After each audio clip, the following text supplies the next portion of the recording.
Shalom, Israel. Slack here for being a little late, but we're going to be rocking and rolling right now. Let's send our prayers to the Most High, get the Most High his honor.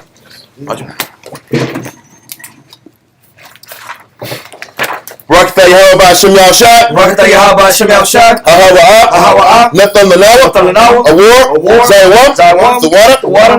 Aman. Bless you, Yahweh, in the name of Yahweh Shai that gives to us light this day. Thank you, so be it. Barakatah Yahweh Ba'Shem Yahushua. Barakatah Yahweh Ba'Shem Yahushua. Ahawa'ah. Nathan Lanawa. Rayach. Nayachacha. The water. Aman. Bless you, Yahweh, in the name of Yahweh Shai that gives to us sweet savor. Thank you, so be it.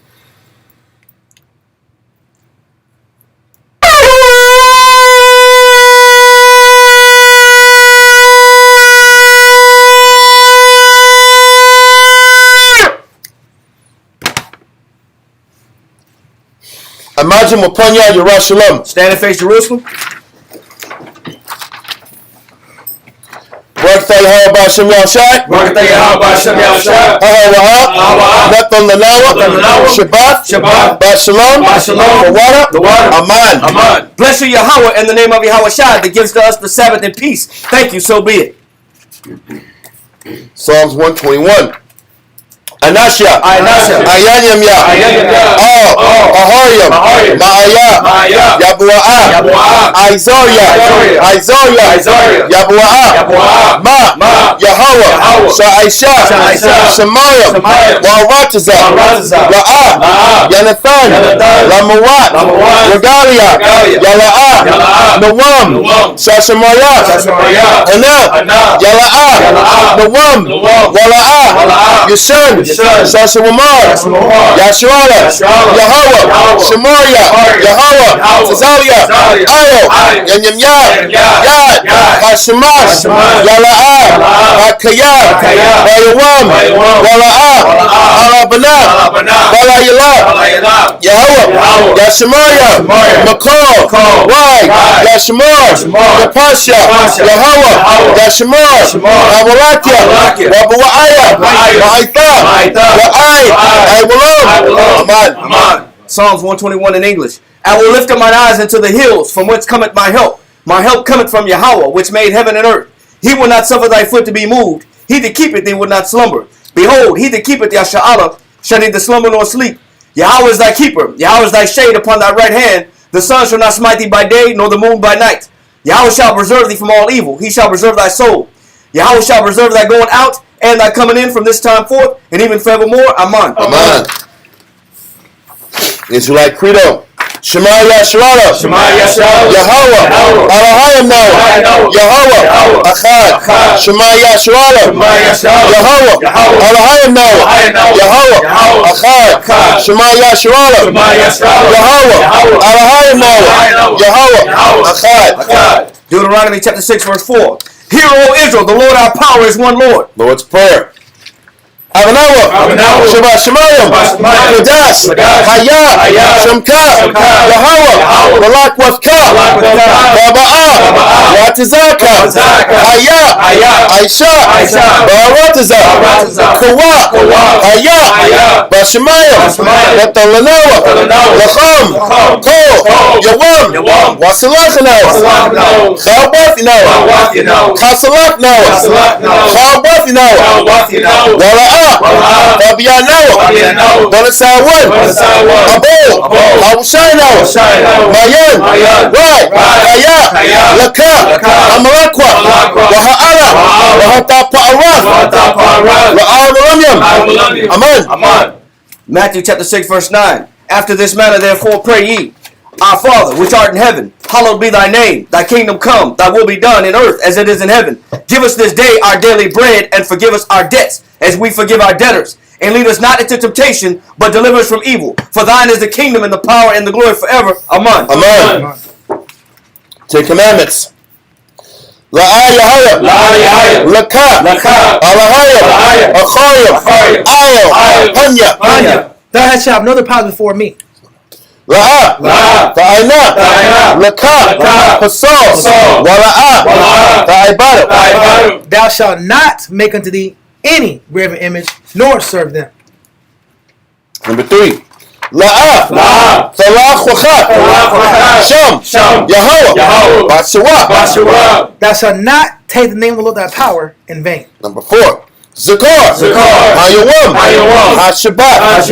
Lakodashua. Remember the Sabbath day to keep it holy. Number 5. Kabad. Abaka.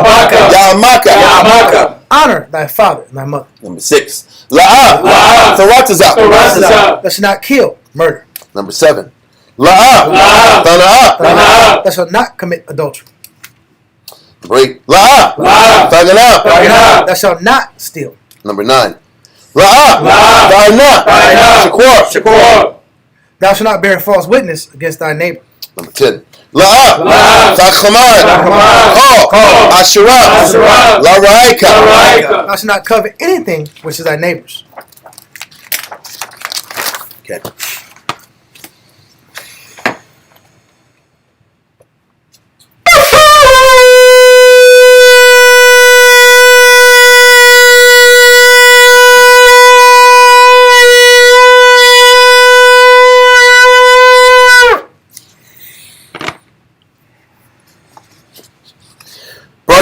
Bashem Yashad,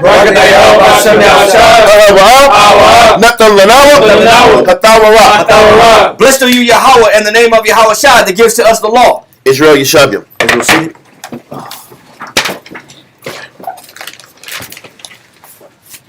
So before we start class, we want to shout out Kabakav and his congregation in Guatemala, the brothers and sisters and families he's responsible for. From California all the way to Georgia. Hope y'all are doing okay. Brothers and sisters out in England. Hope y'all doing okay also. I'm Yatazak. And want to also shout out SOW Virginia, SOW Houston, and SOW Rochester. I hope everybody, family, brothers, sisters, children are doing well and are fighting the good fight. We love you out here down in Central Texas. Is it South Texas or Central Texas? It's South Texas. It's South Central. That's the better one. Because South is in Brownsville and down there further. So we're Central, South Central Texas. So I hope everybody is doing well out here. Sword of Truth family. Hope everybody is solid and prosperous and content with the allotment the Most High gives us all individually. Yes. He all gives us an allotment. And we better damn well be proud of the allotment we get out. The stipend, the biblical stipend check. He gives everybody a biblical stipend. So be appreciative for the stipend that you got. And we missed Saturday because we were at our gathering with the brothers and sisters in Houston and in our camp in SOT. So I kind of want to. I'm not going to go over everything again, but I think the best way to put the entire last 2 weeks of class together is to start off at Josephus, book 12, chapter 10, paragraph 1. We're just going to start from paragraph 1 down and run through paragraph 3 or to mid 3s to catch us up to where we were last dealing in the class. We start off with the Josephus. I think we can kind of tell the story the right way and then continue on in the topic. Hopefully we can get past chapter 7 today. I'm quite confident we'll get past chapter 7 and we're able to go to chapter 8 next week, dealing with Judas and his the letter he wrote to the Romans for assistance. But that's next week. Let's get acclimated with the story about the king, not King Jupiter, but King Demetrius that comes into power. And after Menelaus is killed in chapter 6, now we have the new high priest that's put into position who's still against our Jewish ways and is more pro-Greek than anything. So let's start off once again.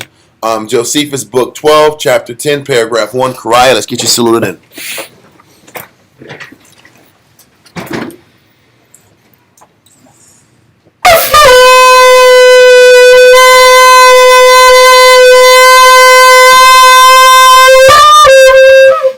That wasn't good. I'm going to do that again.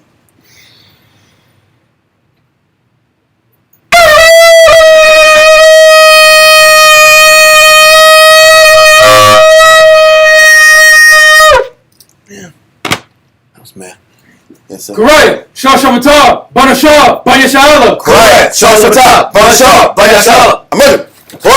Yahweh Shem Yahshua. Okay, so let's get this. Josephus, book 12, chapter 10, paragraph 1, and let's get rolling. Antiquity of the Jews, book 12, chapter 10, paragraph 1, page 332.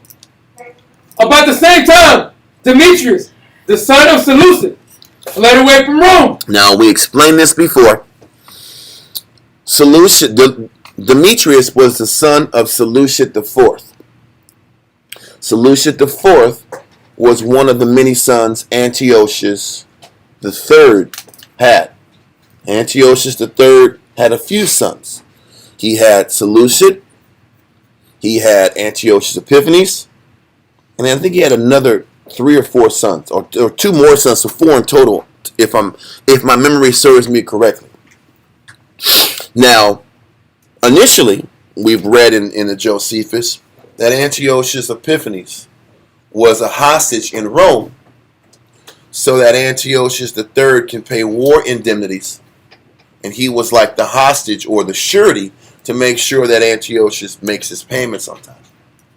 And that was the deal that the Greeks had with the Romans. Somebody of the Seleucid lineage had to be a prisoner or a pseudo-prisoner. He had freedoms, but had to be a pseudo-hostage in Rome just as a guarantee of the debt that the Greeks had to the Romans. Because where we're at now, yes, the Greeks are persecuting the Hebrews, the Israelites, us. But at the same time, the Greeks have become vassals to this emerging Roman Empire that has power. So Greece is losing power, obviously. They've lost power. The Seleucian line has lost power, and the Ptolemaic line has lost power. And the Romans have leverage over both of them at this point. So, but the thing is this: in order to maintain your power, it's easier to use vassals to oversee the people than to stretch your army so many different directions at the same time. Yeah. So Demetrius, Seleucid's son, is hostage at Rome now. Yeah. Seleucid was killed after 7 years of ruling. It is hazy as to how he died. Some say he was killed by Antiochus III. Whatever the circumstances is, Demetrius is in Rome. He was freed as a hostage from Rome. Antiochus Jupiter was the child king around 9-10 years old who was reigning in Antiochia at the same time. Jupiter's son, or Jupiter's father, was Antiochus Epiphanes. Demetrius' father was Seleucid IV. So obviously the relationship was strained. They're really cousins, but they're both vying for power. So now Demetrius gets out of Rome. Now let's continue to read on, sir. I'm just trying to set the tone so we understand the topic again. Read on. But once again, this is to establish this point. Greece was the premier society. Now they're losing power to Rome. Rome is rivaling them. Yes. And does that mirror, I'm not trying to go there, but the states and Russia? No, I don't even want to go there yet. Okay. We're better off just staying here because the mirroring of, scripturally, the mirroring of United States versus Russia ties in to Daniel's 11. The last few verses. When the scripture talks about the king of the north versus the king of the south. The king of the north versus the king of the south was a period of time when the Seleucid dynasty up north was fighting against the Ptolemaic dynasty in the south. That was the king of the north versus king of the south. Now when you read Daniel's 11 like we did, we went through damn near the entire chapter explaining all the wars between the king of the north and the king of the south. The last 2 verses of Daniel's 11 takes you to the future, where the future king of the north was going to be clashing against the future king of the south. The king of the south is America. The king of the north is Russia. And you get to the end of Daniel's 11, it gives you that clash between those 2 powers, but not Rome and Greece. Okay? But we'll go on to that another time, because once we get through all this history, the next focus would be, at least San Antonio's version of Apocalyptic Blitz. And we'll go through Daniel's 2, 7, and all those chapters and get you through all the historical scenarios and get you to the future prophecies and tie all that in. We're not going to do that until we get through the New Testament. Come. Okay? Come. Because, I mean, I can't do that on Mondays. We need internet stuff. Yeah. Jesus started suffocating. Like I'm going to choke myself. We better sit back here. I've learned over time, you got to give Israel knowledge in increments and still give them spirit. Yeah. Because if you just give all knowledge, everybody's going to start losing it. That's just how it's been. So we got to mix history and knowledge with inner man properly. It's got to be properly dispersed. Carbs and protein together. Listen, you can't eat all carbs. Carbs is sugar. Carbs turn to sugar. There's going to be too much sugar in your body. Too much carbs. Be diabetic Israelites, diabetic Jews in the spirit. So we can't do that. So let's continue into Josephus. Antiquity of the Jews, Book 12, chapter 10, paragraph 1. About the same time, Demetrius, the son of Seleucid, fled away from Rome and took Tripoli, a city of Syria. Tripoli is just a city that is on the way to Antiochia. It's an island or a city in, I think Tripoli is a city in Libya. Yeah, that's what Tripoli is. So he takes the city, hires some mercenaries, and is ready to go down and take over Turkey, which is Antiochia. Well, present-day Turkey, which is called Antiochia. But keep going. It says, and set the diadem on his own head. So he anoints himself to be the king. I'm the king, I'm the head, and we're going to go at my brother or my cousin. Read on. He also gathered certain mercenary soldiers together and entered into his kingdom and was joyfully received by all. The funny thing is the way it looks like, I don't know how he got financed. Yeah. Who financed this move? It doesn't say, but you can kind of put two and two together. It had to be Rome. Or somebody. So anyway, he gets financed and has enough money to pay for soldiers. He gets these mercenary soldiers and he's ready to roll. Read on.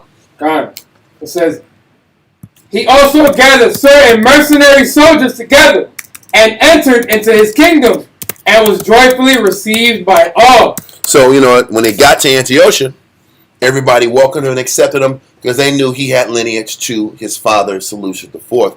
And Seleucid IV was beloved and ran the kingdom well. Things got worse when Seleucid IV's brother came into power, Antiochus. Things fell apart. It was too many wars, too much chaos. So I would imagine they were happy to see Seleucid IV's son come into power, hoping he would run things better than the previous regimes did. Continue. It says, who delivered themselves up to him. And when they had taken Antiochus the king and Lysias. So Antiochus, Jupiter, and Lysias, his regent, because Antiochus was still a kid, maybe 10, 11 years old. Read on. They brought to him alive. So they brought Jupiter and Lysias alive to be presented in front of Demetrius. Read on. Both whom were immediately put to death by the command of Demetrius. But Demetrius in the scriptures pretty much said he didn't even want to see him. Yeah. So he pretty much offed him like this. So there was no love lost, no remorse, no feeling there. Read on. When Antiochus had reigned 2 years, as we have already elsewhere related. Antiochus Jupiter only was in power for 2 years, and he started at 9 years old, so you can do the math. He died at 11. Read on. But there were now many of the wicked Jewish renegades that came together to him. Renegades means rebels.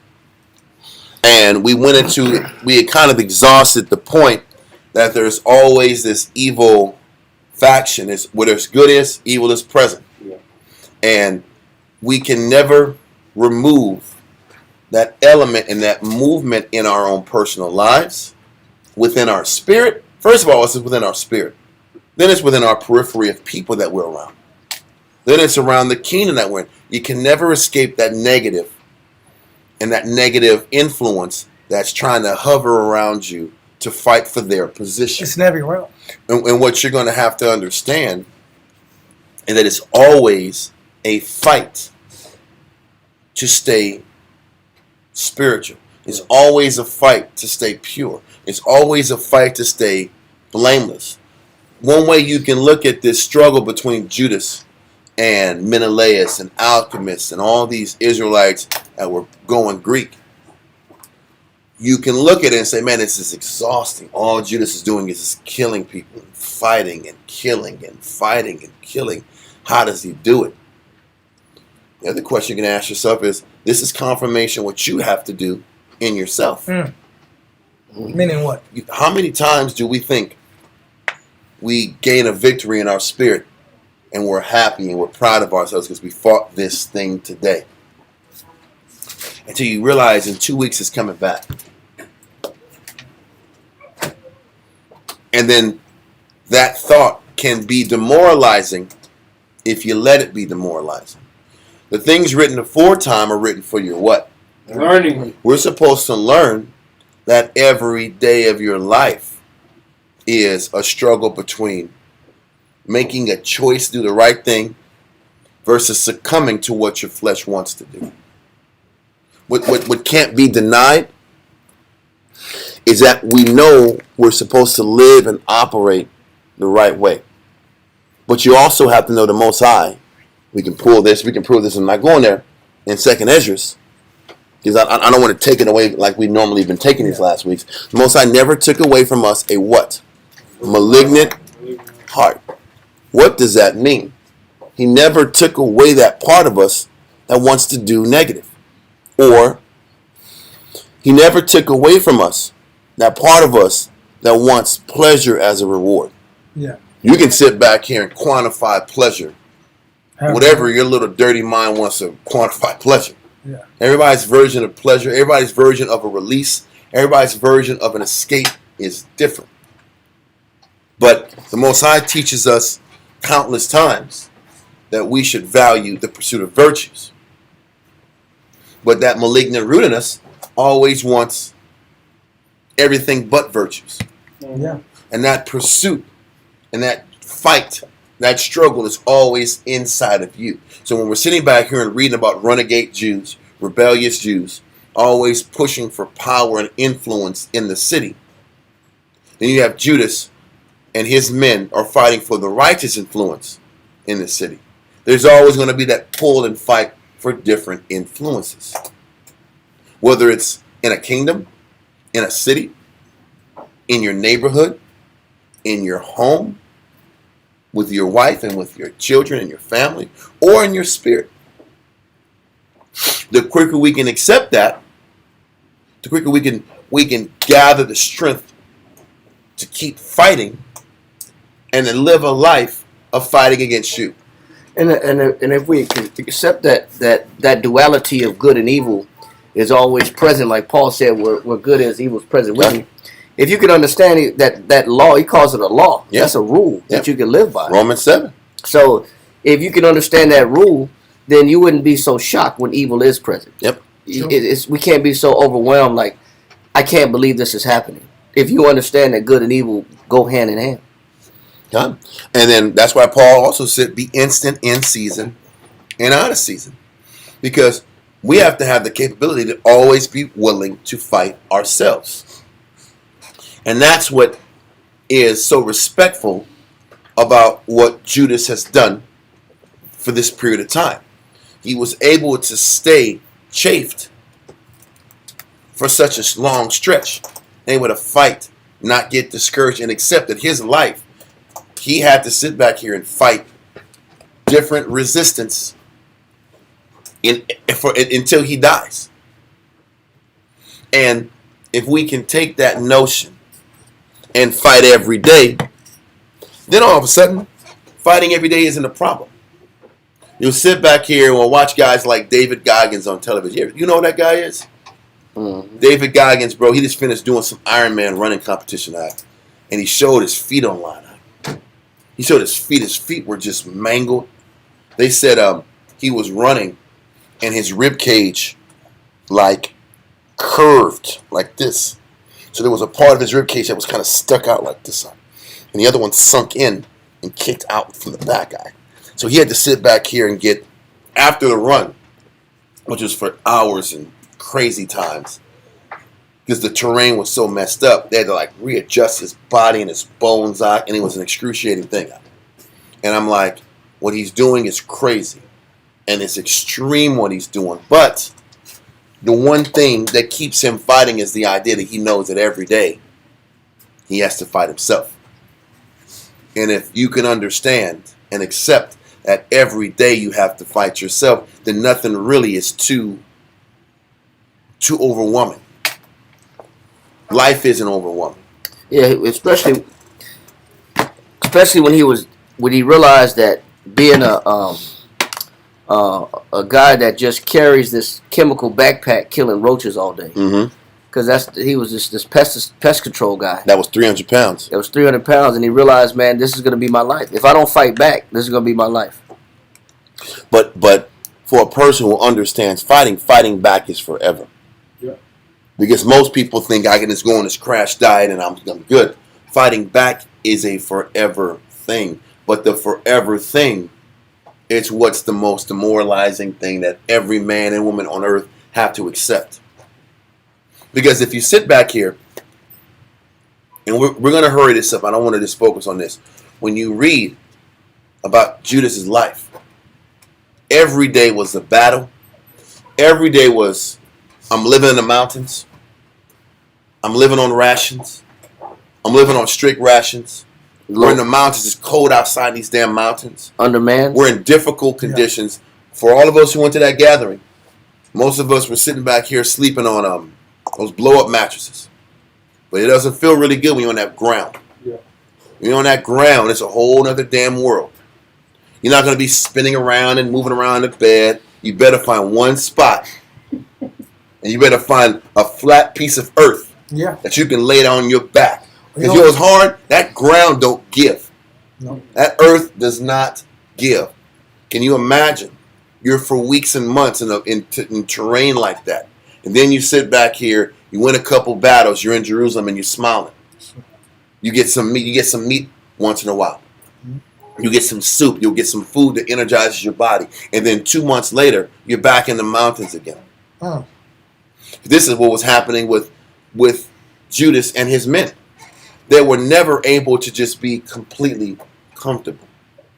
And then they're out here in the mountains and they get a couple victories. Then they get to stay and sleep in a bed in a village. They get a homecoming. Then they're back in the mountains. Then they're back in Jerusalem. Then sellouts sit back here and push them to the brink of death and extermination. Then they win. Then the Most High shows His mercy. Then they're back here in Jerusalem for a year or two. Now they're about to be back on the run again. The life looks on paper very depressing. Then we're going to read down the line. Spoiler alert: Judas sits back here and sends a letter to the Romans. Judas brokers a deal with the Romans that saves the Jews over the long run, because he understands that the Greeks are never going to stop. So he has to go over them, establish the assist of the Roman Empire to squash this fighting. But while the letter is in circulation and the Romans are reading it in their red little outfits and their togas, then the letter gets sent back to the Jews that we agree to this treaty. Judas dies in battle. So the question is, where's his happy ending?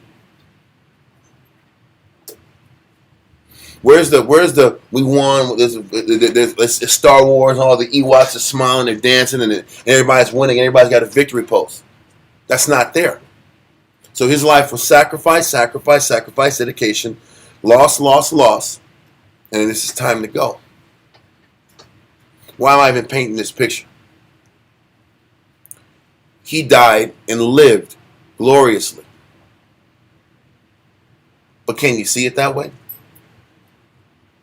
If you can't see it that way, that's why you battle depression.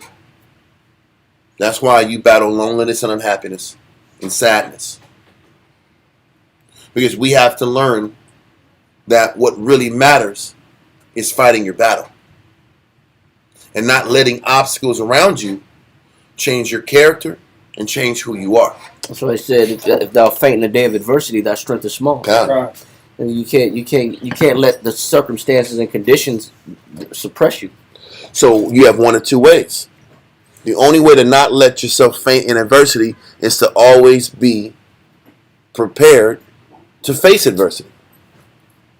When you read about David's mighty men, David's 31 mighty men, 33, I think. 33, it was in the low 30s. David's mighty men were mighty and they were great, not just because they had physical talent. You know, you had Benaniah fought lion-like men of Moab, fought lions, did great things. Guys like that, Asahel was running super fast, and he had great warriors with great abilities. That's not what made them mighty. What made them mighty, according to an evaluator of the men, was that him and David's men were always chafed in the mind. To be chafed in the mind is an acceptance. I don't need a break. Israel always suffers. Israel always ends up sinning because they tell themselves, I need a mental health day. Yep. I need a break. This is too hard. What I'm going through is too much. That's the beginning of your fall. Yep. When you tell yourself this is a grind, I can't handle this, is stressful, I'm stressed out. When you start playing that with that spirit, you're already lost. Yep. Okay. So what made Judas great, what made the mighty men great, they never allowed themselves to get too comfortable. That's the only way you can adjust to 1 month or 1 year you're in comfort. The next year you're on the road in the mountains, uncomfortable. But that goes for them and their families. It's the acceptance of the constant discomfort that comes with serving the Most High. This is why men and women don't want to serve the Most High. Because most men and women want to be comfortable and want there to be certainty every step of the way. Want guarantees. They want guarantees and certainty, which means men and women have no faith.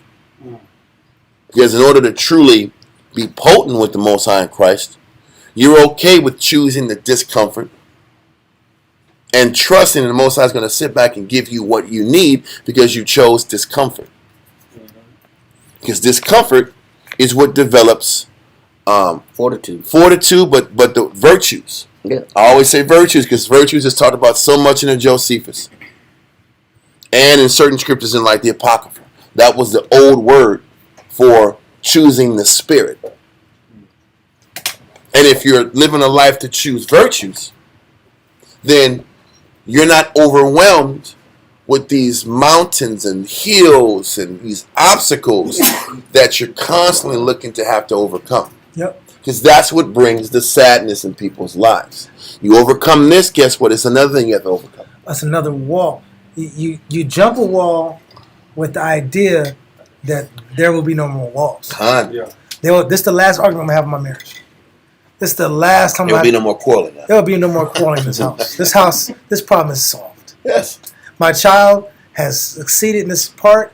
They will no longer need any more tutoring. I'm not going to stress Well, out anymore. how about they need tutoring in a different subject now? Yep. I was that way in school. Say, oh man, I got this. Look up. You got some more math for me? You got some more?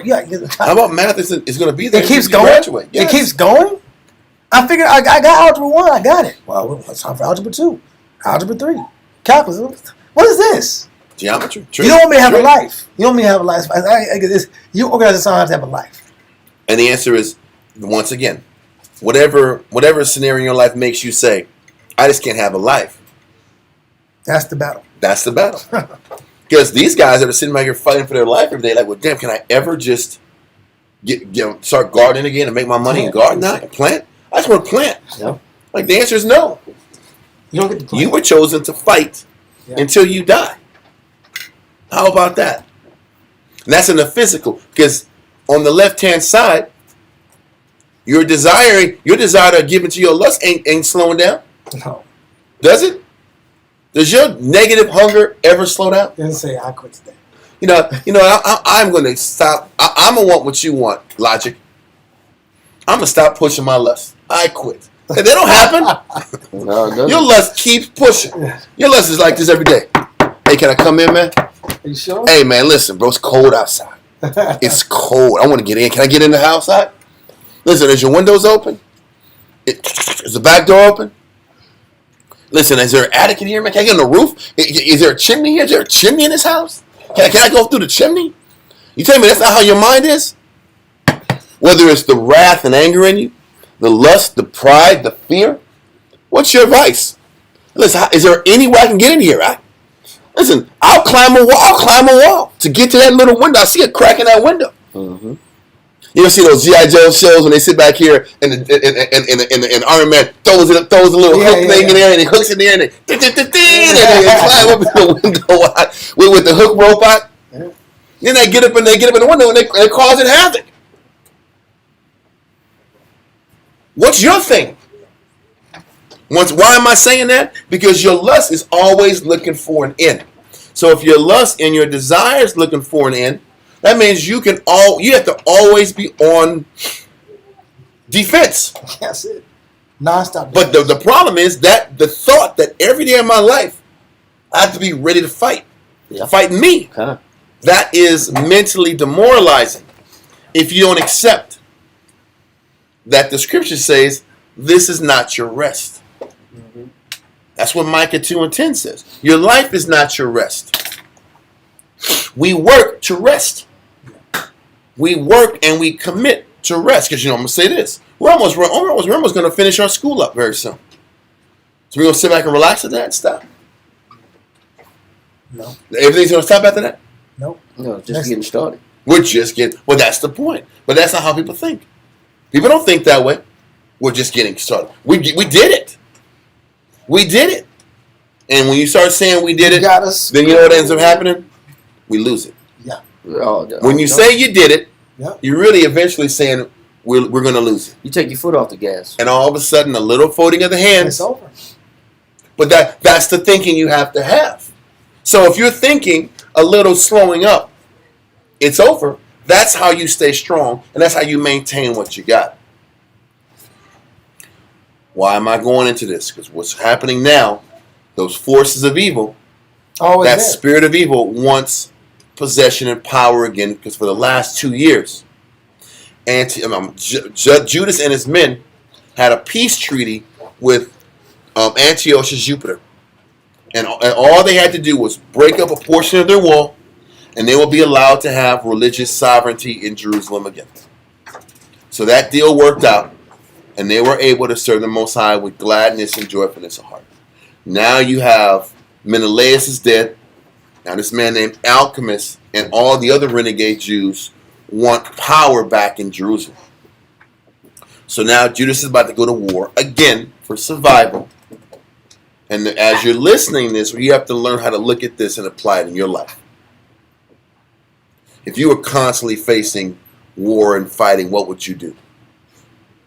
And then pull from them their strength and apply that into fighting your battle on a daily basis. So you can learn to have peace and happiness in serving the Lord. This is why so many Jews are depressed. So many Israelites are depressed. This is why guys like Zimri during the time of Moses want to cuss Moses out and say, Moses, you're trying to take away my happiness. You know why? Because we want to sit back and we want what we want, and we don't want to fight ourselves. We don't want to live a life that I can't just get I just can't choose the woman I want. I just can't choose the job I want. I just can't live the life I want. I have to be living my life based upon spiritual handouts. That's the difference between a godly life and a carnal life. It keeps you from becoming effeminate. And that's the fighting keeps your edge, man. It keeps you sharp. But I want to say it in this way. But a carnal mind looks at it like, I gotta wait for the Most High to send me this. What kind of life is this? I gotta wait for the Most High to reward me with this. I don't feel like a man. I don't dare you. That's the real conversation. That's the point. Listen, I have to wait on Bible crumbs, spiritual handouts, before I know I'm being rewarded. I gotta wait for something to fall out the sky and know for a fact it's the Most High. Then I can receive it. Because if it doesn't fall out the sky and I'm trying to manufacture it, there's a higher probability that it's not going to work out. Yeah. That's the spiritual way of life. But that thinking people hate. I got to live off hopes and weights and double, triple check and triple confirmation and quadruple confirmation before I go make a move on something. Yeah. I got to get counsel. I got to study. I got to pray. I got to ask myself if this is the right move. I just can't be a man and take what I want and then make this work out. That's then back out if I don't like it. No, you can do it, but it's not going to work. But that's the point. Well, who wants to live that life? Most people don't. Yeah. Anyway, this is a little food for thought, a little Jew thought. But let's continue in Josephus. Come on. So these renegade Jews are fighting for their position after their position was diminished once Antiochus Jupiter decided to give us a break and let us have religious sovereignty by the Most High's grace. Continue. God. It says, but there were now many of the wicked Jewish renegades that came together to him, and with them Alchemist, the high priest, who accused the whole nation. Hey, guys, this. And the people that are wicked are the people that are not for the Most High's way. The people that say, I don't agree. Yeah. Those are the rebels. Let's just be clear with that. It's not even that deep. I want to live my life. I don't think living under this level of restraint It's necessary. is necessary for me to live. I want to live with less restraints. God. That's what he's calling the wicked. Yeah. But keep going. God. And he says they accuse the Jews. What he's saying is he's bringing up accusations that Judas and his men are murdering his friends and his compatriots. Yeah. And they're not allowing them to be free and live the life they want to live. Read on. And with them Alchemist, the high priest, who accused the whole nation, and particularly Judas and his brethren, and said that they had slain all his friends, and that those in his kingdom that were of his party and waited for his return were by them put to death, that these men had ejected them out of their own country. Because the truth is this. How can two walk together unless they be agreed? God.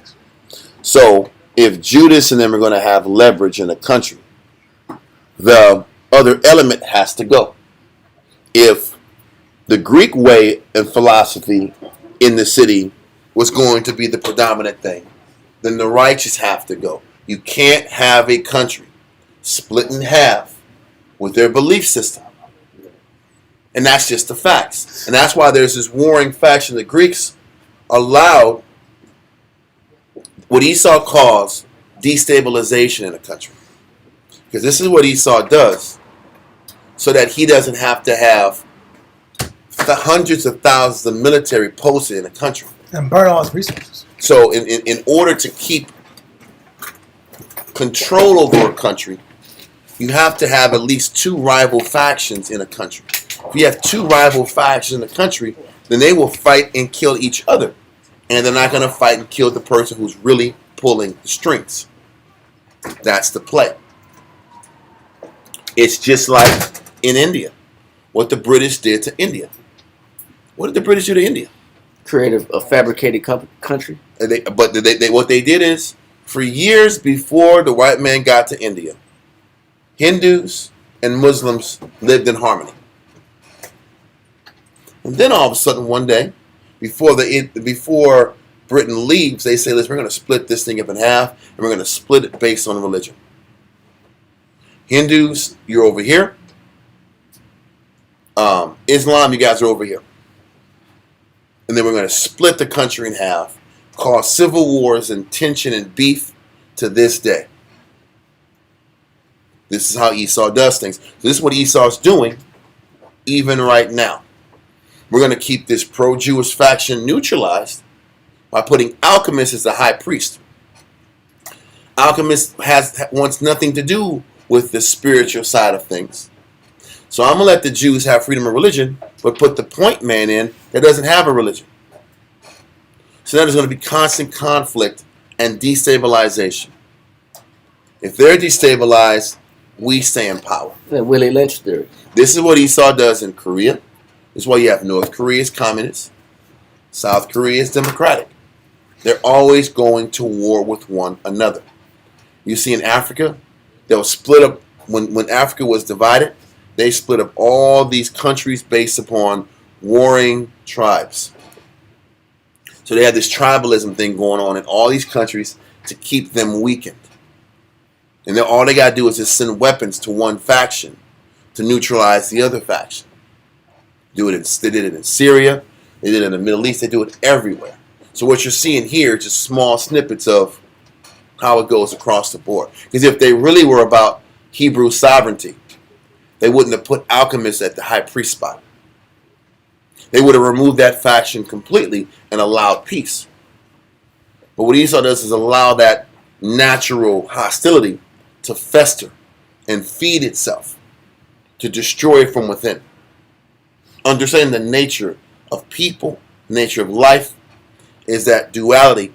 And when you allow that duality to play and flow within a body, that's how you destroy it.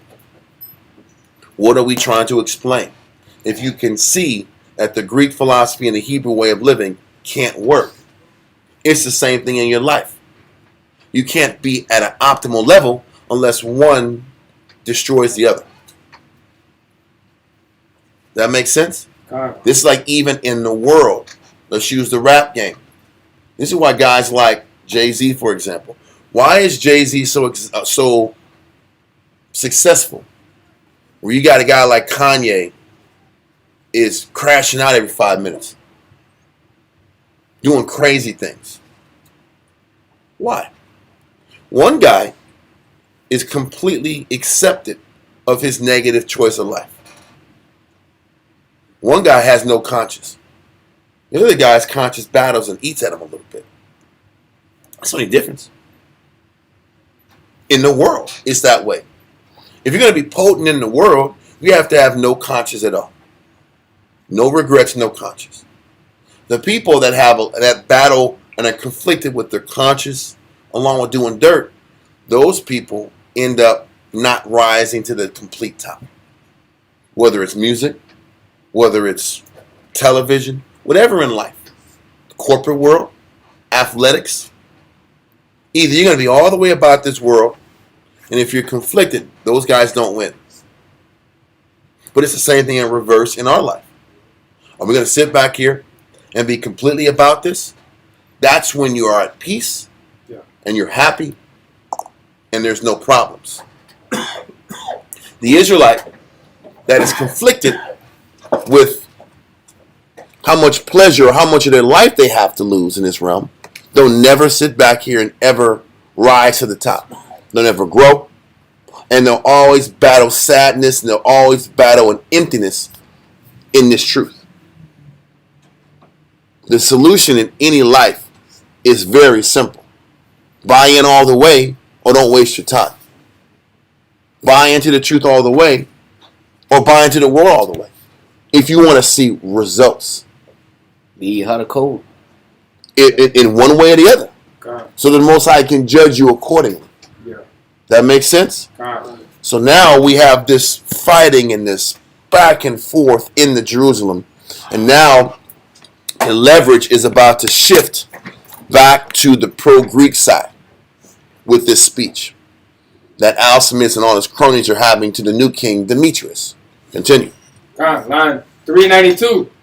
And said that they had slain all his friends, and that those in his kingdom that were of his party and waited for his return were by them put to death, that these men had ejected them out of their own country and caused them to be sojourners in a foreign land.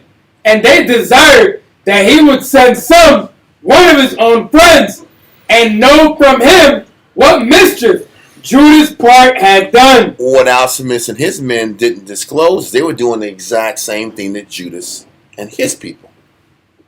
This is a different political parties that are at war.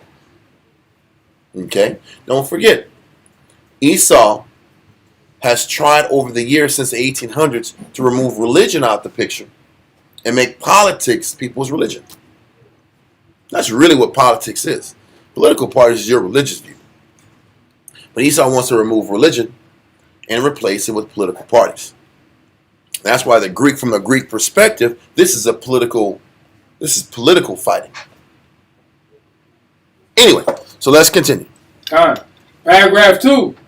It says, at this, Demetrius was very angry and sent Bacchides, a friend of Antiochus Epiphanes, a good man, and one that had entrusted with all So Mesopotamia. Demetrius hires Bacchides, which is a military captain, who was in charge of the entire region of Mesopotamia. That's Babylon, to be specific.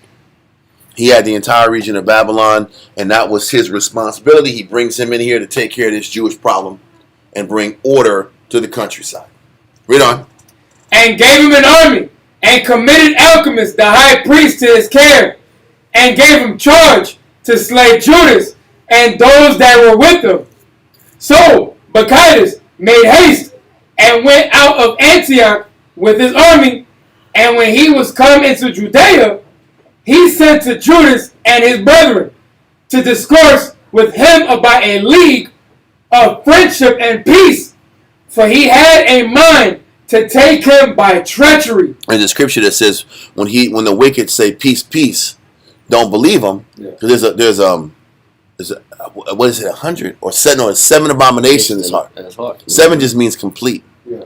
So scripturally, the Bible says things, and what Judas is going to say when he brings out this ambassador for peace, Judas is going to say, "No, I don't really buy you, because why do you have all these military guys if you really are about peace? If you're about peace, you're going to go in 3 and 4 guys and just have a talk man to man." Yeah. So read on, see how Judas reacts to this. Line 395.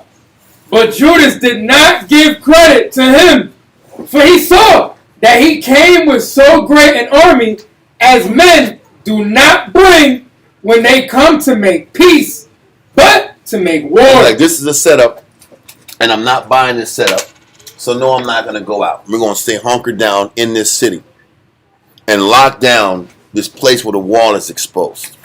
Read on. However, some of the people Acquiesced. in what Bacchides caused to be proclaimed. Now, the Josephus talks about those people that acquiesced were the Assyrians.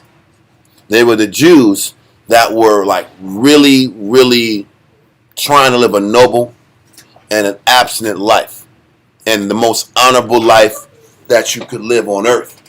Right. And sometimes when we sit back here and we live and pursue that level of honor and discipline to the Most High, sometimes you lack practicality. And sometimes these guys were sitting back here, they honored the Most High, but they expected their enemies to act the same way.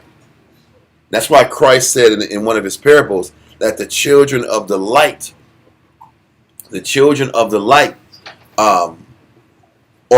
the dark, operate with more wisdom than the children of the light.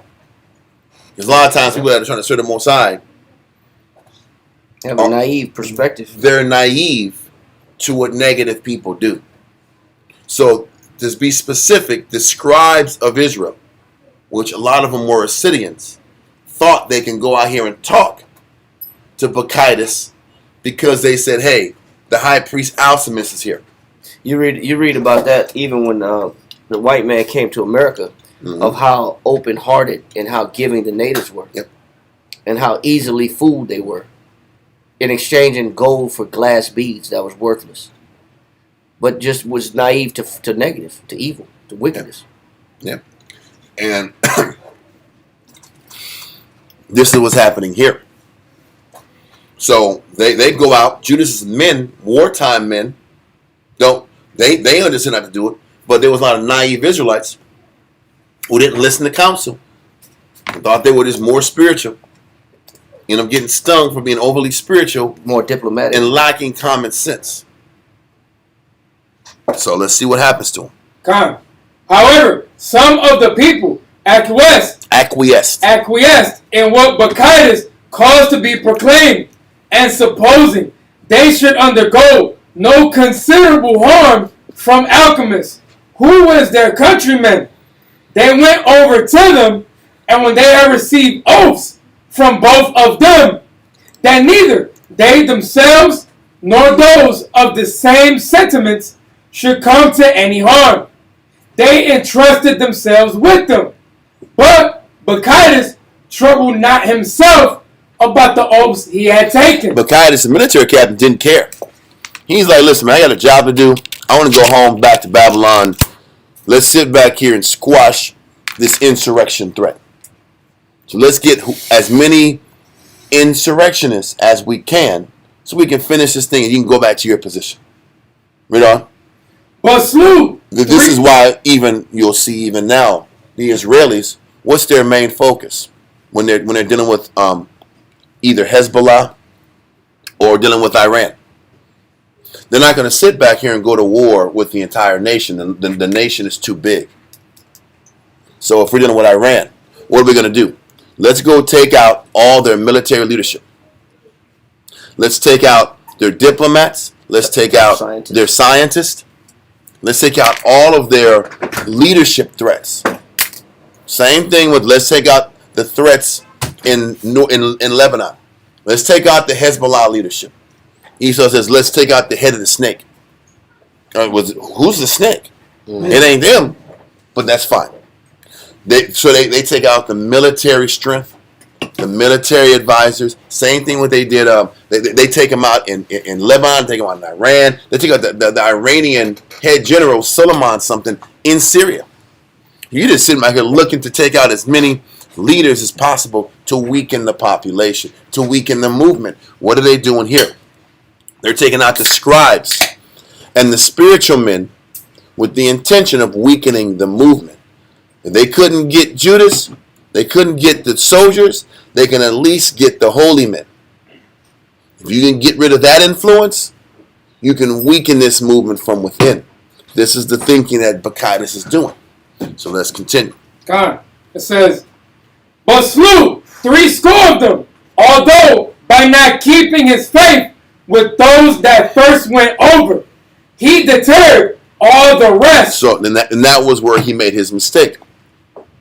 He should have been smart and not killed 60, because if he would have waited on the 60, he probably would have took out a couple thousand down the line.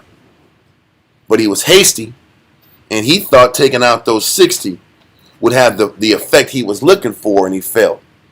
Now what it did, it took out 60 and threw him over this huge cliff in Syria. I think it was Bezek was the city in Syria that they took him out. It was a 75-foot cliff. They couldn't have threw him over there. But what that move did, it put everybody on lockdown. Now everybody was going to war again. It brought everybody back to reality. You better go fight. It killed the illusion. It killed the illusion that they were at peace. And this is the rock bottom everybody needs, quote unquote. This is the shock everybody needs. Technically, everybody needs some form of shock. Now that's for Jake. You need the doctor's appointment. Hey, sir, how you doing? You sitting down? Oh my God. Let me sit down then, bro. Oh. We look at your blood work. Then your body starts getting all tense. You start feeling weird. Mm-hmm. There's some irregularities in your blood. Like what do you mean irregularities? What does that mean? There's some irregularities in your readings. And then all of a sudden you start doing this. You got my full attention. You got my full attention. You're like irregularities.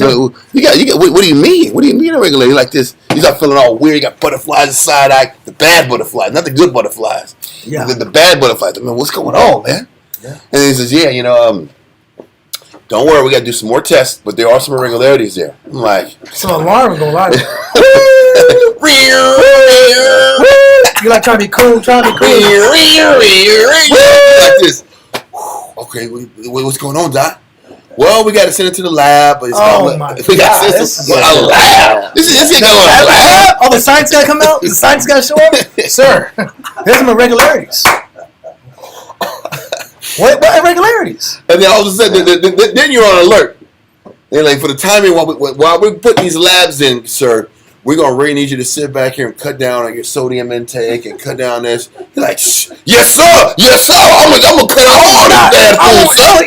No more potatoes for me. No more fries. Fried chicken? I'm done with that. I'm done with fried chicken. See, I learned my family. That fried chicken wasn't my family.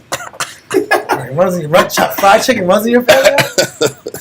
Pork chops run my family. You better start making changes, bro. What's the point? Then all of a sudden, you eating right, Because you don't know what's going to happen. Like, you don't eat for 2 days. You eating dope for 2 days while the white man looking at your blood at. Yeah. Because what you don't want is you better prepare your mind to make changes. So if they give you bad news, it might be the C word. How about that? What you gonna do? You got that C word. What you gonna do then? That's a real thing. So you better start. Listen, all these things happen when you're not taking things serious. Yeah. And your numbers ain't right. Your numbers ain't right. Your isotope levels is wrong. They're off. You start to feel your blood pressure is abnormally high. You start to feel your mortality. Or your white blood cells count is high.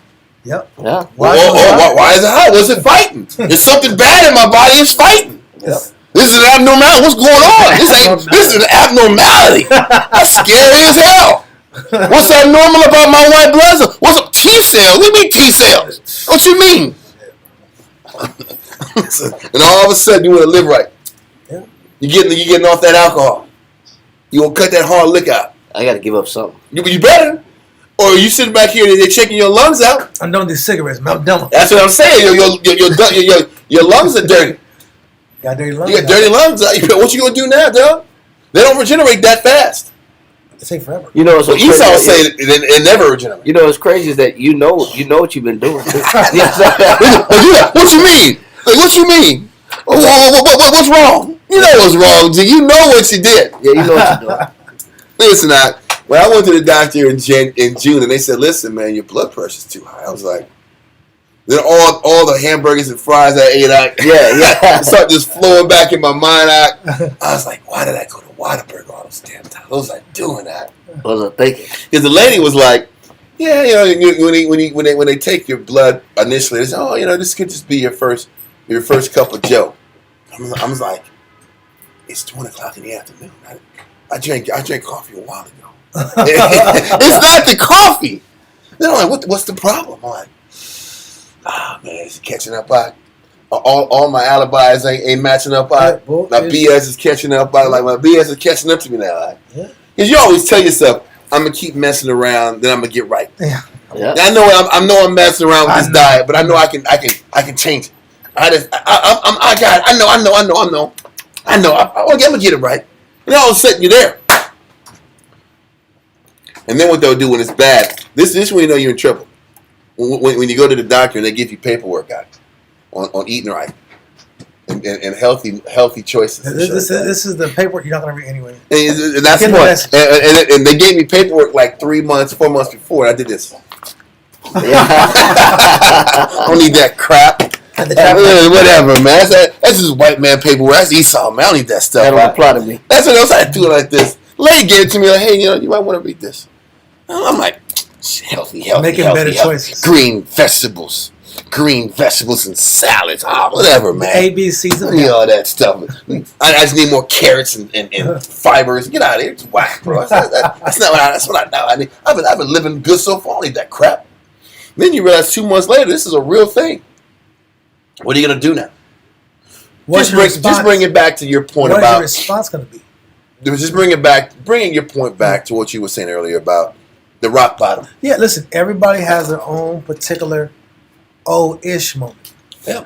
And the question is, what is my response? How did I get here? And how can I fix this?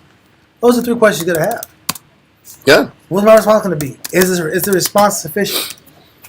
And then how did I get here? Well, you kind of already know the answer to that one. Yes. Yeah. Then the answer is, the real problem is, what's the solution?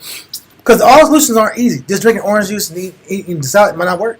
Orange juice ain't what you're supposed to drink. I know, how about that? But how about that's the picture? That's the picture people's head. Yeah. Just have some eggs and orange juice and eat a salad. You'll be all right. No. How about there's a lot of missing minerals? Yeah. You need a person's expertise. You need an expert person's assessment outside yourself. You can't be your own doctor. Yep. And you have to obey somebody now. It goes back to having to obey again. Most High puts us in a position where now I have to obey again, or I don't get healed. I do what I don't want to do, or I don't get healed. Yeah. And now you're fighting between, do you want your life or do you want your freedom? And then, or you will sit back and say, let me just take these pills. That's the third choice, which that shouldn't even be an option. Listen, a lot of people do it. You got to do it, though. Because it's easier. It's easier to do that than fight you. And that's how Esau makes all his money. Well, So you're saying that there's a whole bunch of people that are hoping you don't fight so they can capitalize off your lack of tenacity? and that's what Esau calls big pharma. That's big pharma. Let's get you salute you in and get your present. I mean, get your reading in. He's about that time too.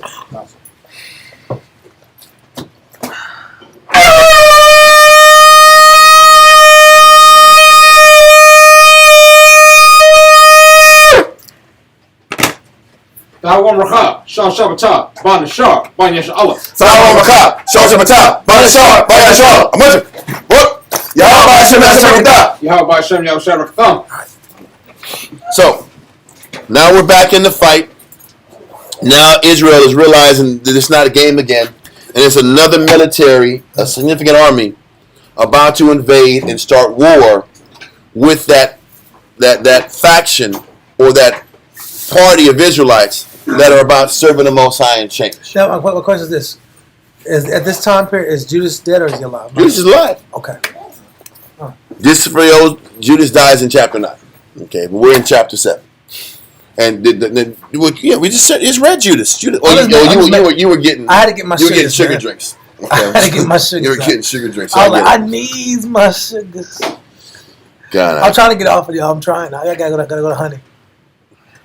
Or water. How about that? Water's better. Water's the best decision. How about just basic hydration? Water's better. How about sometimes when you're tired, you just drink a tall glass of water, you feel better. Yeah. And if you want to add to it, just put some Celtic salt in your water. Now you get your minerals. Sounds great. That sounds easier said than done. No, I like Celtic salt actually. I like Central Market water, so I want to do that. That's just ego. That's just ego water. That makes you feel important, but it's still processed water, bro. it still says from municipality. That's what I'm saying. Huh? It's still dirty water, right? That's all it is. I gotta get something about Source it. from several. I just told you the answer. The answer is just get regular water and put minerals in it. Put some salt in it. That shit ain't baller enough. It ain't fun enough. Listen, bro, I gotta fight it. I gotta wake up with it. I gotta drink in the morning. Why can't this be all day when you feel like consuming liquids? Cause I don't like to drink liquids like that. I like to drink water like that. You see how many isms Israel has, Zach? Israel has so many damn isms, Zach. They do. It's not just him. I can't argue with it. Look, I can't argue with it. What if you said, what if I said, go get Starbucks water? Would it be okay? It would be good. I knew it. Starbucks water makes you feel. That's triple filter. You can't get that nowhere else. Yes, you can. You actually can get it somewhere else. Yeah. I can't drink no regular water. It's not freedom water. No, they killed like black man's hustler. You better go and get water. No, bro, you gotta get coffee first. You better buy something, sir. Yeah. Oh. You can't get water no more. Let me get 4 venti waters. Get 10 minty waters. Yes. And a lemon if you got one. Yeah. No, but that's true. We used to do that back in the day. We used to go I know that. That killed the Jew game, man. But let's get back on task. Keep going, Tyler. I'll make the changes. I'm working on it. Line 396. We got to bring it out of national television. Come on. I have to change. You got to change now. Shame. It's not national television, but yeah, kind of. Let's keep going with that one. God, what's that? Line 396. I don't have those numbers on my. 397. Come. Antiquity of the Jews, Book 12, Chapter 9. Chapter 10, Paragraph 2, Sorry. line 397. That's page 332. But as he was gone out of Jerusalem and was at the village called Bethzetho, he sent out and caught many of the deserters, and some of the people also, and slew them all, and enjoined all that lived in the country to submit. Well, I'm going to say that this is a scary point. He said he had troubled not with the oaths he had taken, but slew 70 of them. Then it said he deterred all the rest. Then it says, but as he was gone out of Jerusalem and was at the village of Bethzetho, he sent out and caught many of the deserters. What does that mean? Well, yeah, that's a good question. That means not only were the Israelites that were the Assyrians and the disciplined ones had to suffer, the Most High also stung the deserters and the people that weren't committed to nothing. What does that mean? Because why were those guys deserting? Why were there certain handful deserting? There's neutral. The ones that didn't want any part of the beef, guess what happens? You're back in the battle now. Because any Jew he could find, the ones that are running, Jews think they're smart. Let me explain what I mean. They'll just play in the cut and then sit back here, and then when a calamity comes, they want to be Jews again. That's true. You ever see that like Homer Simpson meme, Mike? Like when it comes to sports out, when the team is winning, he's out there with the sports hat. Yeah. And then when they lose, he starts hiding the bushes out. Then he comes back with another team's hat at. That's life. Listen, that's life all the way at. That's what the Jews are doing. The deserters want to fade away and just come back and adjust to whoever's on top. It's hard to be a fan when your team sucks. And the Most High is starting to show, hey, man, you want to sit back here and play this game and waver and desert and then come back around when it's winning time? The Most High starts stinging those cats too. He hates that. Because he wants you to be hot or cold. So it's very important that you make your decision and live by it and allow the Most High to judge you based on your faith. Does that mean... Because the dissenters are getting hit here just because they didn't make a choice. Does that mean in my life, while I'm lukewarm, I'm getting stung more? Or you're getting stung either way. Because why do people desert? Because they don't want to feel the sting. They don't want to feel the sting of the commitment. But the Most High sits back here and will sting you because you didn't commit.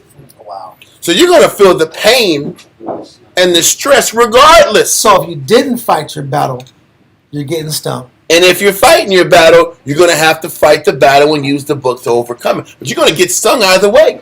Now, you're going to feel the collateral damage if you desert. You're going to feel the heat there. So what's the purpose of deserting if you're going to get hit on that side anyway? Yeah, I guess people are running from the cut of fighting their battle. Because there's a cut that comes with fighting your battle. Because the cut is going to be, what if I lose? What if I fail? What if I'm not good enough? What if things don't work out? What if I'm exhausted? And then I'm exhausted. Do I want to keep giving up this? How long can I do this? How long can I do this rate of energy? How long can I produce this? How long do I have to believe? When's God going to bless? How long is it going to take? That's the thinking. That's the suffering in that arena. But then it's easy to say, well, versed in with that set of thoughts, let me just be to myself and be in my own world. And then the ones that do that are going to still feel the pain of making that decision. I have the illusion that it's what do they say? They say peace and safety, then suddenly destruction shall come upon them. Mm-hmm. When I read the scripture when I was young, a long time ago, I don't know how long it was, a while back. It scared the hell out of me. Like, you get stung when you get comfortable. As soon as you get comfortable, when he pulls the belt out. I remember my mama used to do that. She said, go take a bath, baby. Go take a bath. Oh, man. I was like, okay, mama, take a bath. Here's your Mama duck. love me. Here's your duck. Go ahead and get that water. Make sure you take a real good You said bath. duck? What, rubber duck? Yeah, that's what I was asking. Okay. Go get the rubber ducky. Go ahead and do your thing. You're playing till the suds are gone, and then the water's all cold. And your fingers are wrinkly. Like, you know what? I think I'm done. That's storytelling right there. That's good storytelling. That's good storytelling right there. You got this bathtub and go do my thing. I got to play with some toys. I got some other toys to play with. Got that bathroom. Whap! What the hell is this about? Wait, what? I got a report from school. You didn't tell me you got a bad report at school. I didn't tell you. You're right. That was on purpose. That was the purpose. That's the reason I didn't tell you. But I didn't give you my phone. You didn't give her your folder. I didn't get the folder. I didn't get the progress report. I didn't get the bad receipt. How about I signed the receipt? I put Dad on it. Wow. I put D. You were a forger in the elementary school. I was playing the forge game. That's crazy, I can do this. I can do criminal. this. That's a crime boss right here. I said, you know what? I can do this. Forging? D. Cause I saw someone else do it. They got away with it. So I can do it. And I put D-A-D. And teacher's like, seriously, you put Dad at? I put Dad. Like the word Dad at? Come on. So I'm like, you got the progress report. You're looking at conduct really bad, needs improvement. How many U's you get? Unsatisfactory. This is unsatisfactory. Insubordination. And you're looking, okay, cool. I'm not finna send this report to my mama. She gonna whip my tail. So Dad. D-A-D. And then it was probably wasn't even in cursive either. It was black letters. It was little kid writing. That's what I'm saying. It wasn't in cursive. And then she gets a phone call like, oh, okay. Yeah. Go take a bath. Everybody's all shiny and got that new fresh skin out, that fresh baby skin out. She ripped me up. She tore me up. There it goes. Yeah. You know what? Most High's the same way. I'm going to let you get comfortable because you want to do what you want to do, and then I'm going to sting you. That's scary too. And that's the point. I'm only highlighting this because if he's letting us know when we try to desert. Yeah. Because don't forget, remember who were the deserters from last chapter? Remember, they were the ones who ran when they were afraid of dying. They didn't want to die. When Antiochus Jupiter had them surrounded. And a lot of men left the camp. These were the fighters. They left. This one it went down from 8,000 to like Yes. 6,000. No, this is when they was in the famine. I'm sorry, the siege. This is when they were being besieged. And a lot of them left during the besiege because they deserted. These deserters now got caught. So you ran from death and you actually ran to death. Because you didn't fight your battle. That's poetic justice. Listen, that's scary. They thought they can make the smart, pragmatic move and run from the battle and run from inevitable death. When in actuality, if they just would have held their ground, they would have avoided death. So they ran right into the clutches of death. When all they had to do was have faith and hold down and trust the Most High was going to take care of them. And risk themselves. And that was God, that's scary, bro. That was a way for the Most High to weed out the ones that were going to rot until the ship sank. God.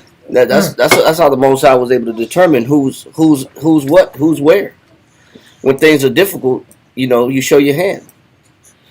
But think about this. He's saying he let them die. Because that move, they're deserting in the battle, in their post, was worthy of death. So he caught them on the back end. You thought you was going to run from death and you ran right to it. That's scary as hell. That's something for us we can pick that apart and ask ourselves in our life when we're running from our battle. Just know you're running into a punishment when you run from your battle. Is that Matthew 6? It doesn't necessarily mean death. But when you run from your battle, you're running into your punishment versus staying in your battle and fighting it head on. What was you going to say? Matthew 6, 25? It's a classic, basic, simple Read it. precept. Hey, sir. That's not what I'm looking for. I'm looking for a different one. I can't remember. But it helps out. Matthew chapter 16, verse 24. 24. Mm-hmm. It's a classic, simple. Read it, sir. Matthew chapter 16 and verse 24. 25. It's like Matthew chapter 16 and verse 25. For whosoever will save his life shall lose it. we're saving our life for what? What principle are you living for? We're saving our life for just the principle of I want to just enjoy my time. And I want to enjoy whatever the Most High has given me in my lot as long as I can enjoy it. Mm-hmm. But I'm not living for anything. Read. And whosoever will lose his life for my Which sake. means to risk your life. You're risking your life. You're risking the loss of the blessings in your life. You're expending yourself, and you're risking yourself, and you're putting yourself in the shoes of jeopardy for the right reason. And a person is willing to do that and willing to put it on the Most High's hands and give the Most High the leverage he deserves as your creator. What happens? Shall find it. You get Most High preserves you. So it's almost like this big fake out. It's like playing chicken almost. If you play the conservative role sometimes, you still gonna lose in the end down the line. If you play the role where, you know what, it's in your hands, Most High, let thy will be done, Most High has mercy. You're not giving the Most High a chance to show you his mercy. So just getting back to the point, just keep this in mind when you run from your battle, you're actually running into the punishment. You're running into a punishment when you run from your battle. So you're better off staying in your battle and learn the lesson the Most High has intended for you. Okay? You can take Jonah's story too to kind of connect to that. Yeah. But let's continue into Josephus. That's kind of crazy, but let's keep going. Line 397. But as he was gone out of Jerusalem and was at the village called Bethsepho, he sent out and caught many of the deserters and some of the people also, and slew them all. The ones that just thought, you know what? I can escape and have a little more time. Yep. I can have a little more comfort. Okay. That's the demon. The demon is just a little more Well, comfort. it's fear of loss. It's And fear of loss. also- It's comfort. It's also control. I I have know. control over my situation. Done. I'm But not in putting my- actuality, Come. I don't. Yeah. If you can read one scripture on that too, 1 Corinthians 9 and 16. Paul pretty much saying the same thing. Listen, y'all, we apologize if the topic is kind of dragging and we're not able to get through it. We apologize for that. But listen, it doesn't make sense to rush concepts that are layered and have this much meat to it. It just doesn't make sense to it to do that. It's important to take these concepts and these stories and put them in spiritual context so you can kind of see things the right way Facts.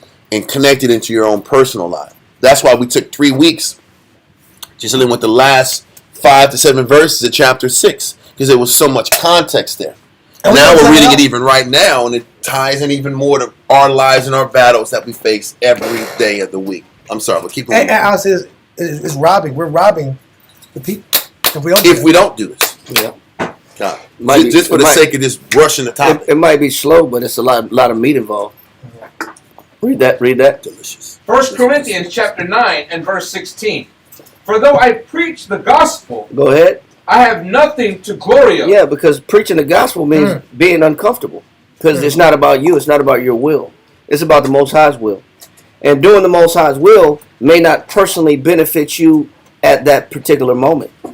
And there's nothing to glory of when you submitted yourself to the will of the Father.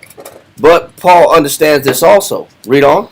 For necessity is laid upon me. He said, because I'm required to. Read on. Yea, woe is unto me. But stop. He says, but what? Woe is unto me. He said, but destruction. Woe means destruction. He says, I don't necessarily have the benefits of preaching the gospel, but I have to do it. But also, I know this also.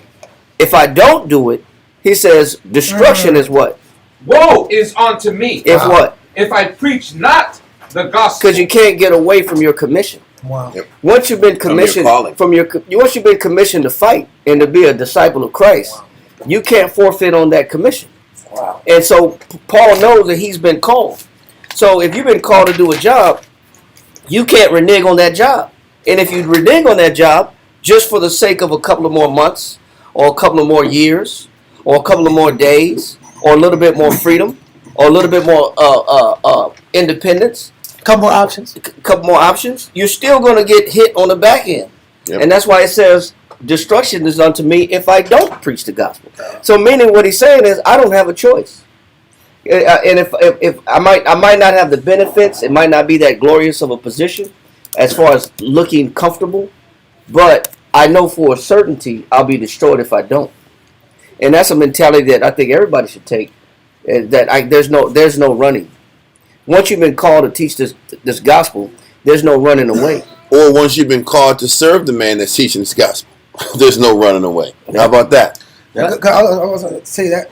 I love the point Chuck wants to bring out because we forget how serious the information, the calling is. I have to cut you off Cut. only for this point on what you're saying. What Paul is saying is that you're cursed if you don't embrace your calling, right? That's what Paul said. So what does that mean for us psychologically?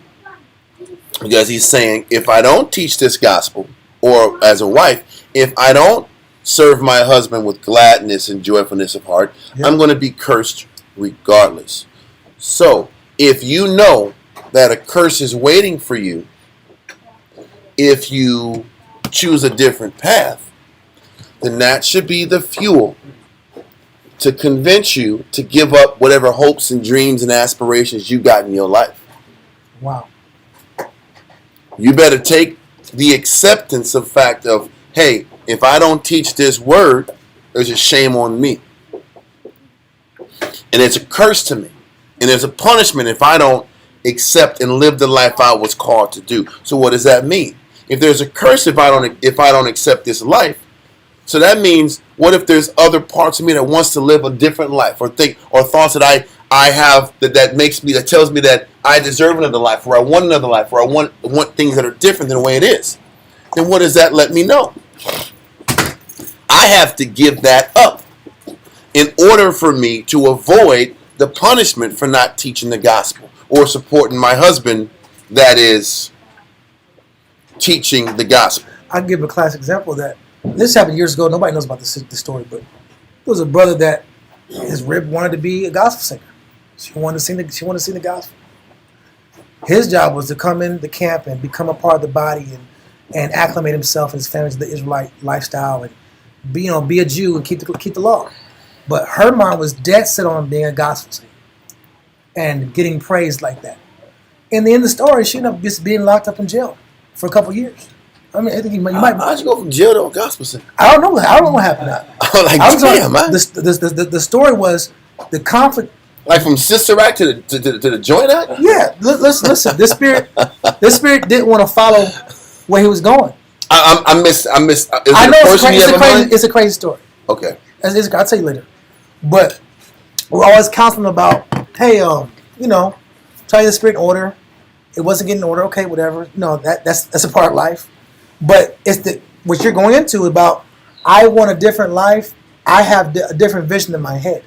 Mm-hmm. And what happened was when she pursued her vision that she wanted, the spirit led up to her getting locked up in jail. Okay. The Most High gave her a I don't know what happened. I didn't get all the details. Okay.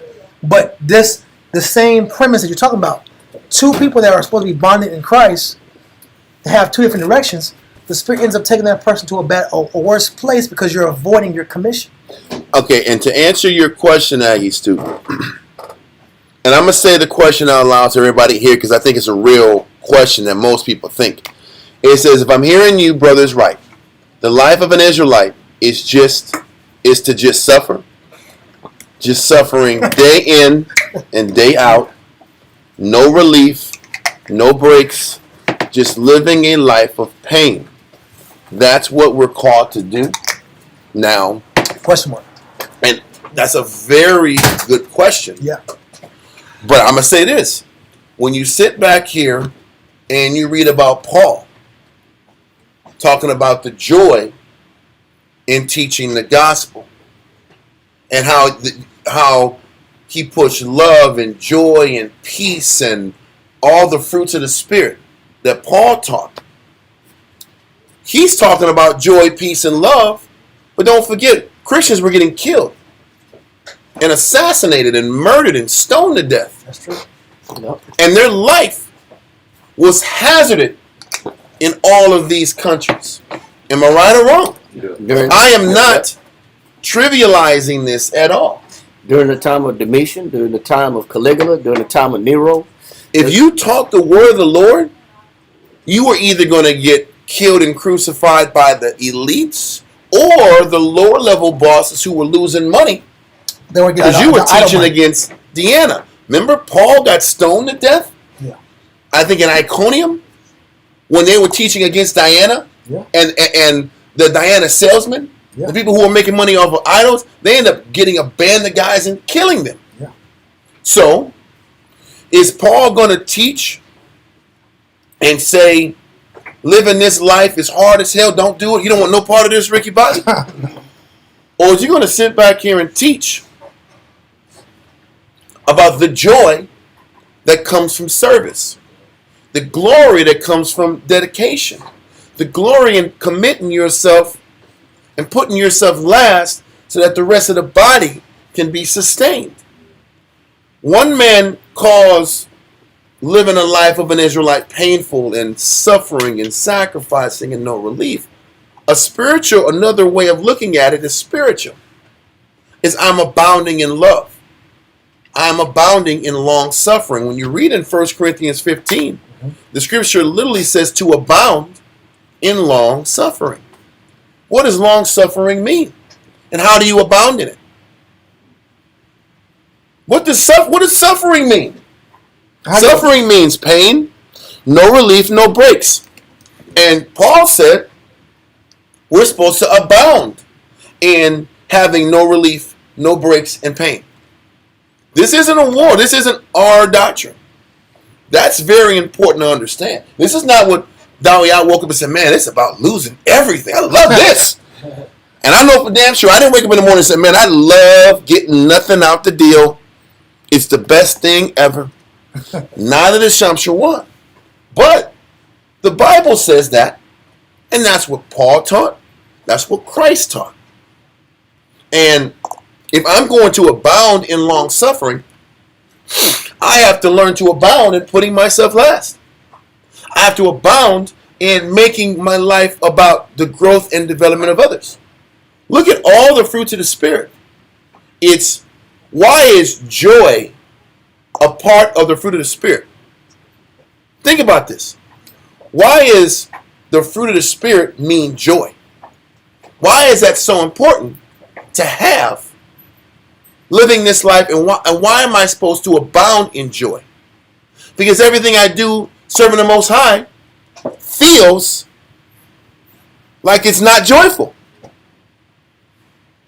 If we're going to sit back and be completely honest with you, once you get past the law, and once you get past learning information and reading books, then the real work starts.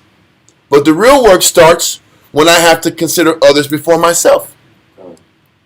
The real work starts when the scripture says, pleasing your brother.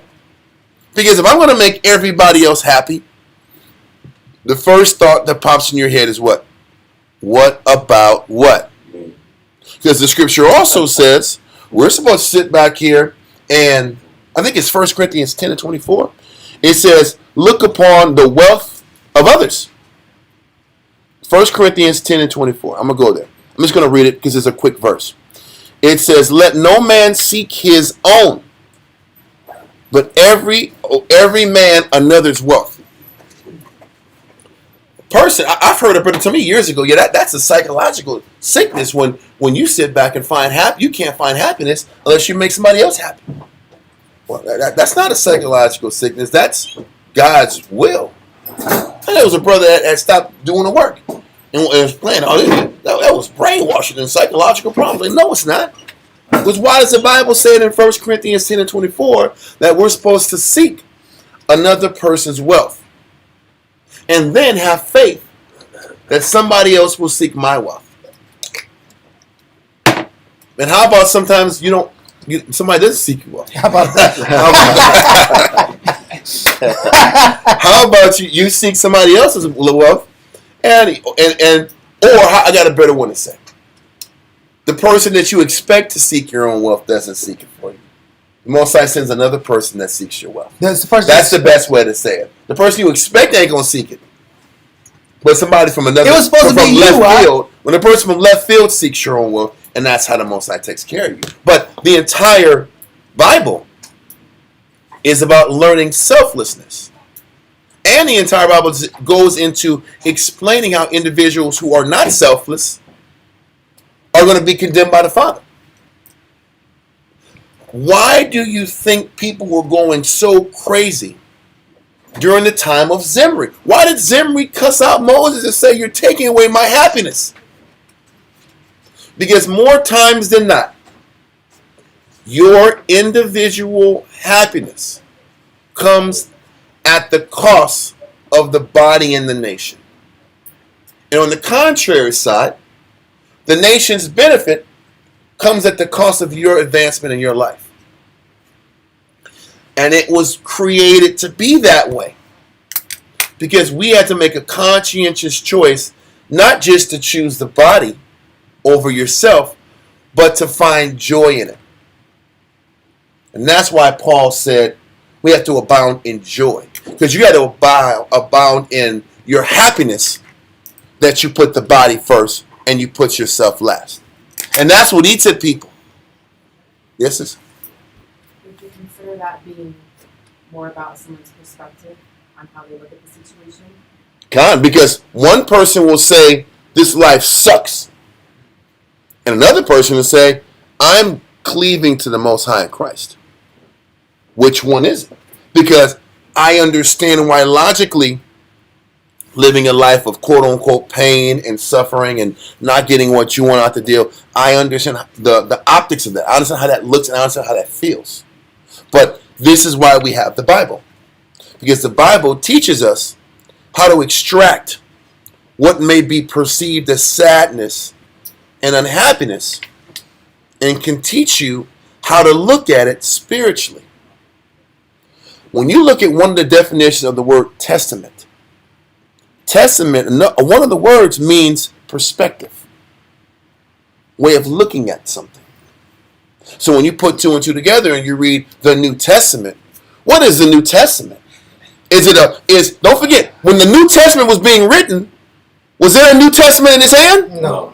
This is New Testament. No, it wasn't. This is a new book. This is not a new book. The New Testament was a new way of looking at what was written in the past.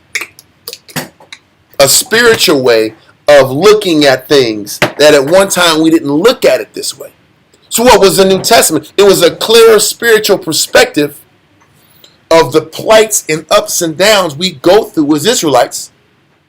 Because for many generations we would take the scriptures and the loss and the commitment and never see the good in it, and end up trying to be Greek. Why did Jews want to be Greek? Let's get to the point. Was it about the dirty, wicked sex that men want to deal with other men? Do you really think it was about that? Diddy party? It was about being diddied and lubed up? I hate to be explicit, but let's get real. Why did so many Israelites choose the Greek way of living? Because there was more carnal satisfaction and more comfort of living this way. There you go. That's what it was. That's why people chose that. And then, you know what? They end up sitting back here and say, well, for the things I'm getting in the flesh, the carnal rewards I'm getting, I'll take a couple L's in the flesh. I'm getting a higher bank account. I'm getting more money in my pocket. I'm getting upward mobility. I get more status. Yeah. I'm getting respected. So I'll compromise a little bit of my morals to get some real estate deals and get rich. Yeah, the Greeks pay better. That's my point. Listen, let's think about this.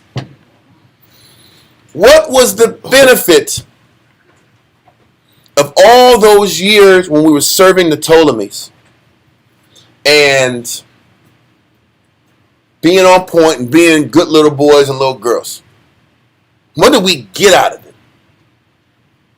I got a class coming up after we get through this shame documentary. I don't know what you call it. We got like 4 more shame classes. I'm not even gonna lie to you. But after we get past that, Fall of shame. listen, there's a class talks about how Israel really didn't want peace. Everybody want peace, and no, Israel don't want peace. Israel don't want peace. Israel wants to come up. Israel wants to win. Yeah. Because we had peace when we were serving the Greeks. You know what we had? We had enough food in our tables. We were able to raise our children, take care of our families, and do right by one another. And just have enough to pay your bills, your crops every season. You had enough crops to take care of yourself. All we have is this dad blasted manna. Or it's the same thing. I give you enough to survive, but that's not enough. That's the real problem. So then, if I want more, what do I got to do to get more? Well, I had to compromise. Well, I'm going to say this. Our people and our nation are in a constant state of perpetual suffering because the Most High is saying this. Either you're going to suffer under the white man, That's scripture, or you're going to suffer under me. That's the reason. Either you're going to sit back here and suffer under the white man's rules and have to... I'm going to go into it, and I don't want to give the entire class up that I'm putting together. But if you read Deuteronomy 28, verse 1 through 14, it explains all the benefits from living the right way. But when you read 28 of Deuteronomy, verse 1 through 14, what does the Most High promise with the blessings? Obedience. Well, if when you serve the Most High, you are able to raise your family. You're able to have enough food to sustain your family. You have peace from wars.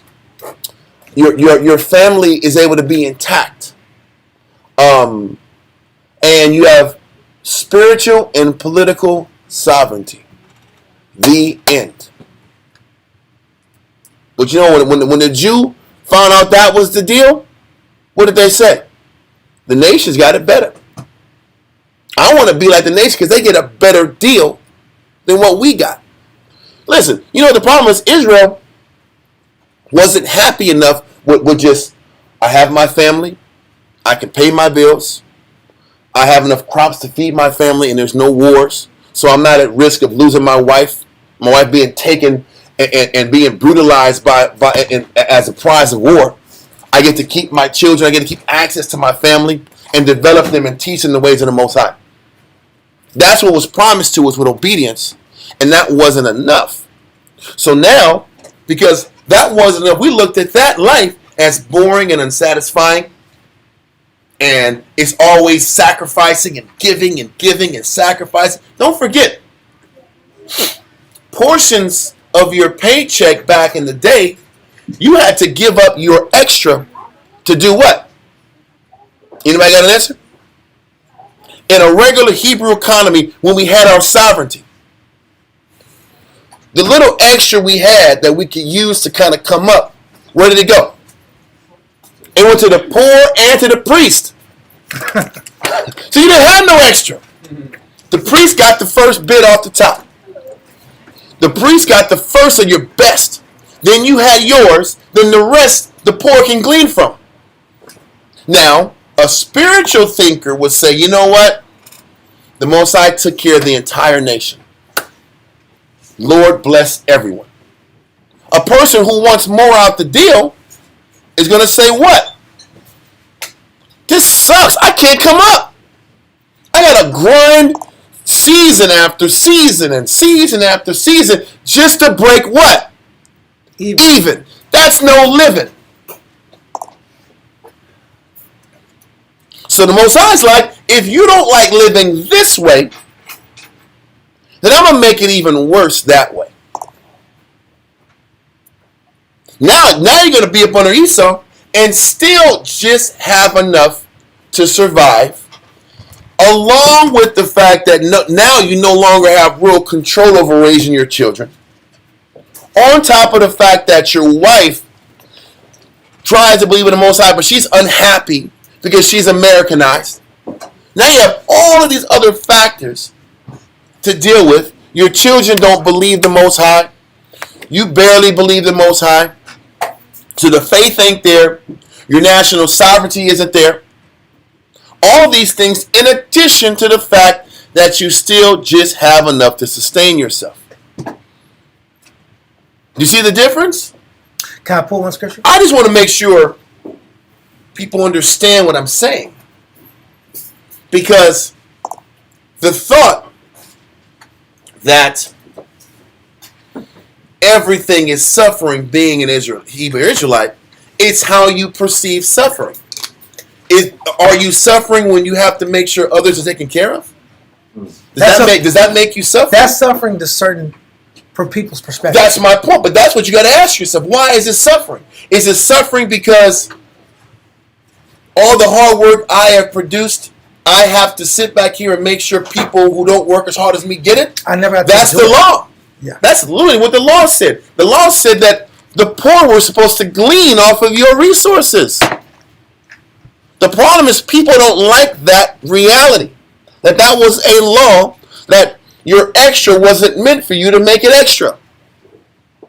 Your extra was supposed to be used for others who needed it. The issue is I'm always Because if I'm giving to the poor, now do I have the money to go on that second vacation? Do I have that money to upgrade from a Beams to a Beamer?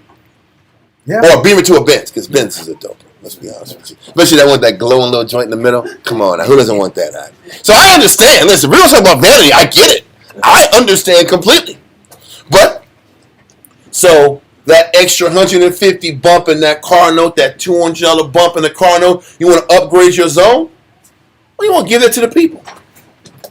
And if you give it to the people, are you going to feel sad and unhappy that you got to give it to the people? Mm-hmm. Then what is that showing about you? That's the game. And then why am I unhappy now that my wealth isn't just going to me? So I can look at it two ways. I'm unhappy because I'm losing out, or I'm appreciative and happy and content that my work was able to go to helping other people. It's perspective. But that perspective comes from that New Testament, or that new way of looking at scriptures and suffering and sacrifices. Listen, like Paul said, ye have not resisted unto what? To blood. Most people have. Most of those guys back then, they weren't resisting unto blood. They were putting it on the line and dying. Either they were getting their teeth kicked in by hating Jews that didn't want to accept this Christ thing. That's what they were experiencing too. Remember when they were getting beat in the synagogues? And they would leave the synagogues with broken teeth and busted up lips, rejoicing. How about in Iconium? They were getting stoned to death. The Most High will revive them, and they will be leaving praising the Lord and singing and praising the Lord. Who sings and praises the Lord after you get your teeth kicked in and you almost die? It is spiritual perspective that gives you that. Because a rationally minded, prudent person would say, this ain't smart. Let's just sit back and make little fishy symbols and keep this shit on the low. Like they did during Nero's time. I use some wisdom. Let's use fish symbols and do Christian stuff. These guys was out here telling people like it is, knowing they might take an L. At the very least, I might get beat up. At the very worst, I'm gonna get charges put on me, and I'm gonna sit back here and sit down for some time. Or like Paul, he had house arrest. Did you all know that? He was on house arrest for an extended period of time and eventually got killed. That was the life of a Christian or the life of an Israelite. So yeah, all throughout history, it was suffering and pain doing the right thing, but that's what you were supposed to do. And a spiritually minded person didn't look at it as pain and suffering because they understood the Bible. And they were able to spin and digest suffering and sacrifice and loss as glory. And that's the difference between the individual who will make the kingdom and the one that will fall short. Is spiritual and enlightened perspective about the circumstances that you go through. This is why the beginning of the significant stories you get in the scriptures was about how our outlook was in the wilderness. Only 2 people had the capacity to see the purity through all the suffering and all the loss and all the obvious catastrophes that was in front of them. 2 people could see the good, and that's why they entered into the kingdom. So the answer to everything we're doing is about that New Testament or that new perspective, that new way of processing your trauma, processing your pain, processing the endeavors you go through. That is what the Bible and Paul and Christ really taught us. This is why Christ kept attacking the Pharisees. Because the Pharisees' number one focus was exploitation. I'm going to get mine. Why didn't the Pharisees like going to the poor?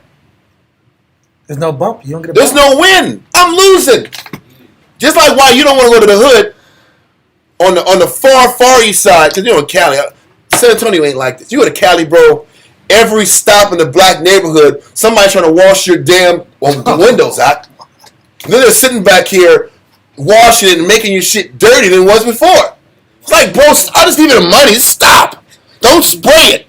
I'm going to give you $1 to get the hell away. And then you sit back here and you give them $1, and the next spot you go to the gas station, hey, brother. Hey, like this. What's up, brother? Well, you know, man. You know, things is hard, man. And you like, God damn, another guy's hitting me up. And if you're nice, you might give him another $1. Then you go down the street to the grocery store. Hey, brother. And he's doing he's cooling and dancing in front of you. Trying to get you he's doing a jig in front of you. I try to sit back here and get some more money from you. Everybody needs something. So I'm going to Venice Beach. Forget this, son. I'm always white folks. I'm going to Manhattan Beach. Because Venice Beach is too wild. I'm going to Manhattan Beach. I have some fun at it. I'm going to Marina Del Rey. And get away from all this crap. Then you got Edomites playing their little guitars, their little banjos. Hey, bro. Tip me, dude. You got a couple bucks, bro. You're like, damn, everywhere you go. Somebody wants something, huh? This is insane. That's a true damn story. And most big metropolitan cities are like that. What am I trying to say? This is why Pharisees didn't want to go deal with the poor. Because you're just losing. I gotta listen to all this. Why I just can't get off Jerusalem drugs. There was drugs back then. I just can't stop putting the branch to the nose, dog. I can't stop. Listen, I was walking. That's what the scripture said about. I think it was Ezekiel 8:17. How the Jews would like put branch to the nose. I just can't stop doing the branch to the nose. Dog. I love it. I love it. About that I don't know how to stop. That peace pipe. And you sitting right here like, God damn, bro. Can I just get some chicken over here? I gotta deal with this problem all them day long. This is why the Pharisees didn't deal with the Jews.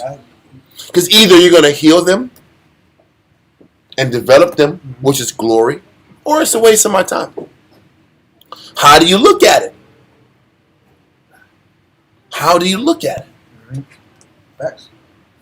And how you look at it will determine how you're judged.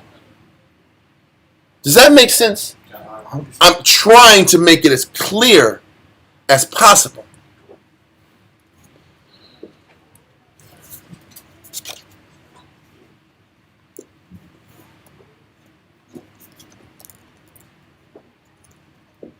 I understand where you're coming from. One person's view of being a vagabond is another person's view of being a disciple.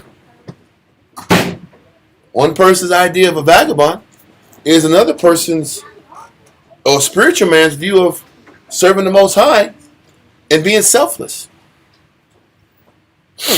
I don't know what to say. I mean, I don't think anybody in this realm, when you give your all to your people, your children aren't losing food. Because like I said before, the scripture says in 1 Corinthians 10:24, we're supposed to seek the wealth of others. So when I sit back here, or Shamshwan, or any other brother, seeks the wealth of others, and other people and the families are taken care of, guess what ends up happening? My children get everything they need. You will. I'm just saying, now this is experience talking. We've been doing it. I've been doing this since 94. Not that means anything. But whenever I've made sure the body of Christ is taken care of, Most High is taking care of me and my family. My children have not lost a meal. And I sit here and said, please, sir, could I please have a morsel of bits for my belly because my tummy hurts? Listen, nobody in my family was ever doing that. Yeah. And the nation was always put first. So isn't that like little Timmy out? Little Timmy's just hungry. Timmy O'Toole out. He's hungry. His belly's hungry, and my kids, they just starving. Now has my children and family had to be uncomfortable? Yes.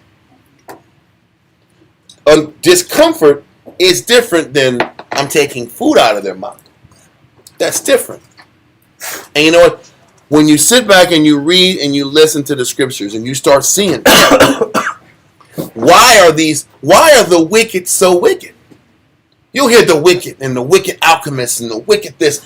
Why are they drinking blood? Are they drinking? They biting cats. They biting the heads off bats like Ozzy Osbourne. What's going on? Is it that? No. Is that the wicked they're talking about? No. No, it's just people that don't like the idea that I gotta lose so that you can gain. Because what else is the New Testament about? I lose, you gain. I put myself on the back burner so that others can be taken care of. We can go into verses and everybody go into it. I'm going to the restroom. Yeah. We can go into all the other semantics and the specifics. But what eats at the wicked? The wicked hate it when they have to lose and take multiple steps back so that others can be sustained. The only caveat to that is that the Most High said, give unto the what? So you're not supposed to do this for selfish, wicked, ungrateful people. You're supposed to lose your life for people who are committed to serving Christ. That's who you put it on line for. And if you put it on line for those people, then it's just glory behind it. So the question, are we going to live for ourselves? It goes back into the wicked we talked about, Wisdom of Solomon chapter 2. Because Wisdom of Solomon chapter 2 talked about what? I'm not worried about my afterlife. Mm-hmm. I don't care about what happens when I die. This is about what I accumulate now and for my children and my children's children and setting up generational wealth for them. So from that perspective, I'm taking food out of their mouth. If it's about fighting and putting all my money into establishing generational wealth so that they can be taken care of, then cool. But let's not forget what Christ said about that man that kept stocking his barns up and having to build a bigger barn, to building up all of his reserves, not just for him, but for his family down the way. What did the Most High do to that man that broke down the barns to build a bigger barn, to sit back here and stack up more and more savings for himself? Christ called him thou fool. Yep. So you lose your life.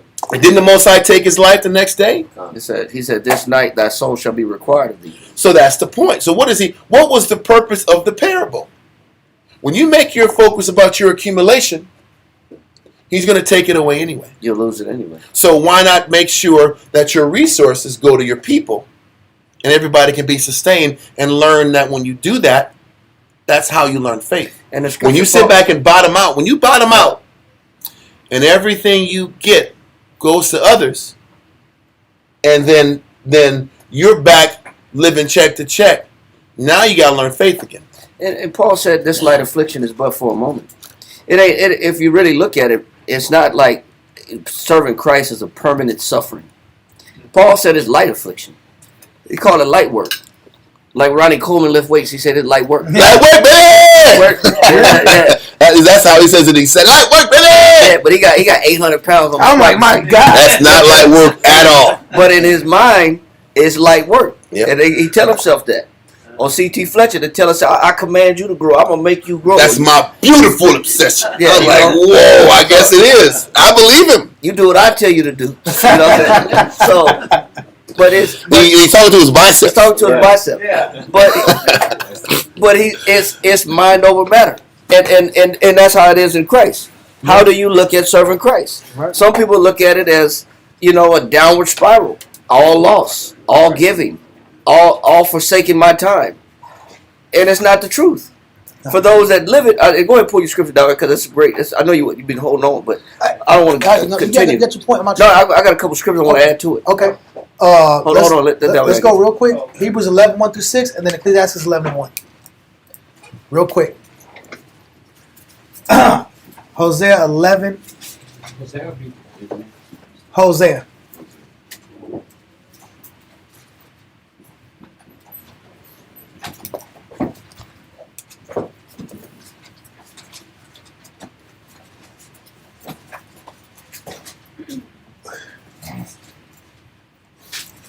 Hosea 11 and 1. It's real fast.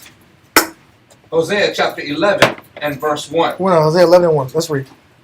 When Israel was a child, When Israel was in their developmental stages, we should still be in the spirit of being impression. We should still be impressionable in that developmental stage, that moldable stage. Read. then I loved him. And When the called- Most High love us? says, when Israel was a child, When we were like children. We had that childlike mind, that pure, spiritual, happy, joyful concept of thought. That childlike concept of thought. Most High, that's when He loved us. Read. then I loved him and called my son out of Egypt. And because you had that pure conscience, the Most High said, this is why I'm going to pull you out of Egypt. And Egypt represents bondage, the past, suffering, being exploited unjustly, living in a godless land filled with sensuality. Read. As they called them, so they went from them. They sacrificed unto Baalim and burned incense to graven images. I pulled you out of your filth, your sorrow, your bondage, and your godlessness, and you end up regressing back to a similar state that you were in. Read. I taught Ephraim also to go, taking them by their arms. I loved you enough to teach you and even pull you by your arms. When a person is pulling you by the arms, that's an act of love. That means I really care about you. You only pull people by the arm and you care about them. Because most times say, well, you can walk then. Sure. You can walk. If you're pulling somebody by the arm, you usually watch it in love movies, romance movies, soap operas, or you see it in the streets when people are tripping with their ribs in public. People grab you by the arms, not in the spirit of abuse. But I'm pulling you by the arm because I'm really trying to persuade you. And this is my last opportunity. Let me pull you by the arm. God himself pulled us by the arm. He tried. Read. But they knew not that I healed them. And you know what? The problem is we don't acknowledge that when we're in this biblical situation with less resources and less distraction and less opportunity to move about as we wish, we're actually getting healed. You can't go to a hospital, sit in a hospital bed, or you can't walk around and get healed at the same time. Usually when you're getting healed, you're sitting in a hospital bed watching MASH movies 10,000 times. Usually in one place for a couple months till your bone heals, you're getting medicine, you're getting catered to. That's what a hospital is about. Isolating you so that we can deal with this sickness. Well, what do you think a camp is? What do you think the Bible in this life is? It's isolating you to give you the opportunity to spiritually heal. But at the same time, you're watching your friends on Facebook, you're watching your friends on TikTok, you're watching your friends on Twitch, you're watching your friends on social media, and they're up and down the street living their life, traveling and going on vacation. And you're in this constricted lifestyle. They're out and about and they're sick, but you're in this hospital bed and you're getting healed. But in your mind, this is jail. Read. I drew them with cords of a man. I drew them with cords of a man. That means you were getting taught, you were getting pulled, you were being compelled, you were being convinced, you were being debated with, you were getting classes made for you, you were getting shown book after book, scripture after scripture, counsel after counsel. A man had to sacrifice his life to pull you back to this situation to get you healed. Read. With bands of love. Those bands are bands of love. That constriction is love. Not spoiling yourself by blowing money and wasting time and going on false pursuits and wasting your opportunity to get with Christ. That temporary constriction is really love. Read. And I was to them as they that take off the yoke of their jaws. The Most High was actually taking the yoke off your jaw. He was actually taking the yokes off your mouth. You can't see it, but you're literally a slave with an invisible yoke on your mouth. Like that picture, that sister. There's a sister in South America, jet black, Israelite woman with a fro, and she was known for having that. After you even see a mouth yoke, they always pull this picture of a sister, and she was in South America, and her slave master put that on her mouth because she wouldn't give her body to him on a carnal level. So because she rejected him carnally, he put that mask on her face for the rest of her life, right? But we're that same person with the yoke on our mouth because the world has restricted us because we won't give it to a carnal. Read. And I laid meat onto them. And the Most High took that muzzle off your mouth and it gave you meat. I gave you something. I'm feeding you. You're in an environment that is uncomfortable, but your spirit's getting fed. When you're in the other environment, your spirit's not being fed. We don't acknowledge that. It goes back to the awards concept of peace. The peace class coming up. I'm not going to spill the beans. In one environment, you're getting fed, but it's constricted. Another environment, you're free, but your spirit is starving. Read, and you're a slave mentally. Read. He shall not return into the land of Egypt. No, Most High letting you go back to your old condition. But since you don't want to see the Most High, what? But the Assyrians shall be his king. But you're going to have a king. You're going to have somebody over you. If you're not going to serve the Most High, you're going to serve this boss, Yep. this job, taxes, Trump, Biden's silly decisions, the governor of Texas, the new laws coming out, you're going to serve somebody. It just ain't going to be the Most High because you reject the Most High. Read. Because they refuse to return. Listen, I pulled you by the arm. I gave you meat. I fed your spirit, but you refused to return because you didn't like the conditions. Because the Most High's version of feeding and developing is a sucky life and a life full of unhappiness and how we look at things. Why do you think Christ's message was so powerful? That's why Christ said, heal the sick, cleanse the leper. Where did you hear anything about the fact that do you think that these men had families? Peter was married. Did you know that? I don't know about these other guys if they were married, but Peter was married. And Peter was the rock of the church. So regardless of his family and who he had, what had to come first? What was the instructions Christ gave Peter and all the other disciples? Heal the sick, cleanse the leper. So if Christ's job that he gave his disciples was to make sure that the sick and the lepers, listen, we know from the study of the scriptures that leprosy was a what? Curse. Was a mental sickness. That manifested outwardly. And manifested outwardly. So if they did, so what was the job that they had to do? They had to fix these people's thoughts. Fix their sickness. Now their sickness can manifest itself as laziness. You read about that guy that didn't even want to just roll over into the water.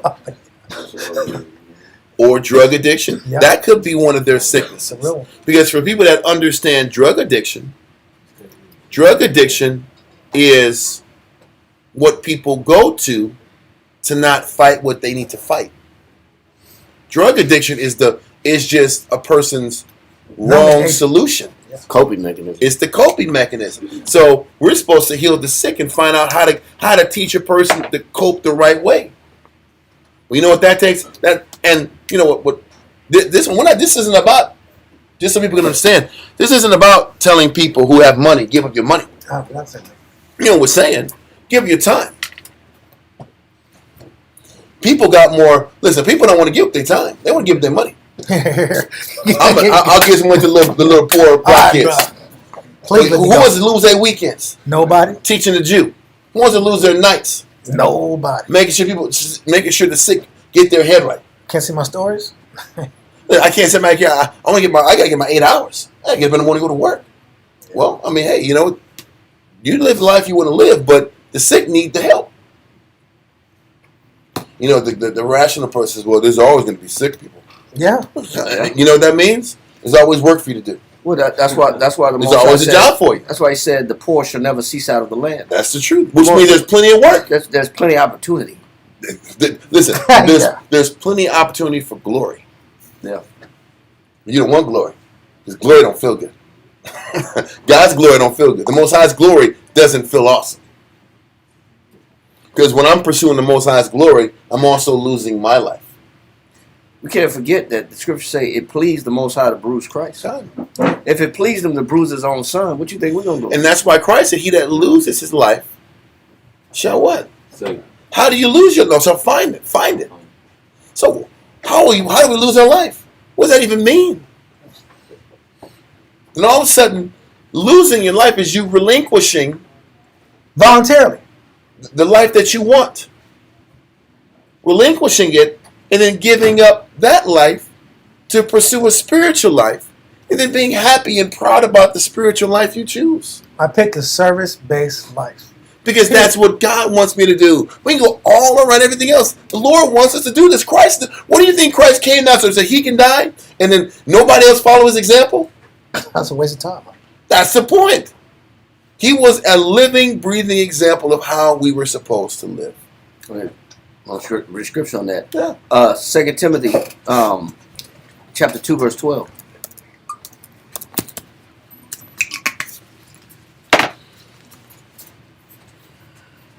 Start at verse 9.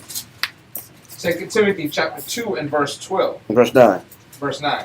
2 Timothy chapter 2 and verse 9. Is it 12 or not?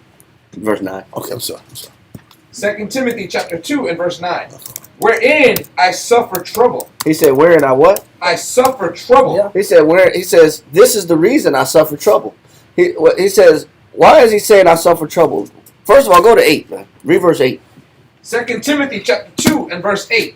Remember that Yahushua of the seed of David was raised from the dead according to my gospel. Go ahead. He said, this is what I'm preaching, resurrection from the dead.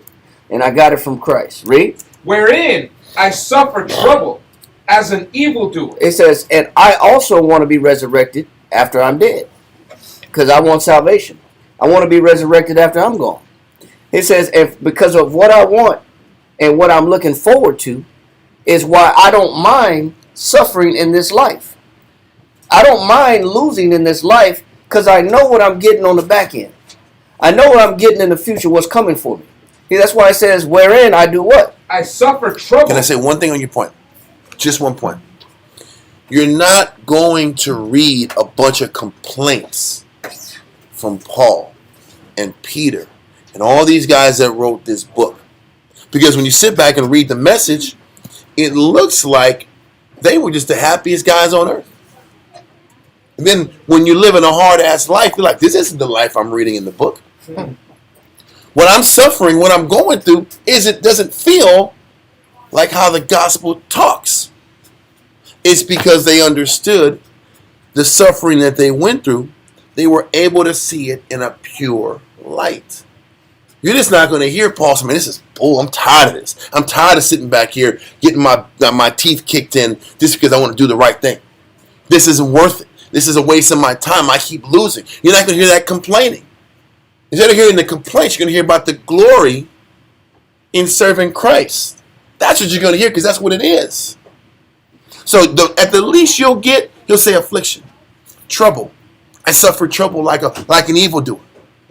But he's actually lightening the blow and the magnitude of what he's really experiencing. Because you know what he says? In Philippians chapter 2, he says, what I went through was nothing in comparison to the knowledge of the excellency of Christ. All the crap I'm suffering is nothing. This is light work.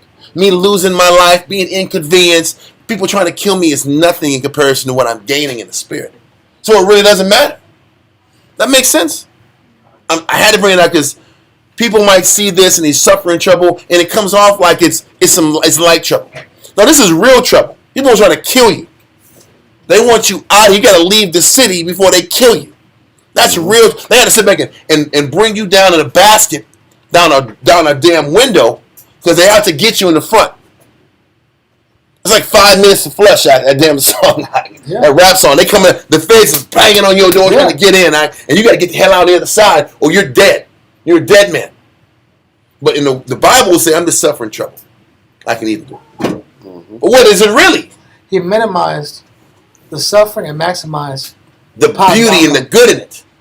But when you read in class, we have to tell it to you like it is, so you can prepare yourself for what it is. So our message is, it feels like suffer, loss is over, it's over. But if you don't see what it is for what it is, you're gonna lose it mentally and not accept what this is. I'm sorry, I had to bring it out just on your point. Slakia. Finish that. Wherein is I suffer trouble as an evildoer. But what he's saying is, I want salvation. So is my salvation worth me looking bad and everybody looking at me as an evildoer, even though I haven't done any evil? Mm-hmm. That means, can I incur blame for people's negative outlook and absorb it? Can I absorb people's negative outlook and their ability to see me as an evildoer, even though I might be blameless and I haven't deserved anything, but I can take people's evil. I can be a recipient of other people's evil. Because was not Christ a recipient of other people's evil outlook? Did he not have to suffer crucifixion, even though he was sinless? Paul's saying, listen, I understand because I want salvation, that if this is what it means, then I got to look like the bad guy, then the bad guy I'll be. If I got to be hated, Christ said, if they hate you, know they hated me first. So if people got to look at you bad, they got to hate you, even though you're doing right for your people, then that's part of the job. He's accepting the terms and conditions of what it takes to receive salvation. Read on. Even unto bonds. He said, I'll even go to prison for the fact that I know that it's only temporary. Because in the end, I'm going to be resurrected in the end. So I'll embrace prison.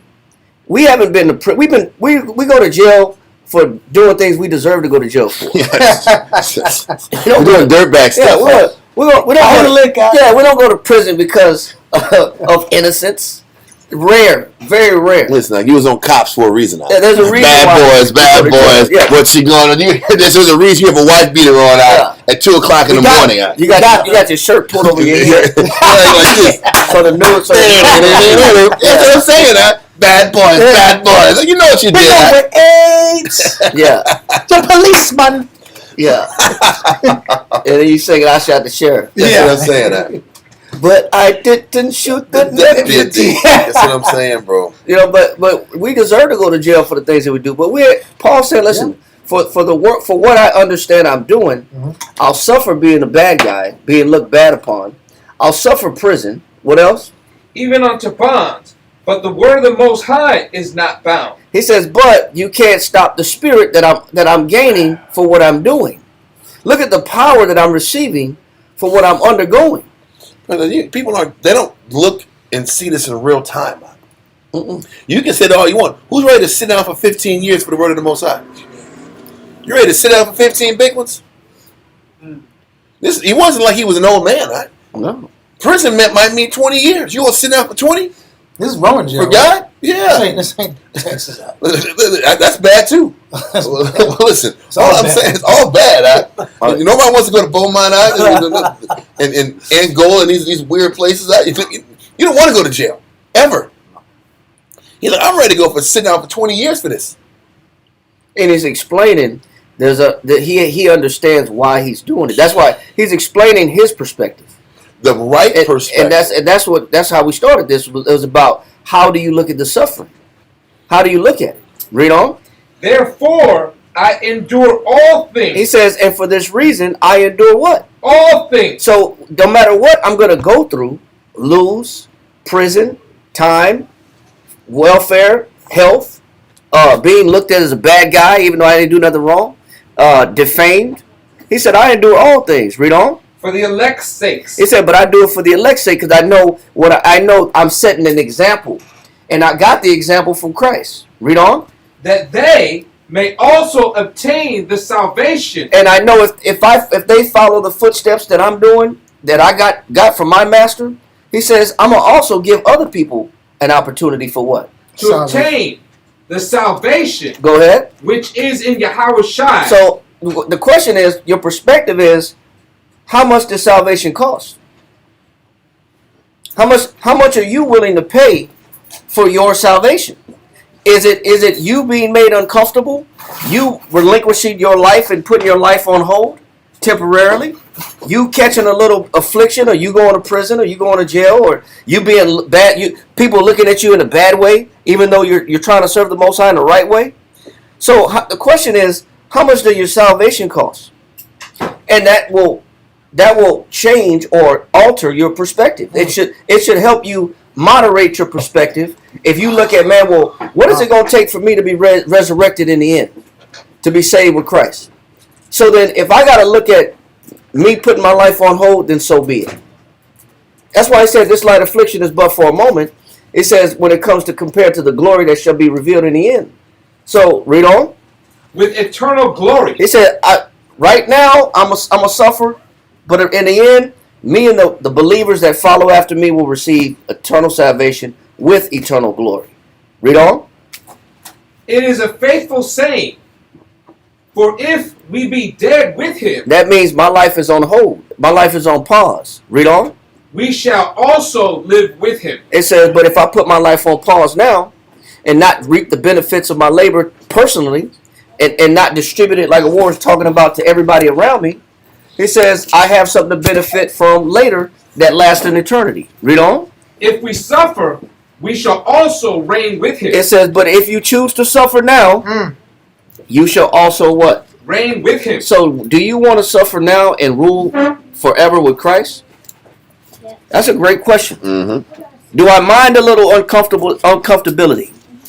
Do I mind being a little stretched thin? Do I mind being a little pressed upon by the needs of everybody around me? Do I mind it? Because he said, if you don't mind, then you have what? It says also reign with him. Then you have a chance. You have a chance to rule with Christ. Read on. If we deny him, But if you don't want to do it, you don't want to live this life. You choose not to suffer for Christ's sake. Read on. No, I don't want to live in perpetual suffering. Yeah. I'll be a vagabond on earth and constantly Yeah, sit focus on back it. here and be in a constant of suffering and pain. Because just because Paul said it was light suffering, to another person it could be the trials of Job. Yeah. This could be the worst thing ever. He's trivializing it on purpose because we're all supposed to learn how to trivialize our suffering. Yeah. That is a skill and a spiritual skill Major. to be able to just to be able to take your suffering and the things you're losing and going through and trivialize it as it's nothing. That is light affliction for but a moment. It's but my Like in duty. 1 Corinthians chapter 4 and 17 says. That is a skill. But that's what you learn when you study. How to diminish the magnitude of something that's really challenging. Because Paul, he was facing life and death situations. He was able to spiritually rationalize that this is just a minimal short-term inconvenience in order to gain the kingdom.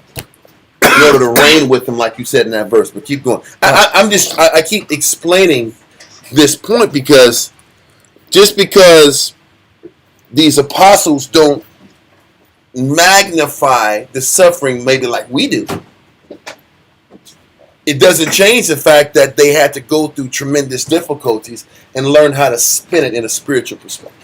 Which is a major gift from Christ. That's what you gain. That is an aspect of gaining the spirit of Christ. I'm sorry. Finish that.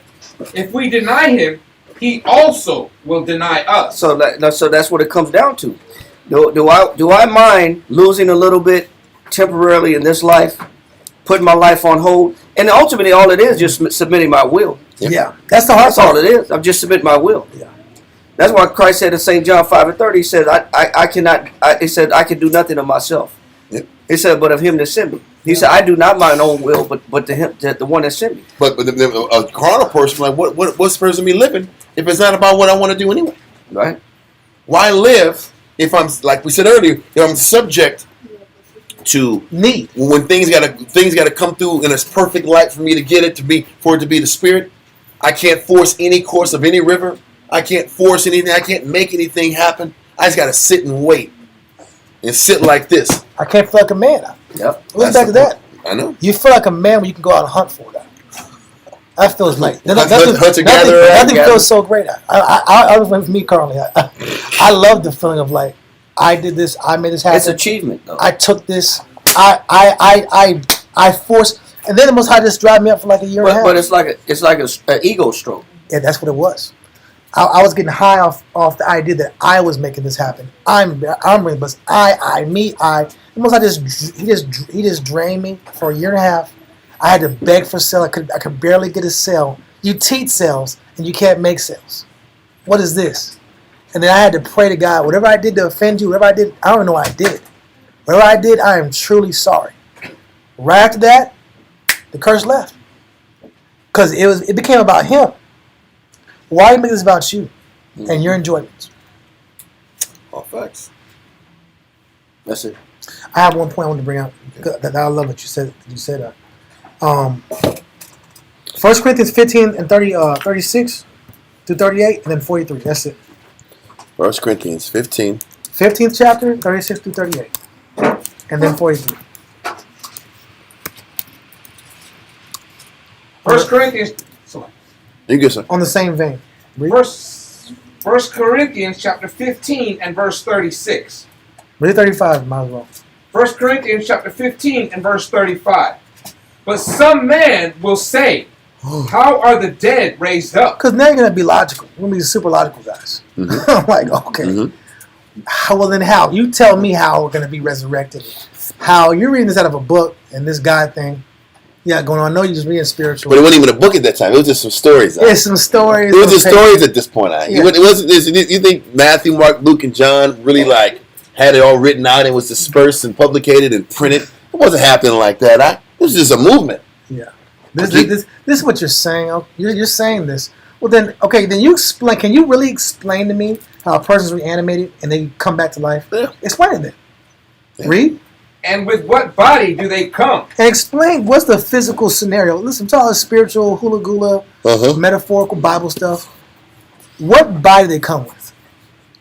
Let's be real. Read. Thou fool, that which thou sowest is not quickened, except it die. Listen, bro, we're being foolish. Because you have to die in order to be brought back to life.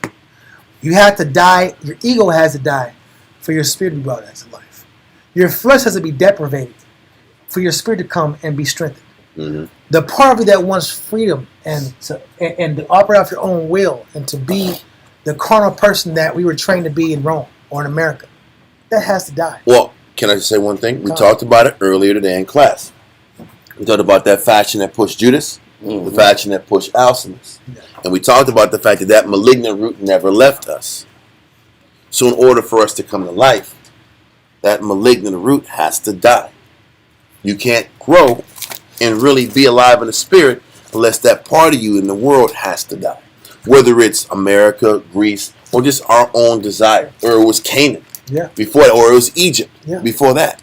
It has to die so that you can truly grow as an individual. I'm sorry, keep going. Read on. Verse 37.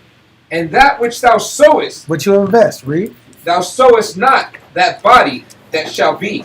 You're not sowing that by. It's not just for your physical situation. You're sowing for your spiritual situation. Read. But bear grain. It may chance of wheat or of some other grain. Read on. But the Most High giveth it a body as it hath pleased it. The Most High is making you sacrifice to be what He wants you to be. Once again, this is about the rescinding of will.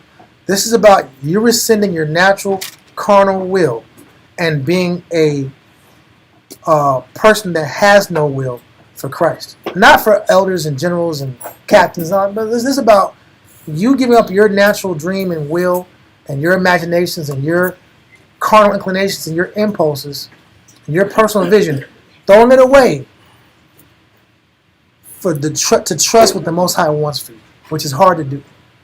Read. And to every seed his own body. Most High going to give you your own, but He's going to make you what He wants you to be. He's going to mold you how you need to be molded, not how you want to be molded. Verse 43. Verse 43. It is sown in dishonor. It is raised in glory. In this world, giving up your personal will and giving up your dreams and visions and what you want to do in the flesh, in the spiritual, in the carnal realm, that seems dishonorable. But spiritually, if you look at it spiritual, you renounced your throne like Moses did, and you chose the throne of Christ. It's either the throne of Egypt, like Moses, or the throne of Christ. You got to give one throne up. If you choose the throne of America and Rome and Greece, you gave up your throne with Christ. If you choose the throne of Christ, then you got to give up the throne of Egypt and Rome and Syria and Babylon and America. But something has to get lost for something to get gained. Read. It is sown in weakness. It is raised in power. It's sown in weakness, but it's what? Raised in power. If the Most High doesn't put you in a position of vulnerability, because let's be real, we don't like giving up our will because we don't like being vulnerable. Point blank. I don't want to be vulnerable with these new people.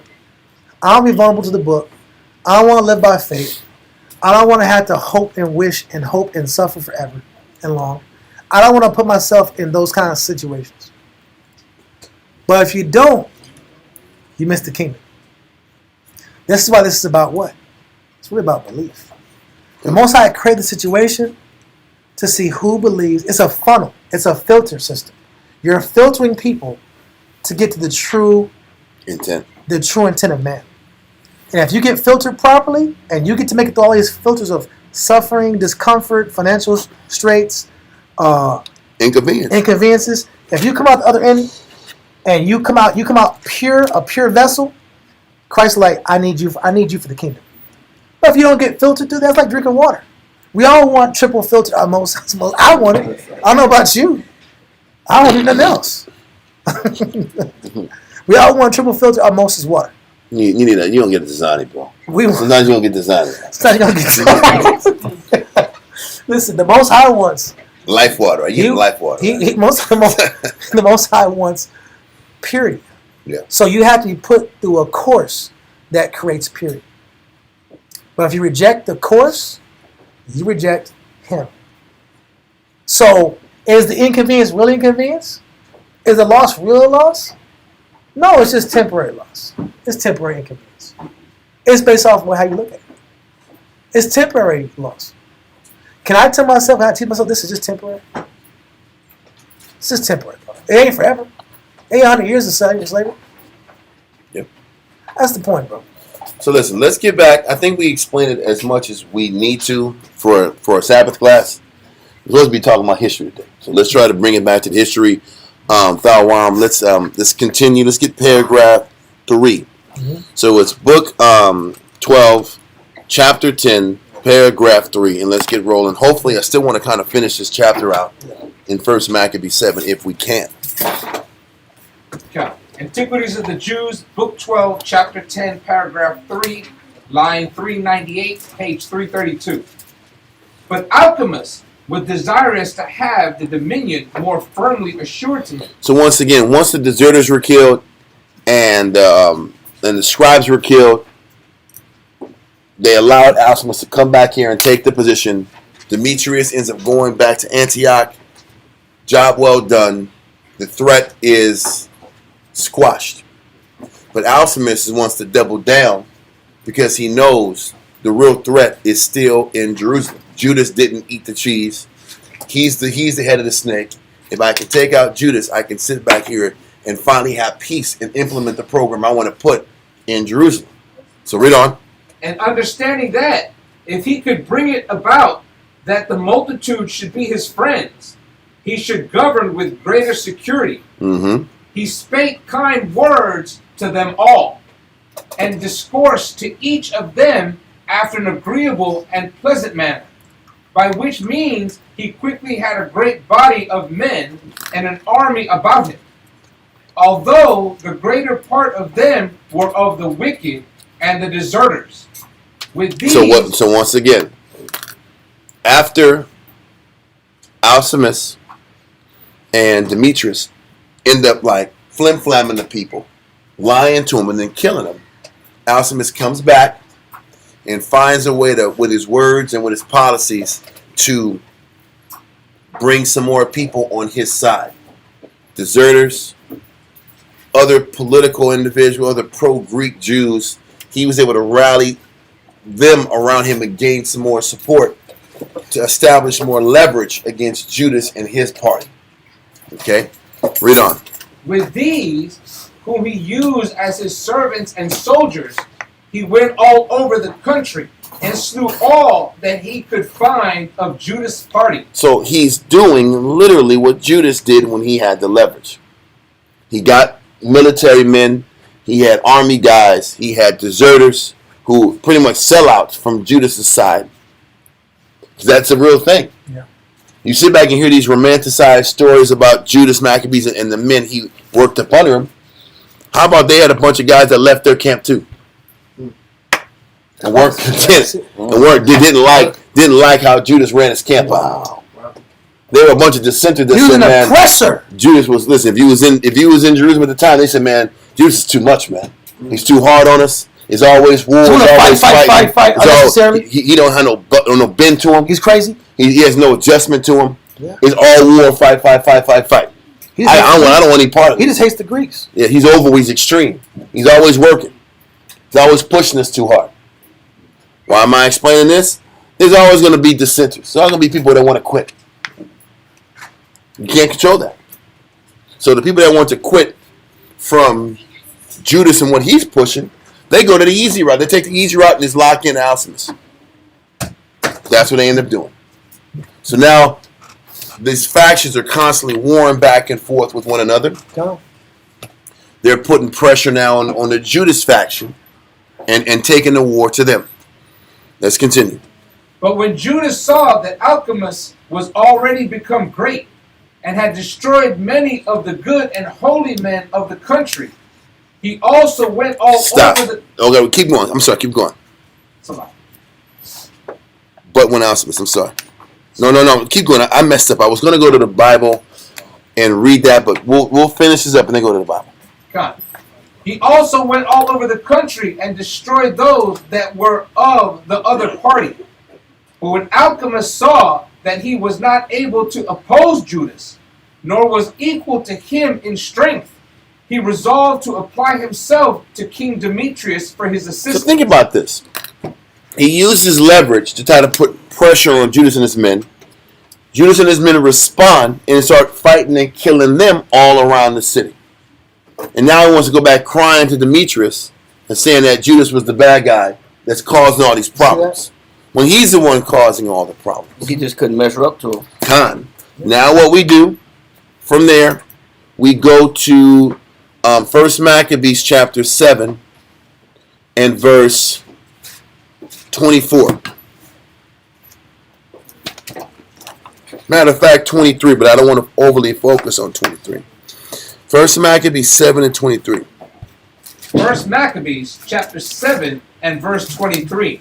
Now when Judas saw all the mischief that Alchemist and his company had done among the Israelites, even above the heathen, He says Alchemist did more harm to Israel than the white man did to Israel.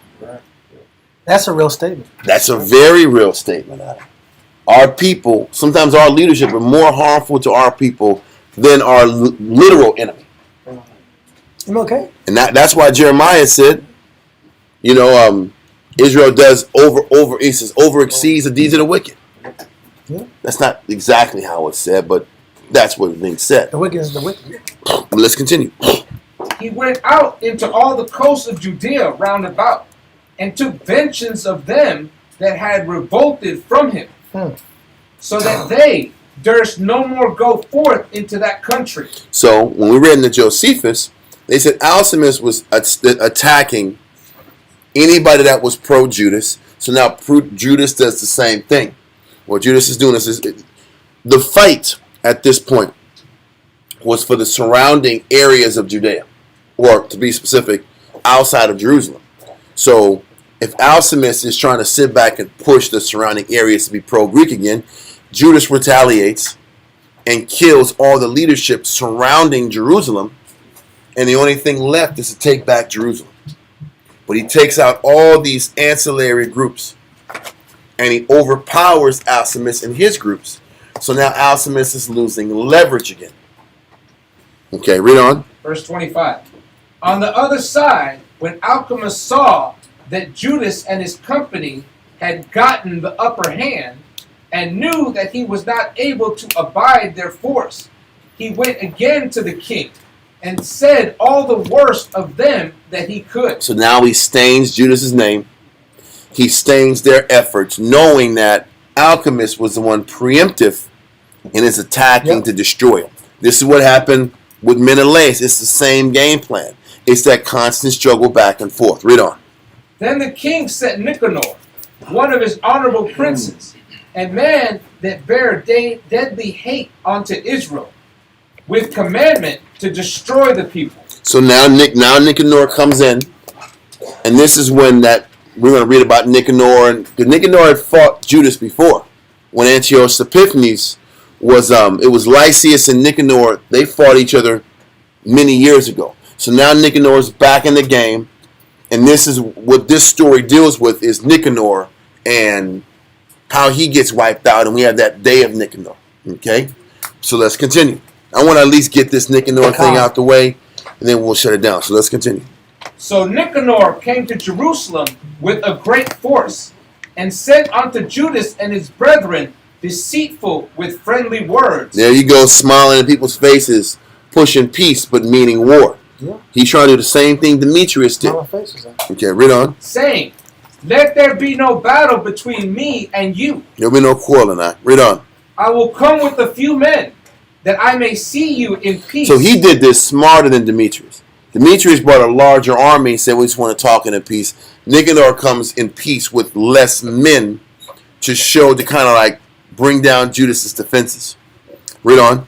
He came therefore to Judas, and they saluted one another peaceably.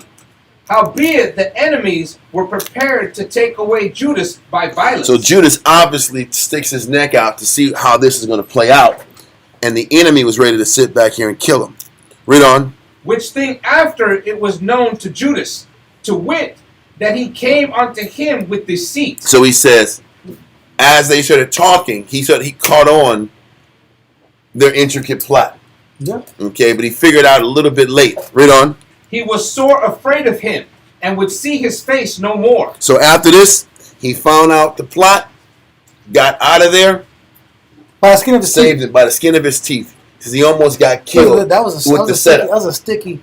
That shows you, even if you're doing righteousness, we had this maybe two classes ago. Yeah, no, it was 2 Saturdays ago, but it was the last class. That idea of invincibility is not always there. Done. That I'm invincible spirit, especially for young people. This is for young people, especially old people too. But the idea that we're just these invincible people that, what's the word for invincibility? Just I can never Invulnerable. Yeah. invulnerable, invincible. That idea is not true. We can go to class all day, read the Bible. We're still responsible for counseling. Yep. And we're still responsible for making good moves. And you're still responsible for listening to the Spirit. And the one moment you listen to the Spirit, it could cost you your life. Yeah. It could cost you. It could be very detrimental to somebody you care about, or detrimental to you. Well, we live in this bubble like we're Israelites, so we're automatically protected at all times. Yeah. Not true. Not true. And Most High is merciful. we're going to get put to the test very soon when things go bad. Our diplomacy, our wisdom, our communication, our faith is all going to get put to the test when all this stuff falls apart. Because we can sit back here and pull verses all damn day long.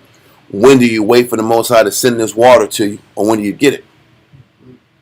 When do you go get these oil supplies, gasoline supplies? When do you wait for it to fall in your lap? When do you go get supplies to protect the ones who are here in the camp and your family? And when do you sit and wait for the Most High to bring it to you? Those are real questions that we don't really have answers for. We can pull the verse about how the end times are going to be like Goshen.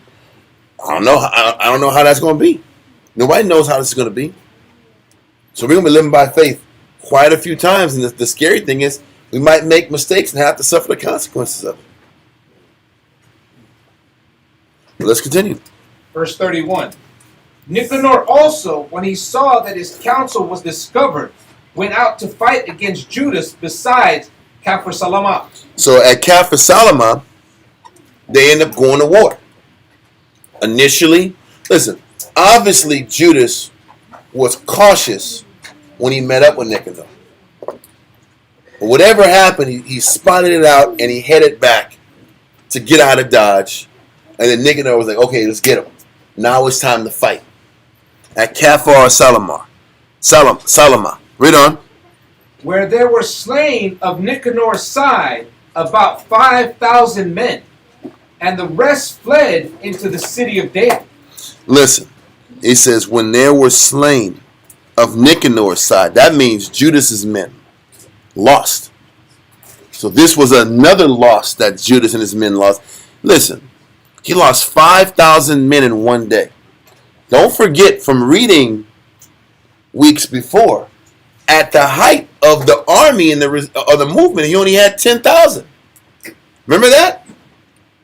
Like 3 weeks to a month ago, he only had like 10,000 men. And then 2,000 left when things got bad.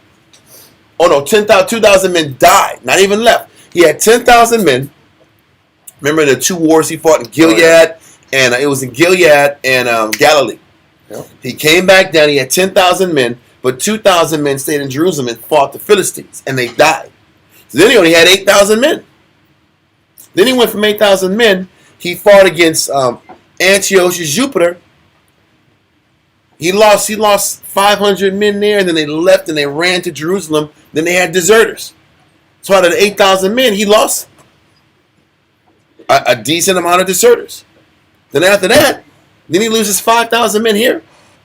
He might have only had 3 racks after that. 3 to 2,000 racks of men left after this war. That was demoralizing. So he has 2,000 to 3,000 men left at this point. After losing 5,000 men, he had put real time in. What type of psychologically? What type of blow is that? Is this the end of us? Is Most High going to sit back here and let Al Smith and this wicked guy just run roughshod through us? So this is the stakes. We lost 3,000 men at Kafar Salama. And then we flee to the city of David. That means we flee back to our where? Jerusalem. Stronghold. We flee to the stronghold, but the stronghold ain't all the way strong because some of the walls got broken down. Read on.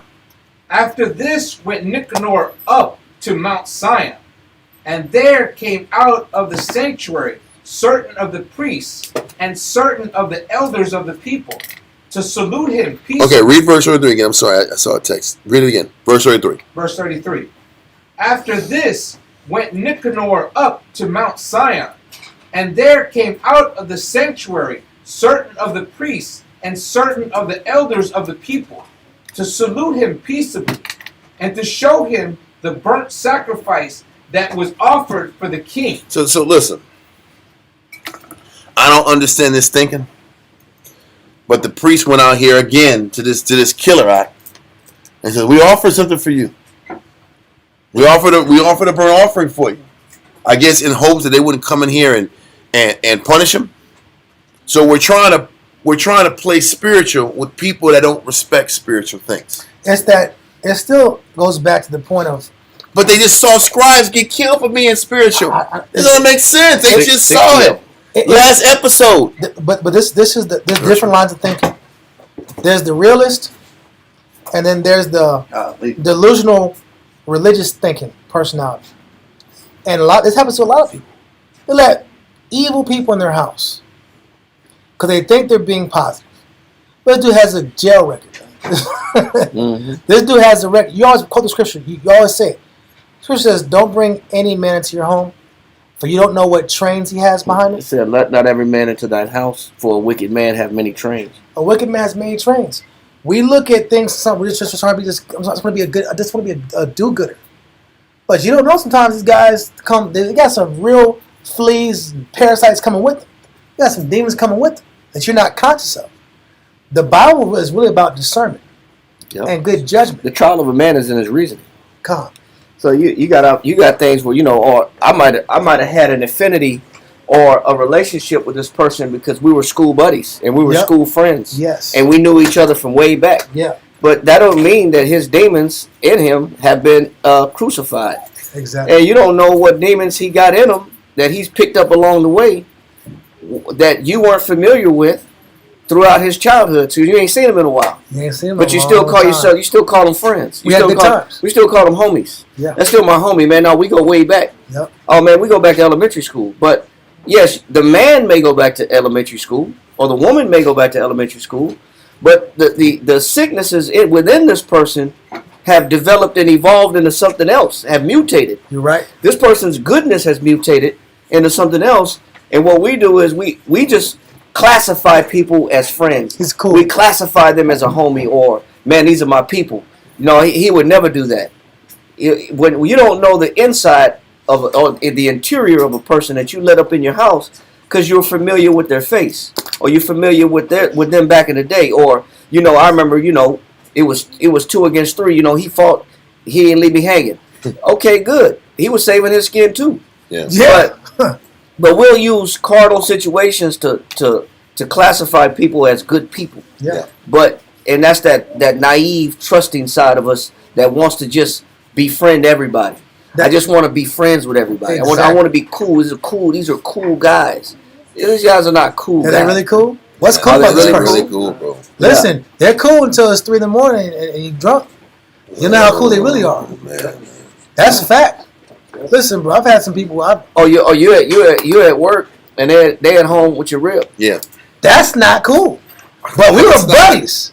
I thought we was boys. We went to high school together. Yeah. Like that was then. This is now. But being we had a recent scenario where a brother that was coming to class, was for the sake of a couple of dollars, was sending his rib to another man's house to clean the house. To hit a lick. To know, and we kept telling him, brother, listen, that's not a good idea.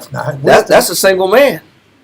And you sit in your, and this is not somebody that's in the camp, but just socializes around the camp. Yeah. And this man was just sending his rib to another man's house to clean his house for a couple of dollars. We said, brother, why don't you just go to work and have some faith? Well, He didn't know he was Willie Diot. Yeah. He didn't know he was Willie Diot. Yeah. And you know, but For those who know this song, they know. yeah, but this guy was like, well, now that you cleaning my house, get yourself a couple of drinks. I left some drinks on the table for you. There you go. Won't you cook me a little something? Play some You know what music. I'm saying? Play some music. Yeah. Anything in the kitchen is yours. You know, Yeah. and, Gonna play some Lenny Williams in the end. To the Pendergrass. Mrs. Jones. Yeah. Mrs. Jones. Mrs. Jones. and then when the brother was asleep to the Love TKO. looks like another love TKO. To the Pendergrass. So but the brother sleep to what's going on. And then once we open the brother's eyes, like, brother, you can't see the subtle moves this man is making with your woman, under the idea that you just get a couple of dollars. And then once his eyes were open, he got mad. He was furious. Well, you set it up. But You gave That was his hustle. to him. yeah. It was his hustle, because whereas other men are religiously naive, some men are naive behind the idea of a financial come up. Yeah. Yep. Some people are naive for the idea of friends and freedom. I just want friends and freedom. And we just drink together. We're just buddies. Or it's business. It's not personal. It's just business, it's not personal. It's a cool guy. There's a certain surface perspective that we operate in that we can't afford to operate. And you know what we do? We compromise safety. Yeah. We compromise safety of the whole household. Yeah. But just letting people in. Yeah. Just without validating them and qualifying. And that's not living by faith. That's not living by faith. No. Yeah. That's you wanted something and you made a risk play to get something that you wanted. You wanted an object. You wanted some money, or you wanted some buddies. That's why the scripture says, "Beware of a counselor and know before what need he hath." You better know what the person that you're trying to be cool with. What does he need? What's he looking for? He's a single man. He's just hanging out. He's just cool. No, what does he need? Yeah. What does he want? Yeah. Anyway, that's just what Yeah, look. He's a single man. He's like, yeah, man, I showed you need my house clean, man. Can you send your wife over there? Clean the house up? Yeah, the mood is set, bro. Please. It's incense burning in there. Incense burning. Drinks on like that. drink as much drinks as you want on the coffee table. All the drinks, incense burning, slow jams playing, slow jam. This time making sweet. Oh, I just want you to clean up the kitchen. Yeah, I left a plate on the Watch stove it for clean. you. I left a plate on the stove for Look you. real nice today. Awesome. Look nice today. Who did your hair? That's not done. Oh, it looks like you just did something. Like you did something nice to him. There you go. There you go. There you go. And that just happens every time. Every time that happens. But you wanted some funky dollars, but you risked your house for it. Israel wants their idea of peace without war, and they risked their households for it. Yep. Versus doing the hard choice. The Bible here is training us, we got to choose the hard path. I just like everybody. Israel don't want to hear that. Israel don't want to hear that. I want the easy path too, bro. Listen, I want to save me some time. I'm about my time.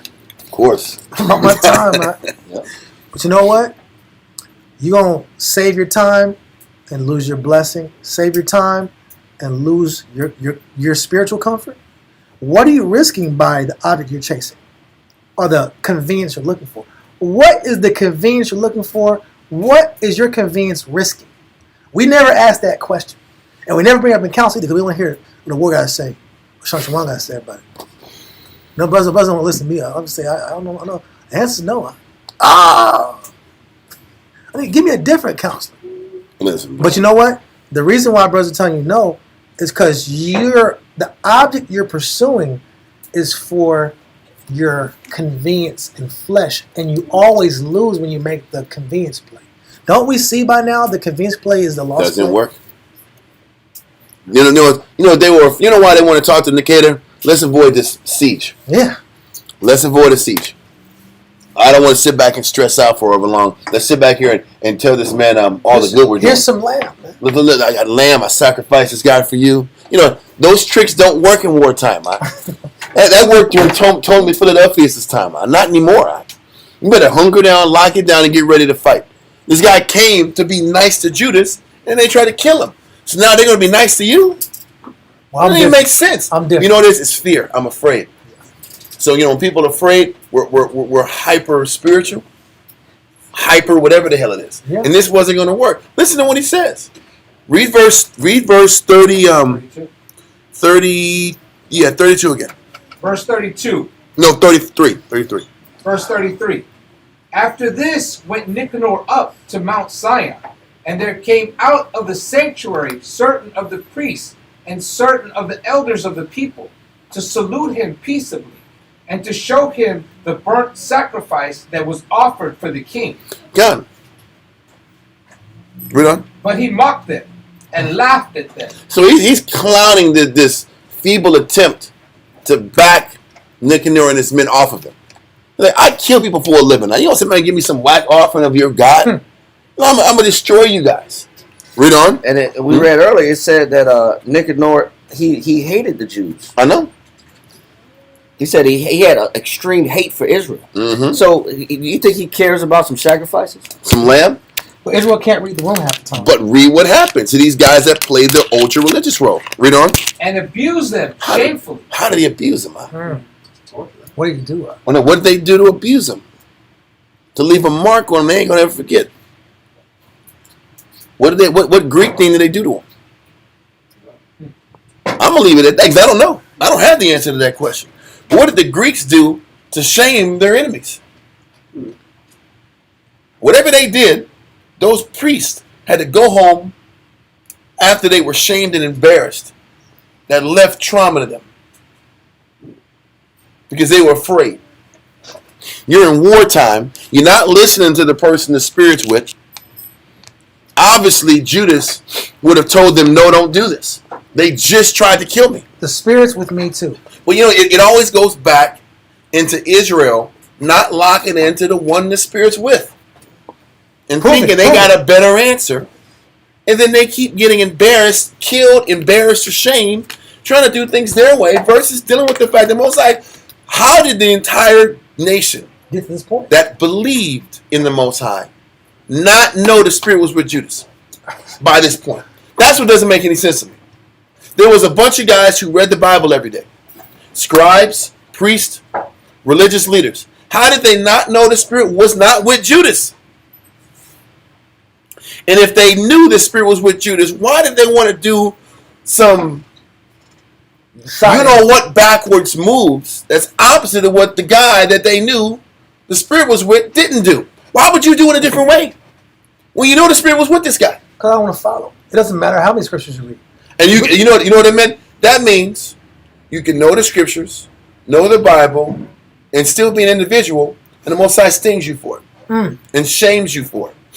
So maybe they shamed, the Most High allowed them to be shamed because it was shameful not to listen to the Spirit. That's crazy. You gotta say that again. I'm gonna say this, huh? That hits because we don't consider that. Just because you believe, and just because you believe doesn't mean He's going to reward you for your belief when you don't listen. And the act of them not listening to Judas here obviously was shameful to the eyes of the Most High. How many signs do you need to realize this guy ain't to be messed with? Literally, scribes and Assyrians got killed and thrown over a 75-foot cliff, and the entire Israelite nation knew these guys weren't to be played with. And you walk around here with linen on, you think you're going to get treated different? Yeah, because the Most High revealed, I'm wearing linen. I kill animals for a living. I kill the animals. What are you doing? I do it on the Shabbat. But I don't listen to the guy the Most High said listen to. Pray for my enemies. Yeah. Okay. And that's why they got abused shamefully. I just hope it wasn't the abusing that we've seen on TV and stuff nowadays. I hope it wasn't that kind of shame. That's really messed up. But they were abused. But the bottom line goes to Israel, no matter how many scriptures and how many classes you got, A lot of times, Israel does not choose order. Let's just keep it 1,000. It's the truth. Even based on rank, you can have all the rank you want. Rank don't matter. I know. Rank really doesn't matter when it comes to order. And this is why it's going to be scary at the end. Because the Spirit is going to reveal who the Most High in Spirit is with. Like it always has. And it starts from battle to battle, skirmish to skirmish. And then the group will start seeing who the Spirit's with. And then you got to make a decision. After you see who the Spirit is with, you going to keep doing what you want to do? Then prepare for the shame that comes from it. You know, back in the day, during David's time, Israelites were shamed by cutting out the backside of your pants and shaving your beard. That was shame back then. It's honorable, yeah. But I can't say that's what these Greek boys was into. I can't say that's how they abuse people out there. Do you want to sit back here and be abused and mutilated by your enemies because you just got pride and don't want to listen? I don't want that. And I say that if the Spirit ain't with me at the end, you think I'm going to sit back here and once was this. No, listen, I'm going to lock into whoever the Spirit is rolling with. I'm not stupid. Because pride is pride. The rank, amount of years in the truth, amount of time in the truth, amount of vows you got, pride is still pride. The Most High destroys people based off their pride. Because these guys were elders that got abused. Yeah, that means they were breaking scripture down and they were competent. They weren't just saying ABC, I forgot. But they didn't counsel with the guy that they knew the Spirit was with. They knew the Spirit was with Judas.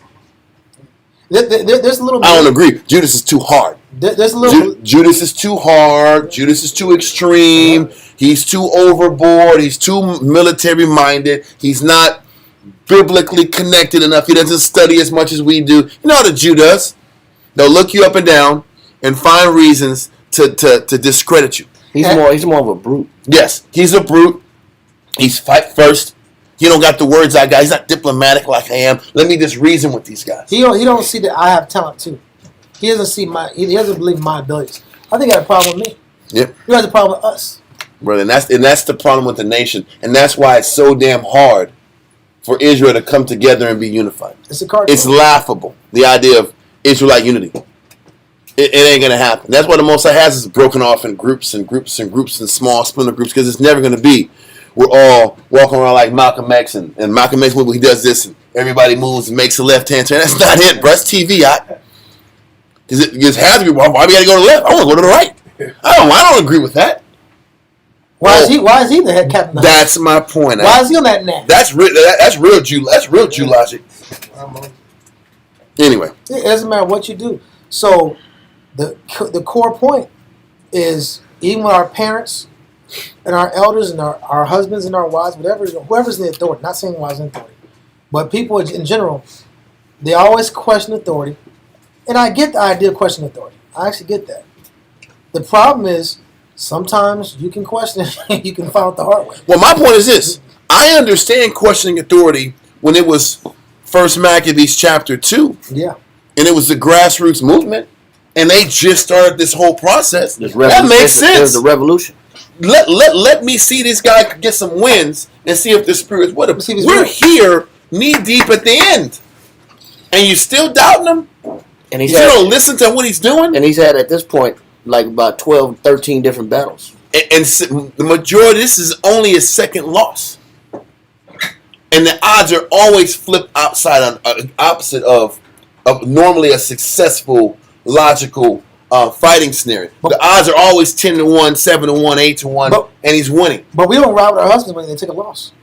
When our husband, I'm talking from the premise of just how people are. When our husband takes one loss, he makes one mistake. Yep. His car breaks down one time. I remember I was with this chick one time, bro. And the car broke down one time, brother. One time, bro. She said, "Listen, that's what you know. I know you got your stickers right, and I know you ain't got no gas in this car. If we break down, or if you get put over, don't call me no more." I said, "Whoa!" I'm gonna say this. I would have been like, let me make a right-hand turn right now and drop you off at the local, wherever the hell I'm at. And I'm going to get the hell out of there. Listen, it would have been that simple. She kept it wherever I am at that moment that statement was made, I can be on the far left-hand side of the highway. Yeah. And what's the next exit? exit Brother. 1, 2, 3, 4, 5. I'm getting off that thing. Listen, 1, 2, 3, 4, 5B. And I'm gonna go and get off that road, and she can walk right there. What are we even talking about? she kept it real. There's nothing to say after I that. wasn't thinking like that. I was like, I better not get caught by the police. I'm driving like this. I'm looking at. I'm like, every mirror in my car is like, I'm driving like, I got like These eyes back in my stories are head. great. These are I'm the looking, greatest I'm stories looking ever. around. I'm like, hold on, my Lord, she is too fine to sit here and get pulled over. I better not get pulled over.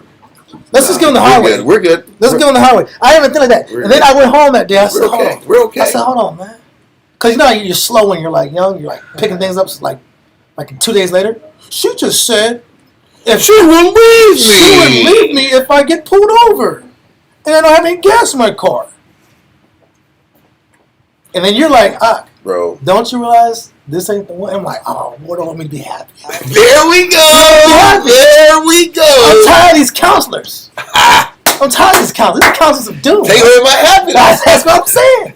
So I'm not following these counsels. I'm going to keep riding with the Spirit. Okay. And you know what? But the lesson got learned, though. The lesson did get learned. Later on, The yeah. lesson got learned. I'm going to tell you, if you don't want to listen, you're going to sound like those priests. The Yeah. Spirit's warning you, There will be abuse. and the Spirit's telling you, you're going to get shamed some kind of way. Yeah. You get embarrassed some kind of way because you think that your counselors or your teachers are just tripping. That's what we be thinking. Jesus is just tripping. I was just tripping.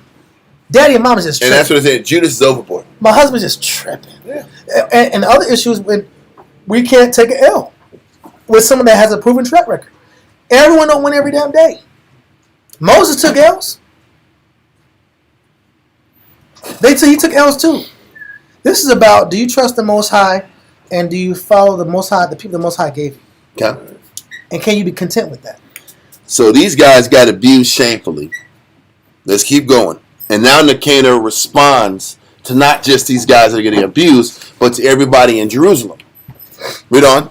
Verse 34. But he mocked them and laughed at them and abused them shamefully and spake proudly and sware in his wrath, saying, unless Judas and his host be now delivered into my hand. So he says, y'all better sit back here and sell out the one man that led this entire damn movement for years. Sell him out and his men, and there'll be peace in your city. If you don't sell them out, because what they're at now, they're in Accra. Now they're fortified in Accra, like kind of like posted up, hiding, so that they don't get, taken advantage of. So what is obviously showing is that one portion of the temple is open, or the city is open, the wall, and they're in that citadel. I'm trying to get a picture of the citadel, so there's no confusion of, so we can kind of understand. I know I didn't get rid of the citadel image, did I?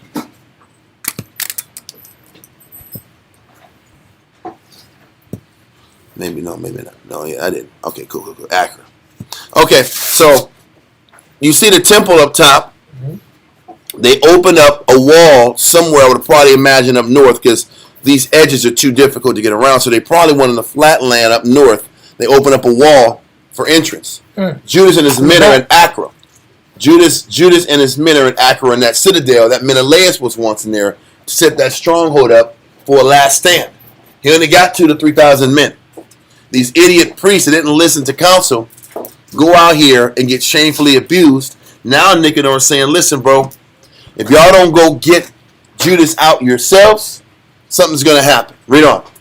If ever I come again in safety, I will burn up this house. And Meaning, I'm going to burn up the temple. I'm going to go into the Jerusalem and destroy and burn up this temple. And don't forget, he can go right in there because the wall is open. Read on. And with that, he went out in a great rage. And he says, so that means he was innocent, man. I want this you-know-what out of here. Bring him out so we can kill him, or we're going to destroy your temple. And I'm not playing. Read on. Then the priest entered in and stood before the altar and the temple, weeping and saying, Thou, O Lord, didst choose this house to be called by thy name, and to be a house of prayer and petition for thy people. Be avenged of this man and his host, and let them fall by the sword, Remember their blasphemies, and suffer them not to continue any longer. So Nicanor went out of Jerusalem and pitched his tents in Beth Horon. Beth Haran. In Beth Horon, Mm-hmm. where a host out of Syria met him. But Judas pitched in Adasah. So hold on a second. I want to try to find this Beth Haran. Give me that verse again. Verse 39. So Nicanor went out of Jerusalem and pitched his tents in Beth Horon. So if you look at the map, it's the brown directional points, and the brown is above the green. Okay, so Nicanor was at Beth Haran, and it said Judas was posted up near Adasa. Now I don't see Adasa in this map, but I do see Beth Haran. So whatever it is, Beth Haran is slightly above Jerusalem, and then you have Adasa is near that location. Just so if you guys can see the map online. So do y'all see Beth Haran? It's in the brown. Yeah, 7. Yeah. Did it say 7? Yeah. 7. Okay. It is 7. That's 7 major battles. But this is the 7th one. So let's continue. So now, and so Judas and them go to Adasa. Because what does that mean? You know what it means? Judas is the only one with real fortitude. Why did Judas leave the citadel? I'm not going to sit back here and risk the temple. I'm not going to put the people in danger. So if we're going to go die, we're going to go die honorably and save the people. They were already obviously low in numbers. Think about the level of faith it took to man up, get out the citadel, and face this man one-on-one with the odds significantly against him. It just shows you the character of Judas, man, and how great of a man he was. You know, he was ready to stare death in the face and accept it however it goes down. Versus a lot of our people. You know, one of that also shows you like a lot of people have the Bible, but a lot of us don't have courage. A lot of us have the scriptures, but a lot of us don't have faith. A lot of us got the Bible, but a lot of us don't know how to apply it. Judas knew how to apply it. That's how you knew the Spirit was with him. He sits back here, knows there's a good chance they're going to take an L, but he's going out there anyway. So read verse 40. Verse 40. But Judas pitched in Adasa with 3,000 men. I told you it was 2,000 to 3,000 men. He only had 8 from Rip. Lost 5, and that means all he had was, this was it. This was another last stand situation. And they just lost literally days before. How do you think psychologically they were going to take this? How long can They it lost last? 5,000 of their brothers. Days before, you're going to go back and fight this same army with 3,000 men? Where is your faith at, and what do you think they're thinking? If this is it, man, you know what? Forget it. Then we're going to go down swinging. That's what else are you going to think in that situation? You got punched in the mouth. 5,000 of your brothers that you've been fighting for years with died. Now, this was the largest death rate and death total of their entire experience. Now, they did lose against Jupiter, but they only lost like 500 men. This is 5,000. What does it let you know? Most High brings you to the brink a lot. And he wants to know what you're going to do now that your back is against the wall and you're really at the brink of losing it all. Where's your courage? Where's your fortitude? You don't sit back and die for what you believe or not. Because that's really that's where they're at. Are we going to die for it or not? Are we going to run? You know how easy it was for them just to run and go the opposite direction and hide? Why camp out at Adasa and say, we're going to go deal with these guys? What it took to do that was amazing. And not just run. Because what would most people do in this situation? Preserve themselves. And lies that we're going to fight, going to live, fight another day when you really wouldn't do it. Can I say this? Yes. It goes back to that point we went to about 45 minutes and 50 minutes ago concerning if you don't practice putting yourself in the shoes of jeopardy and expending yourself and losing your life for Christ's name's sake, I mean, just some conveniences. You will never be in the. You won't be in the spirit to think like this when those bigger waves hit. Done. There's small waves and there's big waves. It's the same blueprint. It's the same routine. It's just a higher scale or a higher intensity or magnitude of the same situation. You know what they've did? They've been fighting blood, sweat, and tears for so many years. There's no turning back. Yeah. And this is why you're supposed to commit yourself to the work like that. All in. The all in is, but you gradually learn what all in looks like. When it's battle after battle, the Most High comes through for you. You fight and you dedicate and you win battles. You win battles. You take steps back. You lose a little bit. You come back and you fight. And in the process of that, you realize, man, Most High has shown me too much to back out now. Whether there's bad leaders, bad generals, bad heads, bad experiences, I know too much, and I'm not going back. I've fought too much to get to this point. That's it. This is my destiny. I'm going this direction. This is what Judas and all these men have accepted. You know, I can't find it right now, but I love it when Josephus talks about the differences between what a hero is. Yes. And yes, because it's dealing with Saul. And it was like, listen, a great hero faces his battle knowing he's going to die. He says, when you sit back here and fight a battle and you know there's a 50-50 chance of winning or not, then that's not really courage. Yeah, he says that a hero is not somebody that is willing to go to war knowing that you have a chance to come back home to your families. Yep. And come back home to your kids. And come back home to your village. Kinda. He said a hero is one who goes to war with joy, knowing that there is no return. Yes. And he talks about that. That's what a real hero is. He said the world don't honor those type of accolades. They look at the hero as one who's go fights and come home and get celebrated because he went and fought. He said, but a biblical hero is one who goes fight without the idea and without the knowledge of knowing for sure he's not coming back. Done. But that's a different mentality. When you know there's no return, there's no parade waiting, there's no Victory Day parade waiting for you coming home because you're not coming back home. Right. But who can know that they're not going to come back home and still go into war with that mentality, with joy, knowing you're not going to come back. Right. But the world celebrates their heroes. Look, they go with parades and confetti and flowers and marches and wreaths and flowers and roses and champagne. Them ain't real heroes. And I'll find it later on. I don't know what it is. Keep talking because I'm close. But, there's a difference. But the Most High does these kind of uneven odds. Go to Judges chapter 7, verse 2. The Most High loves putting us in these unequal situations and scenarios for a reason. These outnumbered, it's like every battle is outnumbered constantly. Less and less men. Less and less resources. Why does the Most High keep putting us in positions where we got less and less resources to fight with? It looks bad, bro. Well, why would the Most High do this? Read that. Judges chapter 7 and verse 2.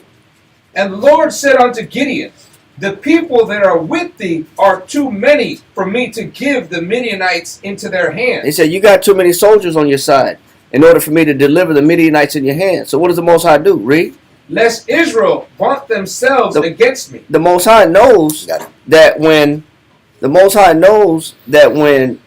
we got the odds and we got the numbers and we got the resources and we go to war and we win, who do we give the credit to? Yeah. Us. We take the credit. Look at what I did in battle. Look at what I did in war. Yep. Look how I slew two of them at a time. Look how dope I am on the battlefield. Yep. But we take the credit from the Most High. Read on. Saying, my own hands have saved me. What does the Most High do? He puts us in a position where you can't say that what? My own hands have saved me. That's why the Most High got to keep whittling away the numbers, removing the numbers and the odds and keeping the odds stacked against us Making at this all look times. bad. He's making these situations look bad. Well, he has to, because if it don't, we're gonna take the credit. You can't tell Israel nothing. Can't tell Israel nothing that when they feel like they accomplished something. We're great men. We're great. Yeah, well, look how valiant we are. Oh, we're not all holy men here. Yeah, look, we're men of war. Yeah. Look, nobody can stand. I'm a before us. soldier. Yeah. All right. Yeah. Okay, Yeah. tough guy. So but this is where we stroking our own ego. So the Most High don't like that. So he'll say, "I'll make sure that you never say what." It was you. I'm sorry. You reading it? Yeah. Mine own hand had saved me. So that's all. That's why the Most High got to keep bringing these digits down. These low digits. These digits is low, bro. Yeah. These are some tough times out. I was just Yep. smart. I was just smart. Look I'm at just the wisdom. I use wisdom. I'm him.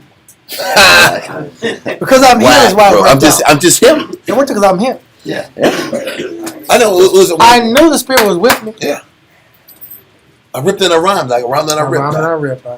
You dial on, right? Dial on. So listen, you got more on that because I want to pull that what you got. Go ahead. Let's go to Josephus. This is that story Shamshon was explaining. Josephus, book 6, chapter 14, paragraph 4. At the quarter mark of paragraph 4. So book 6, chapter 6, book 14. Wait, sorry, book 14 or book 6? Okay. Book 6, chapter. Chapter 6. No, I'm tripping. I'm tripping. Slakia. It's book 6, chapter 14, paragraph 4 and a quarter. Okay, where it says, "But I shall speak further upon another subject." Line 343, page 176. Got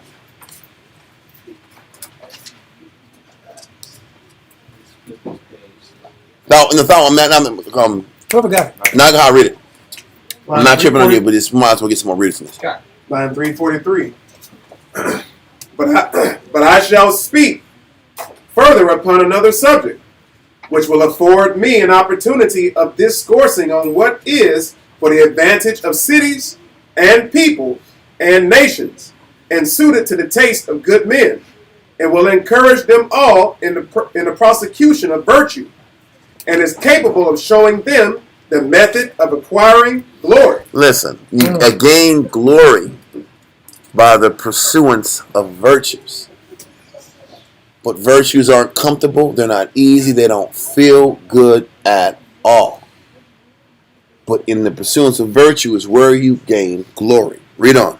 And an everlasting fame, and of imprinting in the kings of nations, and the rulers of cities, great inclination and diligence of doing well, as also of encouraging them to undergo dangers, and to die for their countries, and of instructing them how to despise all the most terrible adversities. And I have a Meaning to not be afraid, to despise terrible adversities. This what's about to be explained is to teach you how not to be afraid of terrible adversities, how not to be crippled by Sudden terrible adversities. Because most people wouldn't have the strength and fortitude to face whatever hundreds of thousands of men that Nicanor is bringing versus 3,000 men. The thought of those terrible adversities will make them run. Read on. Line 344. And I have a fair occasion offered me to enter on such a discourse by Saul, the king of the Hebrews. For although he knew what was coming upon him, Because this is dealing with the witch of Endor that he found. And the witch of Endor said, "You're going to die tomorrow. You and your son's going to die tomorrow." And he collapsed. Remember, the witch kind of fed him and took care of him and kind of got him strong enough. But he says, he's explaining that what Saul did afterwards was more noble than most men that fight. Because how many people know you're going to die and you still go and fight anyway out? And I'm going to give him hell and kill as many Philistines before I go down. Many people are strong enough to make that move out. But read on. for although he knew what was coming upon him, and that he was to die immediately by the prediction of the prophet, he did not resolve to fly from death. He could have ran, used all of his monetary resources and gold, and could have ran the opposite direction up and tried to save his tail. He didn't run from death. He didn't run from the inevitable lot. That's why I said earlier in this chapter, or this paragraph, he said this is what should be commended and admired and adhered to for all fighters and all people trying to gain glory and virtue in their craft towards defending their nation. Noble work. Con, read on. He did not resolve to fly from death, nor so far to indulge in the love of life as to betray his own people to the enemy, or to bring a disgrace on his royal dignity. Con, because it's about honor. It's about not doing anything shameful. Because it would have been shameful and dereliction of his duty to run from that battle and turn tail. I'm more honorable to die, knowing damn well you're going to die and get your body mutilated by these heathens. It's better to do that than run and be a coward. That's what they did. They sat back here and cut his body parts all around the Philistia and sent him to the 5 major cities of Philistia. In their temples. Yes, in Temple Dagon. I know they had heads and body parts, and then other men had to go back and reclaim those body parts and bury them the right way. They'll make a trophy out of your carcass. Yes, and put them in the front. It might not have been at the temple, but in the front of the gates. And hung them on the wall. That's what I'm saying. Something like that. It was one of the. Yeah, it was probably they in hung the them on the temple. wall. It was in the temple, right? Yeah, they hung them on the wall. They had to go to the city and get them off the wall. Yeah, and it was multiple wars to do that. But God, so this is what he's facing, knowing that it's going to happen. Read on. Line 345. But exposing himself, as well as all his family and children, to dangers, he thought it a brave thing to fall together with them. He's, I'm going to die with my sons on the battlefield. I'm going to die with Jonathan. What better way to go down and fight with my son and really die an honorable death versus dying a coward's death? These are conversations we're going to have when it gets bad, bro. You think we're going to be not pulling this out when it matters? What are you going to say? No, the witch of Endor already gave him the bad omen. God. He already seen the bad omen that he was going to die. So now what do you do when you got 24 hours left? What do you do when you know I got 24 hours to live? What am I going to do? That was a rap song. Don't forget, Elijah, he talked to Elijah. 24 hours to live. What would you do? Where would you go? But that's a real life question. When you got 24 hours to live, what are you going to do? Real question. Yeah. You go for self? Or you going to follow after what he's doing? And Josephus is giving him his flowers, man. Because that is an honorable way to go out versus running. I tucked my tail and I ran. I didn't want no part of that. Yep. Let's keep going. Go.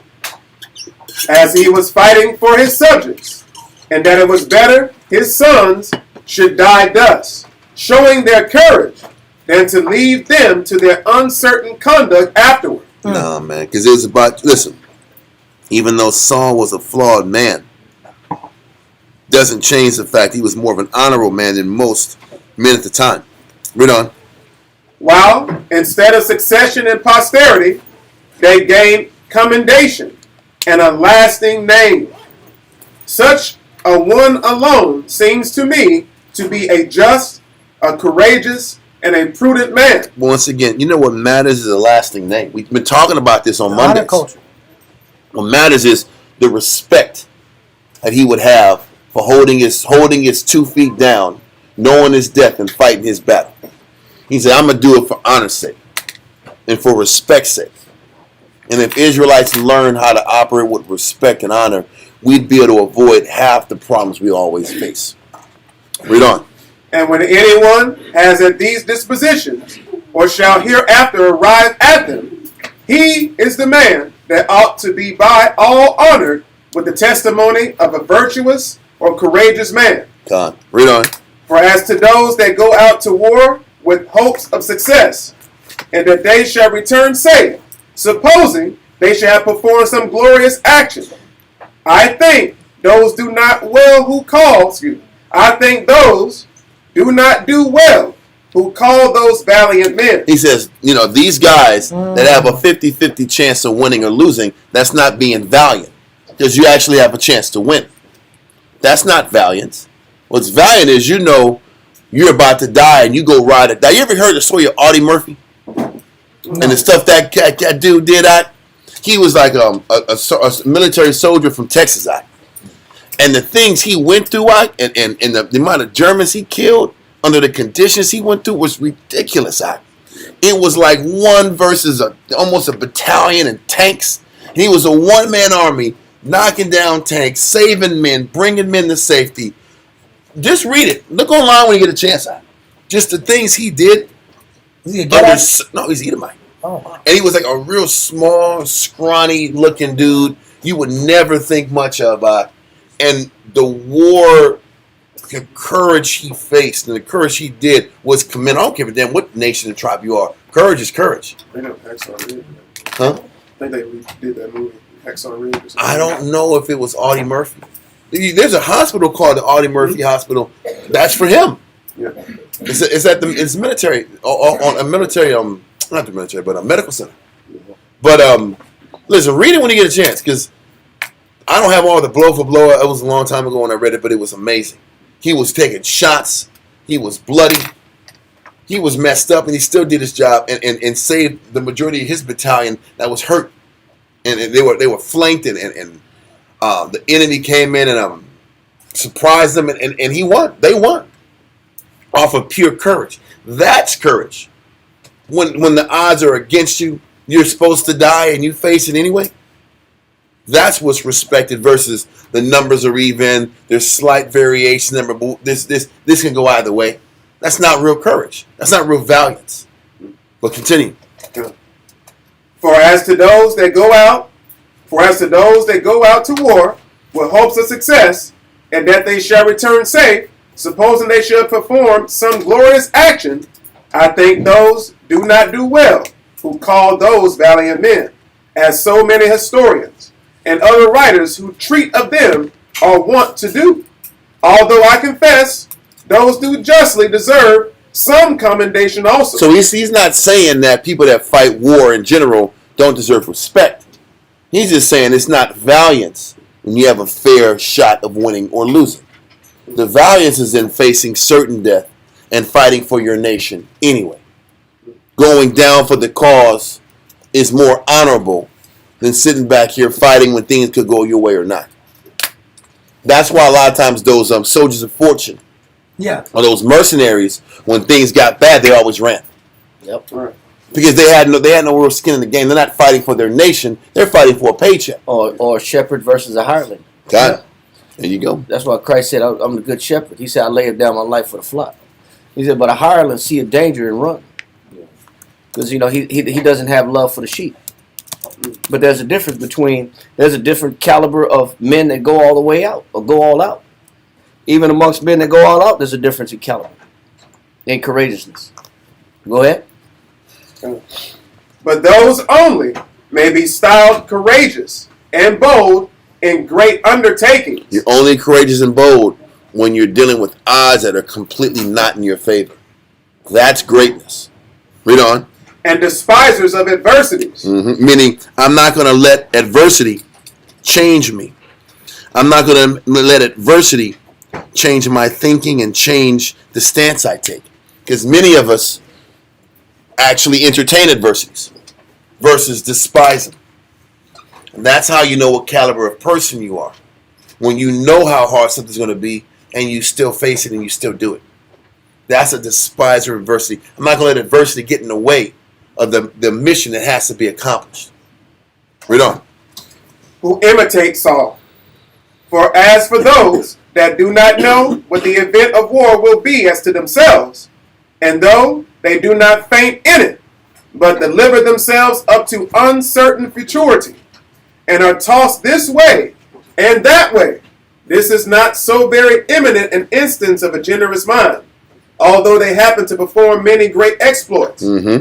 But when men's minds expect no good event, but they know beforehand they must die, and they must undergo that death in the battle also. After this, neither to be affrighted, nor to be astonished at the terrible fate that is coming, but to go directly upon it when they know it beforehand. This it is that I esteem the character of a man truly courageous. No doubt. And this is what these men are facing. Judas and these 3,000 men, they're facing certain death. They're facing certain annihilation. They're like, if this is the end, this is the end. We're going to stand on our own 2 feet, 10 toes down. And if we're going to die, we're going to die. If this is the Most High's will, it's going to go either way. Mm-hmm. We're okay with the result. Because that's the only way you can fight a battle. You can't fight a battle knowing it's going to work out. Because there's no way you know it's going to work out. You have to fight a battle knowing that, hey, it might not work out the way I want, and I'm okay with that. If I die on this field, I die on this field. Then you can be free in your fight. What is it saying? I can't be afraid to lose in any battle. That's what despising adversity is, or despising adversities. I don't care if I lose. I'm not concerned about what's going to happen if it doesn't work out. If I despise adversities, then I can operate free. The what if thinking. I can fight free. I can move forward free. And the Most High gives us multiple opportunities to purge the what if thinking. But that happens in personal lives, not just in war. It's the war of your mind. Mm-hmm. Am I going to sit back here and have paralysis by analysis because I keep thinking about what's the worst that can happen? Or am I going to just go and make a move, trust the Most High, and not be afraid? Right. And you don't know what you're going to do until you're in that situation. God. We all say what we will do. Oh man, I'll be like this. Right. We don't know. I know where to fight the enemy. Yeah, I'll go head first to the enemy. Yeah, for your house, shy. Yeah. And then you got these animals out here in front of you, like it's Mad Max. Are you gonna go fight these Mad Max boys out? Mano a mano? Well, and I don't got no training right now. I don't think that's wisdom. I don't think that's wisdom to do that. Oh, now we're gonna be the wisdom guy. It goes back to what you're getting these classes, you're getting the scriptures, you have your daily practices, your daily responsibilities, your daily duties, and your daily challenges in your perspective. Are you building your foundation in Christ? Yep. So that What's you your have enough foundation? to do this. Yes. The oil that we're supposed to be gaining as those virgins. We're the virgins in the 10 wise virgins. 5 are wise, 5 are foolish. The wise had enough oil.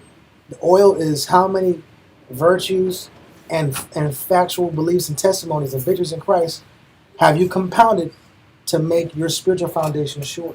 Okay. So that when the day of tragedy, challenge, adversity comes, you have done all to stand. Yep. It hits that for every man. Listen, let's read on. This last sentence. Line 349. Accordingly, this Saul did, and thereby demonstrated that all men who desire fame after they are dead are so to act as they may obtain the same. Listen, if you want fame, you want glory in the Most High in Christ, you better put works that deserve fame. You want glory in Christ, you want to have an everlasting spiritual name. What are you prepared to lose to earn that name, to earn that respect? You can't do mediocre. You can't operate mediocre like everybody else and expect glory when you operate mediocre. You want to give 60% of your spirit and you want to get maximum fame and respect. Remember when we read in Esdras, and it's the men that are given crowns at the end. And Christ gave Israelites crowns and said, these are the men that stood so stiffly for Christ's word. They got glory and fame. You think they earned glory and fame by sitting back here and being wishy-washy in the truth? Being unsure that they want to serve the Most High? I got thoughts of leaving today, bro. Shit, you think you gonna get crowns talking and thinking like that? I'm unsure. Today I'm 100%, but next week I don't know. Next month, I might need to sit back and look for jobs. What's on it? Let me look on Indeed. Yeah. Let me get on Indeed and see what's going on Indeed. Well, I'm tired of that brother, but I want to get a crown. Yeah, I can't. Listen, I hate Israelites. I hate my brothers. I want to get the kingdom. I can't stand them. Where's my crown? They piss me off. But I want to get rewarded. I want to serve my man, but I want a white robe of glory. Yeah, I want to be known as an honorable wife. But I can't stand his guts. I'm in serious. And I really want another life. I wish I would have had to do over a button. Yeah. And live another life. But I'm making the pearly gates, right? I want the white robes. No, you're Just give me not. the robes. No, you're not. Stop it. He said great glory comes with a great price. That's real. Glory comes with a price, whether it's in the world or in the spirit.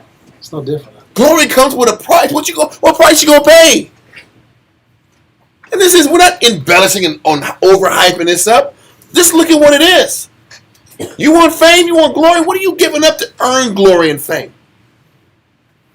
What type of life and moral choices are you prepared to make for the crown, for the respect?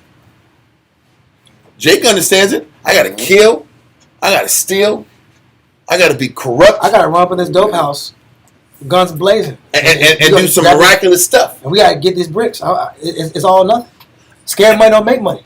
They have that spirit and wickedness. The children of light are wiser in this time than the children of darkness. Jake has the capacity to jump through and break in this dope house and get these bricks. And you know what they got? As glory. They got a picture of this. I want to say a bad word. The one guy that of made this it. NIGGA with doves over on my in the hood. They'll paint a little silhouette of my rip whoever the hell it is, and that's his glory.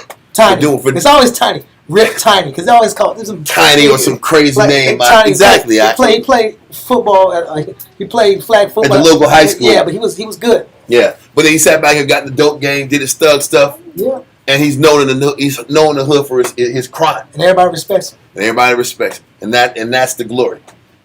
But in our realm, you got to be gloried for what you commit for the Most High, for what you dedicate to the Most High.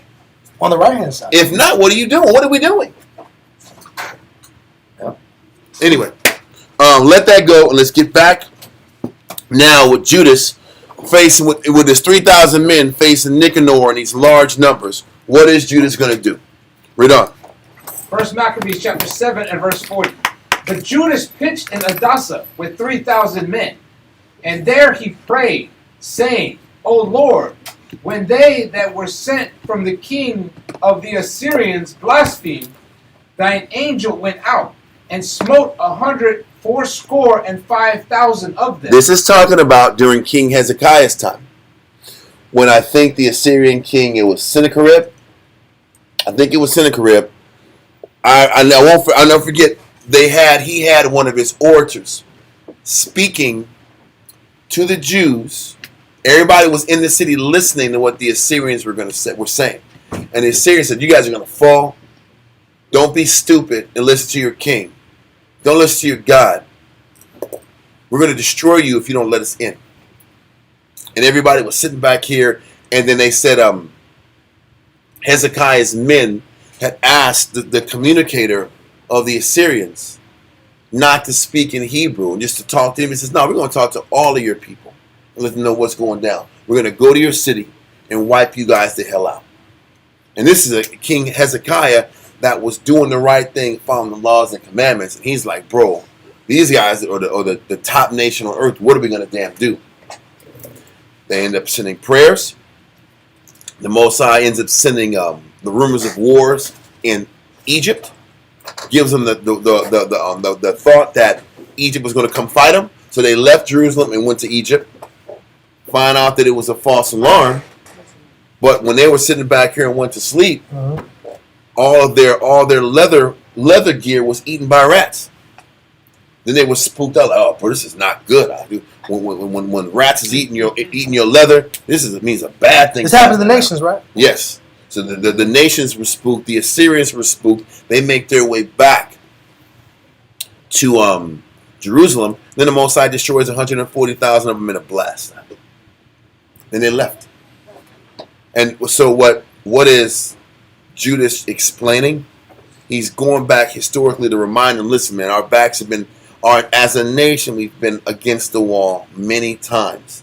And the Mosai has had the power to pull us out of it. He's just using the biggest story he could think of at the time to strengthen them and to give them courage. Not to mention, the Mosai did the same thing for them even during the time of Antiochus, Jupiter, and Lysias, when the Mosai pulled them off of him just 2 years before this. So he's giving them whatever they can to strengthen them and keep them potent. Continue. Verse 42. Even so destroy thou this host before us this day, that the rest may know that he hath spoken blasphemously against thy sanctuary, and judge thou him according to his wickedness. So he's like, judge Nicanor for the blasphemy he was saying, the threats he's trying to use against the temple. Give this man recompense for his negative. Read on. So the 13th day of the month Adar, the host joined battle. But Nicanor's host was discomfited, and he himself was first slain in the battle. Well, what does that mean? This is how the Most High actually gave Israel the advantage. Because in this war, Nicanor was the first guy to go down. Now, if the head general is the first man to go down, more times than not, that discomforts the entire company. If you take out the head guy, what's left? You still got the majority of this army as a mercenary army anyway. Why are you fighting these foreign tribes? Doesn't make any sense. I don't know if you ever remember watching Alexander. And they were sitting back here in India fighting these elephants and these crazy ass Indians. And like, what are we fighting these foreigners for? This is stupid, man. Let's just get back home. What are we fighting these? We're just fighting elephants for the hell of it. Can we go back home, Mike, and just get back to Greece and get back to our lives? When you're sitting back here and your general's dead, and you're sitting back here realizing, okay, this is not going to go right. Then they're making business decisions now. So the Most High allowed Nicanor to get killed. The rest of their soldiers are contemplating how hard should we push this. Maybe we should back up, fade out, and just get back to our lives. Now Judas and his men with the 3,000 got them on their heels. Okay, read on. Verse 44. Now when Nicanor's host saw that he was slain, they cast away their weapons and fled. And now this sounds more like a battle like it was earlier in the chapters. When one guy was knocked down and they got out. Yes, sir. How many were in this host? They didn't explain it. They didn't go into that. So I don't really know. The numbers had to have been large, but it wasn't explained. So Nicanor's men, they saw Nicanor's down. That's it. It broke up the entire... Kill them all. It killed the morale. Okay, but let's keep going. Then they pursued after them a day's journey. So now, the crazy thing, they fought them for... They went and pursued them for an entire day. 24 hours. They're on horseback going at these guys. Either horseback or just footing it. And they trot, going at these guys. Wherever they're trying to run, they're chasing them. Okay? Read on. From Adasa onto Gazara. And from Adasa to Gazara. I'm trying to see if I can even find this map anywhere where Gazara is. If I'm not mistaken, it was like 20 something miles out. Was it? I can't even say that. No, no. Here it is. I knew I had it somewhere. Give me 1 second. Yeah, it was. Okay. It said Nicanor tried again along the same route in 161 BC, meeting reinforcements from Lydia at Lower Beth Horon. When they all marched back to Jerusalem, Judah ambushed them at Adasa, with Nicanor being the first killed. The Syrian Greek soldiers ran away to their stronghold 22 miles away at Gazara, away from Jerusalem. So that's 22 miles they ran back to their natural headquarters to escape and kind of get some kind of fortification and protect themselves. It was 22 miles away. It's a long run. That's a long damn run. Now, in the midst of them running, check out what happens next. This is funny. Let's keep going. Sounding an alarm. What verse are we at? Verse 45. Then they pursued after them a day's journey from Adasa onto Gazara. So that's 22 miles they're running. They're trying to get the hell to Gazara because obviously there was some kind of fortifications to protect them and get them out of harm's way. So as they're running this 22-mile trug to get back into safety, Judas and his men are yelling the alarms, making the alarms, blowing the horns, the horns of the trumpet for war. They're blowing the trumpets for war to let everybody know the war is on. Read on. Sounding an alarm after them with their trumpets. Whereupon they came forth out of all the towns of Judah round about, and closed them in, so that they, turning back upon them that pursued them, were all slain with the sword. So everybody that was in Nicanor's army didn't make it to Gaza. It's awesome, but it ain't awesome. Because how come these you-know-whats weren't fighting with Judas when their back was against the wall?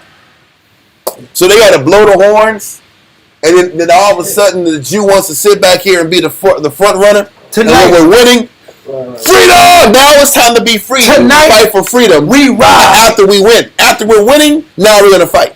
Think about that. Because that's what's going to happen with Israel on a high level. What's going to happen is when a handful of people do the dirty work, then everybody's going to be like, fight, yeah, brotherhood, let's fight.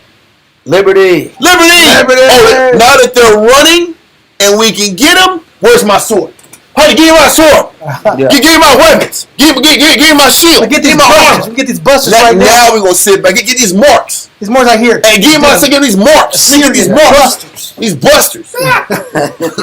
That's what they're gonna do. Now we're going to squab. Now we're going to squab and fight. And set trip. Yeah, not a stain of blood on my uniform. Yeah, you ain't done. You ain't take no risk. Now all the men that said you want to fight now, they could have fought 5 hours ago. How come we didn't fight 5 hours ago? Now he wants you in your house like this. Did we win?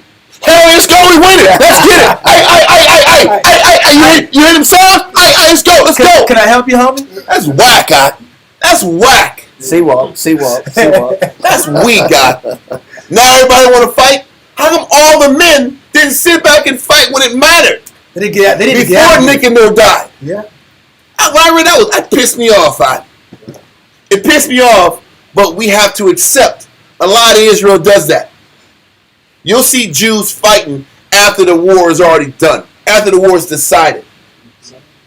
And now we're going to say the unity. And then what you're going to read is, now everybody wants the spoils. Now we're going to fight to get some money out of it. Now our fight, was it for the glory? Was it to save the nation? Or to get something? I'm going to catch this nigga slipping. I see something. I'm going to fight and kill him so I can get something. He's already running. I got it. So why are they fighting? They're only fighting because the war was already decided and I gained something. They didn't fight when it was like in the game. Yeah. And that's the Jew. Yeah, I killed me about 5 of them. He's sitting back here doing this. Yeah, I got about 5 of them. I got some gold rings. Yeah. I got 3 thumbs. silver. I got 3 thumbs to show for. I took out 3. I got proof. But it's whack. He was Is scared. that really a victory? He was scared too. Was that a victory or not? No, it wasn't a victory. But that's the Jew.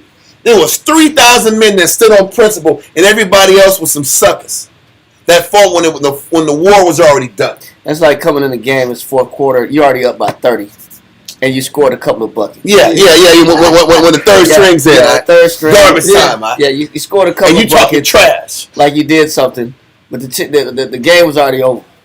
It's already decided. It's already decided. We'll do that too, though. That's us. But think about that. Why was everybody at the house? I know they're scared. Why were all these men in the neighboring towns in the house? They knew damn well Judas needed help. I just had to get my house in order, bro. Bro.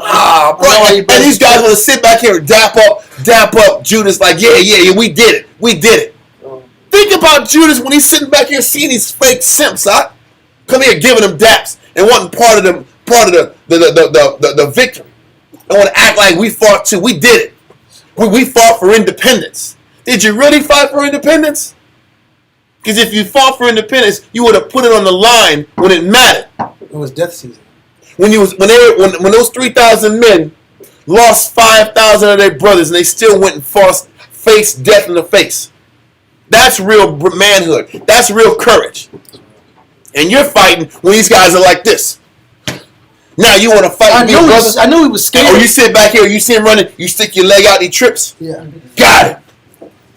And you start stomping on him. Yeah, I knew he was scared. Yeah. Now you start stomping on him when he's running. That ain't courage. That's weakness. You know. And think about this. We're going to go into this in 1 second. Now, all of a sudden, this is a national holiday? Because the suckers got to get in here and get their licks in too? Because why didn't they celebrate the other one? When the Most High is the one that came through and saved them. How come we didn't make that a national holiday? We want to make this one a national holiday because we got some squads in, and the weak sat back here and got their licks in. Now everybody wants to party on this one. What's the difference? The Most High delivered them on both instances. The Most High allowed Nicanor to get killed, and a bunch of weekend Jews got some glory. Or the other time when we were literally 120,000 men against 10,000, and we were running out of food, and the Most High relieves them and takes them out of the situation and saves them. Why don't we make that a national holiday? Because we got no glory out of that. So you're saying the glory came from we got man's glory by fighting and killing a couple people. Now we can make it a national holiday because the Most High saved us. Make the other one a national holiday. That was more impactful than this one. So the wicked Nicanor is any more wickeder than damn Lysias and those guys that were trying to kill us? What's the damn difference?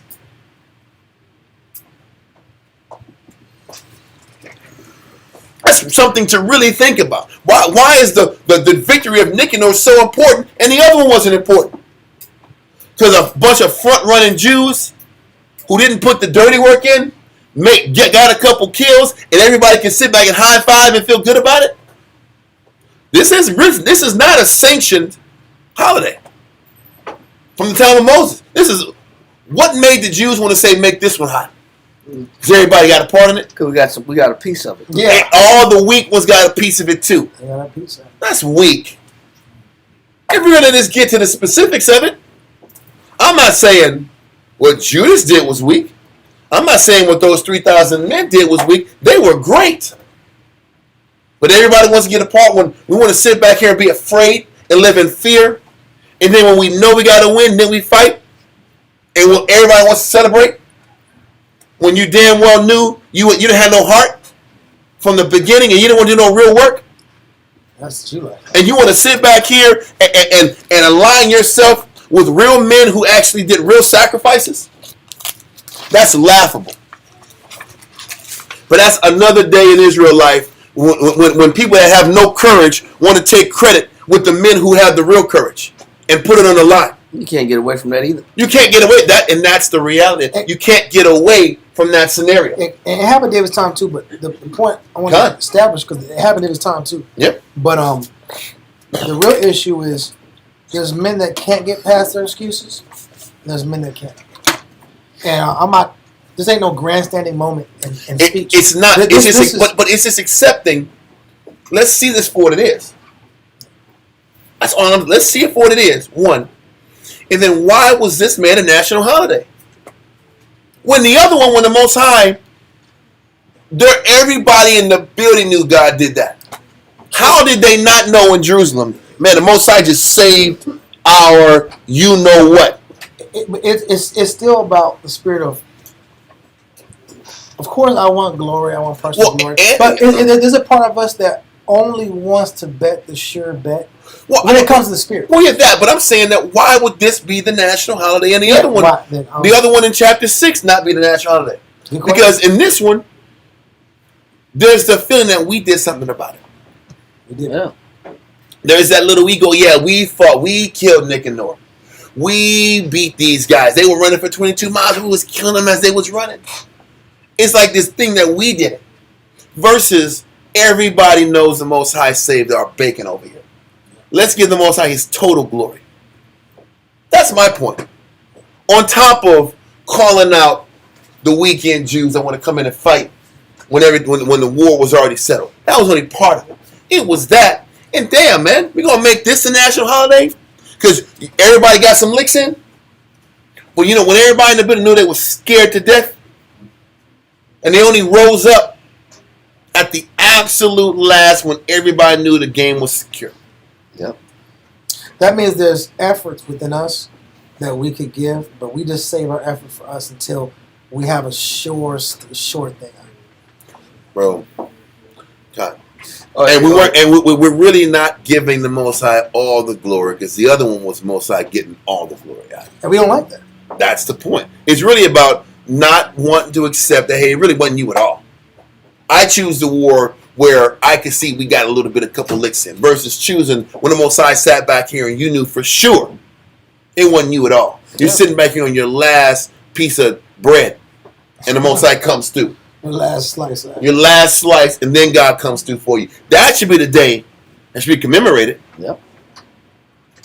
That's what I tell you that I think we want to feel bigger than what we are. That's the point. That's exactly what I'm driving. We want to act like we matter. Yeah. Or like we did something to actually change the course of our situation when you didn't do nothing. It was the Most High's mercy. It still goes back to that concept mid-class about wanting to feel like a man in the carnal. Yep. Versus feeling like a man in the spiritual. God. It's ego-based. It's still ego-based. It is a victory for our nation. But let's not front. This is ego-based. Right. Am I right or wrong? Does that make sense? It makes sense. Listen, let's continue back in Maccabees. First Maccabees chapter 7, verse, what's that? Verse 46 again? Yeah, 46. First Maccabees chapter 7, verse 46. Whereupon they came forth out of all the towns of Judea round about. All the towns of Judea? All these Jews just didn't want to fight out? You telling me they didn't know there was going to be a war today that was that was going to decide if our way of life was going to be protected? You guys good? Okay. You telling me they didn't know that? That they only had 3,000 men to fight an entire army? Before they was in these towns hiding and being afraid and being prudent? I wouldn't want to be in their shoes. That's what that conversation was about. Man, they're going out there. I know they got some heart, but I wouldn't want to be in their shoes. That's this crazy. Keep going. That's messed up. Continue.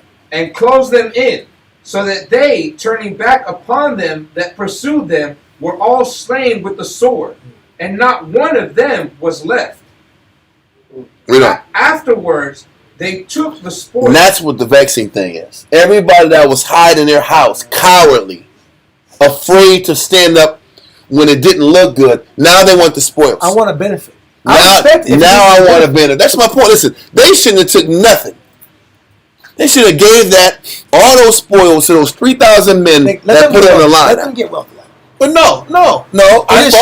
It just shows we're still. What's the word for it? Mercenaries.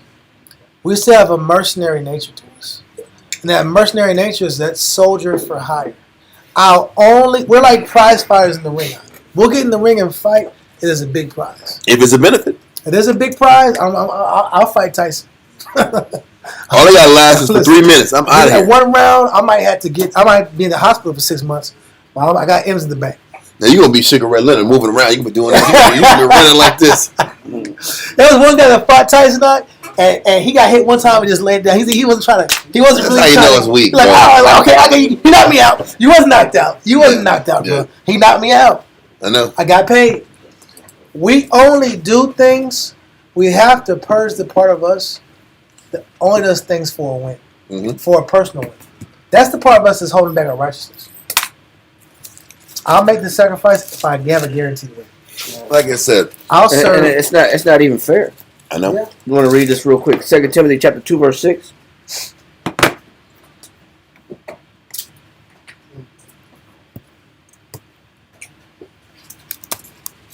Second Timothy chapter 2 and verse 6. The husbandman that what? That laboreth.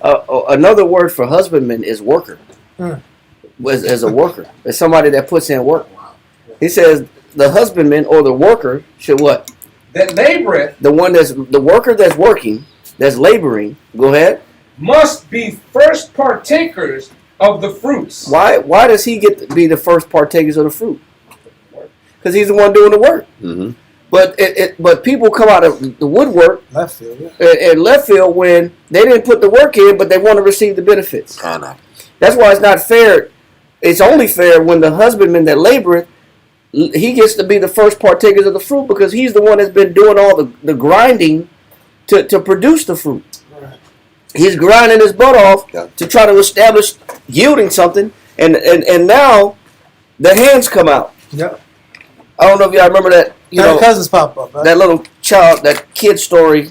They used to read in elementary school. The hen that made the bread, and and the hen asked the goose, Yeah. Can you help me make the bread? Yeah. And the goose, I'm too busy. And then the chicken, The pig. the pig, the chicken, everybody was saying, no, I'm too busy. I got something going on. Yeah. And then when the hen made the bread, and then everybody came and asked for the bread, I too would like a piece of bread. Yeah. And the hen was like, listen, that kid's story was designed that to let it be known as an allegorical story to teach a moral lesson. Yeah. That when you put the work in, you're not going to get a lot of help. And that's I remember reading that book in second grade. You're not going to get a lot of help when it's time to put some work in. But when the work is done, everybody's going to have their hand out. You know what I'm saying? And everybody's going to have their hand out expecting something. Yeah. You know what I'm saying? You look at you look at Lamar Jackson, quarterback, Baltimore Ravens. His mother used to put pads on herself and go run drills in the yard, the backyard, and make him a better football player. It's amazing. But you read about these athletes that their mothers do all this work, and then when they get these big contracts, the fathers come out of nowhere. Oh, they always do. That's my boy. That's my boy. That's my boy. Junior. That's my DNA. Jumbo. He wouldn't be nowhere if it wasn't for me. Then the dad comes out of nowhere with the handout. Shaq's. I think Shaq's pop did the same thing. Yeah. But but Shaq said, man, my stepfather was more of a biological father than my real father. But people want the credit, they want the glory, they want the rewards, they want the accolades, but they don't look at the people that's actually putting in the work. Even when you look at Terrence Crawford's mother, she used to pay kids in the neighborhood $10, whoever could beat her son up. She said, if you can whoop my son, I'm gonna give you $10. She said she used to pay kids in the neighborhood to beat her son up. She said, I bet you can't beat my boy. I bet you can't whoop my boy. I put $10 on it. And she would pay kids in the neighborhood, and he would never lose. And then the father would tell Terrence Crawford, you're gonna be a champion. And the mother would tell him, you ain't gonna do nothing. You gotta prove it first. But that combination, that good cop, bad cop, brought the best out of that boy. That's why when she's on the sideline, he give credit to his mom and his dad. One believed in him, and one made him do the work. But a lot of us don't believe in doing the work, but we want the rewards. And it's not fair to just stick your hand out and expect the best rewards when you ain't put the work in. And that's why it says, read that one more time, Taiwan. 2 Timothy chapter 2, verse 6. The husbandman that laboreth must be first partaker of the fruits. And so that's what's fair, bro. Because he's the one that's doing the labor. He's doing the labor. Why can't he get the reward? It's only fair that you do. Yes, sir. I read that book to Isla. It said the moral of the book was, the central lesson is that to enjoy the benefits of something, you must contribute to the effort required to create it. There you go. And that's what was the book called? The Little Red Hen. The Little Red Hen. That's what the book called. Yeah, because she made the bread. Nobody want to help. But when the bread is made, when the bread is cooked and baked, and they smell the bread, everybody's coming want a slice. Everybody wants a slice of the bread. But that moral lesson was instituted in childhood. But a lot of times that goes over our head. But it's biblical, and it's in the Bible. But it just shows you the characteristics of people. People's character, they're naturally going to want a piece of somebody else's labor. Yes, sir. It said laziness has consequences. Oh my God. Oh my goodness, man. Wow. That's crazy, bro. And you was at 46, Taiwan? 47, sir. First Maccabees chapter 7 and verse 47. Afterwards, they took the spoils and the prey and smote off Nicanor's head and his right hand, which he stretched out so proudly, and brought them away and hanged them up toward Jerusalem. For this cause the people rejoiced greatly, and they kept that day a day of great No, gladness. of course. My thing is cool, but how come the day of gladness wasn't when the Most High saved Jerusalem, when there wasn't enough food to sustain during the siege, right? And the Most High came through and saved them. Why wasn't that made today? I'm not giving guys credit, bro. Israel got a problem now. Israel wants to get their own credit out. They want to be involved in the winner. Yeah. If they're not involved in the winner, then it ain't really a winner. I didn't get no glory. Why am I gonna do something? Because there was no war Don't that was promote won. Think about myself. this. That other one in First Maccabees 6, they didn't win the war. They lost. Back was against the wall. They were under siege. And the Most High, no doubt it was the Most High that saved them. And that's not going to be used as proof the Most High is real. Well, we got to have 3,000 men. Only 3,000 men of the nation had courage. The rest were sellouts or deserters. And then everybody else wants to fight when we win. When Nicanor's dead, and we want to sit back. Now we're going to cut heads off and cut hands off, and now we want to party like it's 1999. You serious, Zach? Yeah. And somebody said, this should be a day we always celebrate. Yeah! Let's do this. You can do it. Yeah. Then it's that. That guy pops up. Then you can do Lion it. shirt on. A lion shirt with fringes. Yes. A long. You can do it. God on the one. It's crazy. It's crazy, and I'm only bringing it out. Maybe we shouldn't focus on that, but it's a real thing. It's a good point to show that we gotta look to where is the sacrifice. We gotta divert our mind to look for where the need is, and where there's there. That's what Esau does. Esau looks for where's the next market. Where's the next And market? then why are we so afraid to be hiding in our house when you knew Judas was fighting for the nation's life? Think about That was this. shameful by itself. We, from this perspective, see Judas and see this great man who led this revolt. But in real life, men who believed in the movement didn't support the movement. That's real life. Listen, that's real life. Oh, I respect what Judas is doing, but I'm not doing that. And you had major political leaders and scribes that believed in the movement, understood that what Judas was doing is good, and they didn't agree with him. So you have all these different factions of Jews believe in the scriptures and believe that Israel has to have national sovereignty, and at the same time, they didn't support him. The priests didn't really support him. The scribes didn't support him and back him. The deserters were at the house. And there was just 3,000 guys that stood tall. That is Jew life. That is camp life. That's the experience that we face in the truth.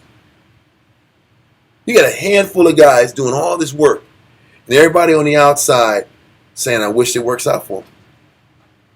Well, Christ said the harvest is plentiful, but the laborers are few. And I'm just keeping it real because what we see from one side is you would think from reading these scriptures that was just the revolution would not be televised. And all these black people, you have a nation of millions to hold us back, and all these black people were invincible and they were all united. And it really wasn't that. You had a very small portion The reality of this. of people who fought and stayed in line and made the real risk. And then you had leaders that didn't want to stick their neck out. Men of influence and respect that didn't want to lock in and follow. Then you had your regular people that were too afraid to lose, and they stayed in their homes when it really mattered. So the revolution was carried and maintained by only a small few amount of people. So for brothers who do this every day and you feel alone and you feel like you're grinding and you're suffering and you're spinning your wheels, so did Judas's men. So did the disciples. So did the apostles.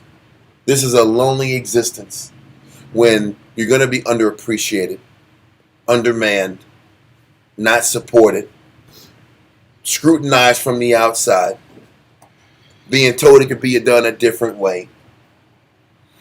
Some people hoping that you fall from a distance, and some people wishing you the best of luck from a distance.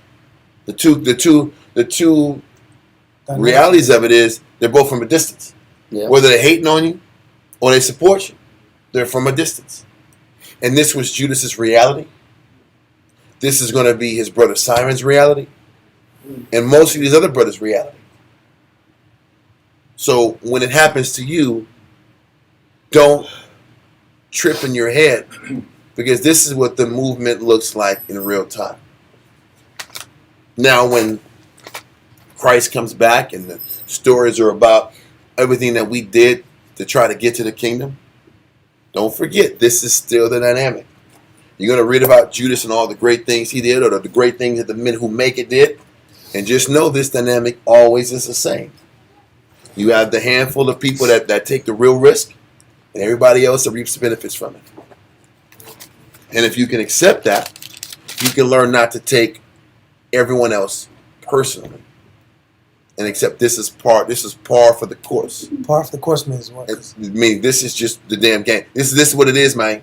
Yeah. I'm just gonna say, instead of saying par for the course, it is what it is, man. This is the game. Charge the game. He's got charged the game. That's a better way to explain it. That's true. And you got to accept that the harvest is plentiful, like Shamshwan said, and the laborers are few. And that's it. If we can understand that, there is a beautiful lesson in this. Okay? And my advice to brothers is to sit back here and be part of that 3,000. Don't be that guy at the house waiting for the battle to happen and work out. Then you go on the side and you go on the winning team afterwards. Don't be that, because that's not glory. That's not glory, and that's not how you gain that respect of your peers and the respect of the body of Christ. That's not how you do it. Are you where are we at in this verse? Verse 49. Keep going. 1 Maccabees chapter 7 and verse 49. Moreover, they ordained to keep the yearly this day, being the 13th of Adar. So 13th of Adar is when they try to make this Nicanor thing a annual thing. Read on. Thus the land of Judah was in rest a little while. So we had a little bit of maybe a year or two reprieve, a little break in the action, and then the next battle kicks in. But the battles never stop. But the list of characters are the same. The valiant ones, the ones with resilience, everybody else that disagrees, wants to do it a different way, wants to be opposite and contrary, or the ones that stay at the house and wait to see how it looks. And then how it looks is how you'll adapt. This is an example of the life we live. So let's be okay with that and move forward and keep fighting for our people, whether they're here or not. You still gotta love them. Psalms 33. Psalms 33. And read verse 16. Psalms 33 and verse 16. Read verse 13. Psalms 33 and verse 13. Mm-hmm. The Lord looketh from heaven. Because who's watching overall anyway? The Lord looketh from heaven. The Most High is watching how the battle go down anyway. The Most High is watching everything. He said the Lord looking from heaven. Read on. He beholdeth all the sons of men. So the Most High is watching the men that have courage, that's willing to put their neck on the line.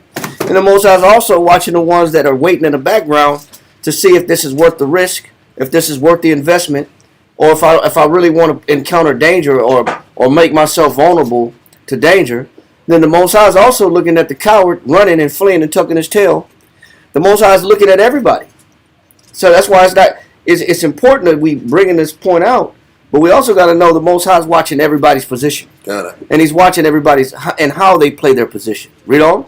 From the place of his habitation. And so the Most High is watching from his habitation. Go ahead. He looketh upon all the inhabitants of the earth. And the Most High is checking out everybody. What role did you play, whether it be in the victory, or whether it be in the near miss, or whether it be in the close calls, or whether it be in the absolute losses?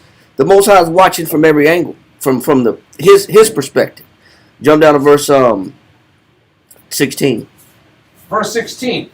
There is no king saved by the multitude of an host. And what does the Most High do and to make sure he gets the glory? He take them numbers down. There's no king saved by The Most High makes sure that the terms of the battlefield, the victories, the outcome of the battlefield, whether it's a win or a loss, it's the glory goes back to Him. And this is why we can't get mad if we're operating this work with low numbers. No, It's supposed to be low numbers. It's supposed to be low numbers so the Most High can show you He's real. Others, the thing is, the small group has to rely on trusting the Most High. The other groups have to just learn to follow the success wherever they see it. Yep. That's the play. Which is fair. And it's fair, and we can't get angry that a group has to live by faith and the others have to live by the results of how it goes down. That's another reason why I'm explaining it, because sometimes there's bitterness amongst the group that's busting their tail in comparison to the ones who aren't busting their tail. I used to be that way. And we can't learn. We have to learn to mature It's childish. and not to take the fact that other people are in their houses Yeah. and maybe you're dealing with fear and doubt and unsurety. They got to sit back and feed off of your example, where the other ones have to feed off of trusting the Most High, blind faith. and it still goes back to the lesson behind the manna. That's the point. When the Most High dispersed the manna on the ground, those that were capable, strong enough to reap more manna, had to come back and split it up with those that couldn't, that wasn't as strong enough Yes, sir. to reap more manna, so that everybody was able to eat, and nobody had extras, and nobody lacked. It's still the lesson behind that. So even if a couple of men are strong enough, have enough courage to go to battle, the spoils, the opportunities, and the victories, and the liberty that comes from dominating your enemies, that liberty should be shared with those that weren't as faithful, weren't as courageous, and weren't as strong. And that's what Dawiyah was mentioning about David and those men that sit back that didn't fight a portion of the battle. Against the Amalekites. Exactly. So everybody's saying the same thing. I just wanted to make sure I kind of get both sides. Can I get one? Yes. I know we got to sit down. But I used to have an issue with, oh man, I'm doing this work, and you keep looking. You're looking around because you don't want to do it. I know. That's the real reason. That's why people get angry. Listen, you're angry at people that aren't doing what you're doing at the rate you're doing it because you want to break and you envy their freedom, their liberty, or what they have, their situation. And the Most High gives us lots in life. Yep. And it's about being content with the lot the Most High gives us and maxing your lot out. If you were called to give it all and then some, that's what you were called to do. Then don't envy a person who hasn't chosen that path. Yeah, don't sit here and be offended and vexed at people that are more comfortable, because there's always a more comfortable condition. You think David wouldn't envy us? Yeah. They were like, listen, all you guys got to do is teach the Bible and go to heaven. Yep. Bro, I had to fight giants. Listen, I had to fight Goliath. and his outlook, don't forget, David's outlook was the standard of outlooks the Most High said, I want everybody to think like this guy. Mm-hmm. Now, when it says David's a man of my own heart, he said the way David thinks is how I want everybody to think. That's why he said his lineage is a lineage I want the Jews to pattern after and have the princes pattern after, because if his sons can think like him, the nation will be fine.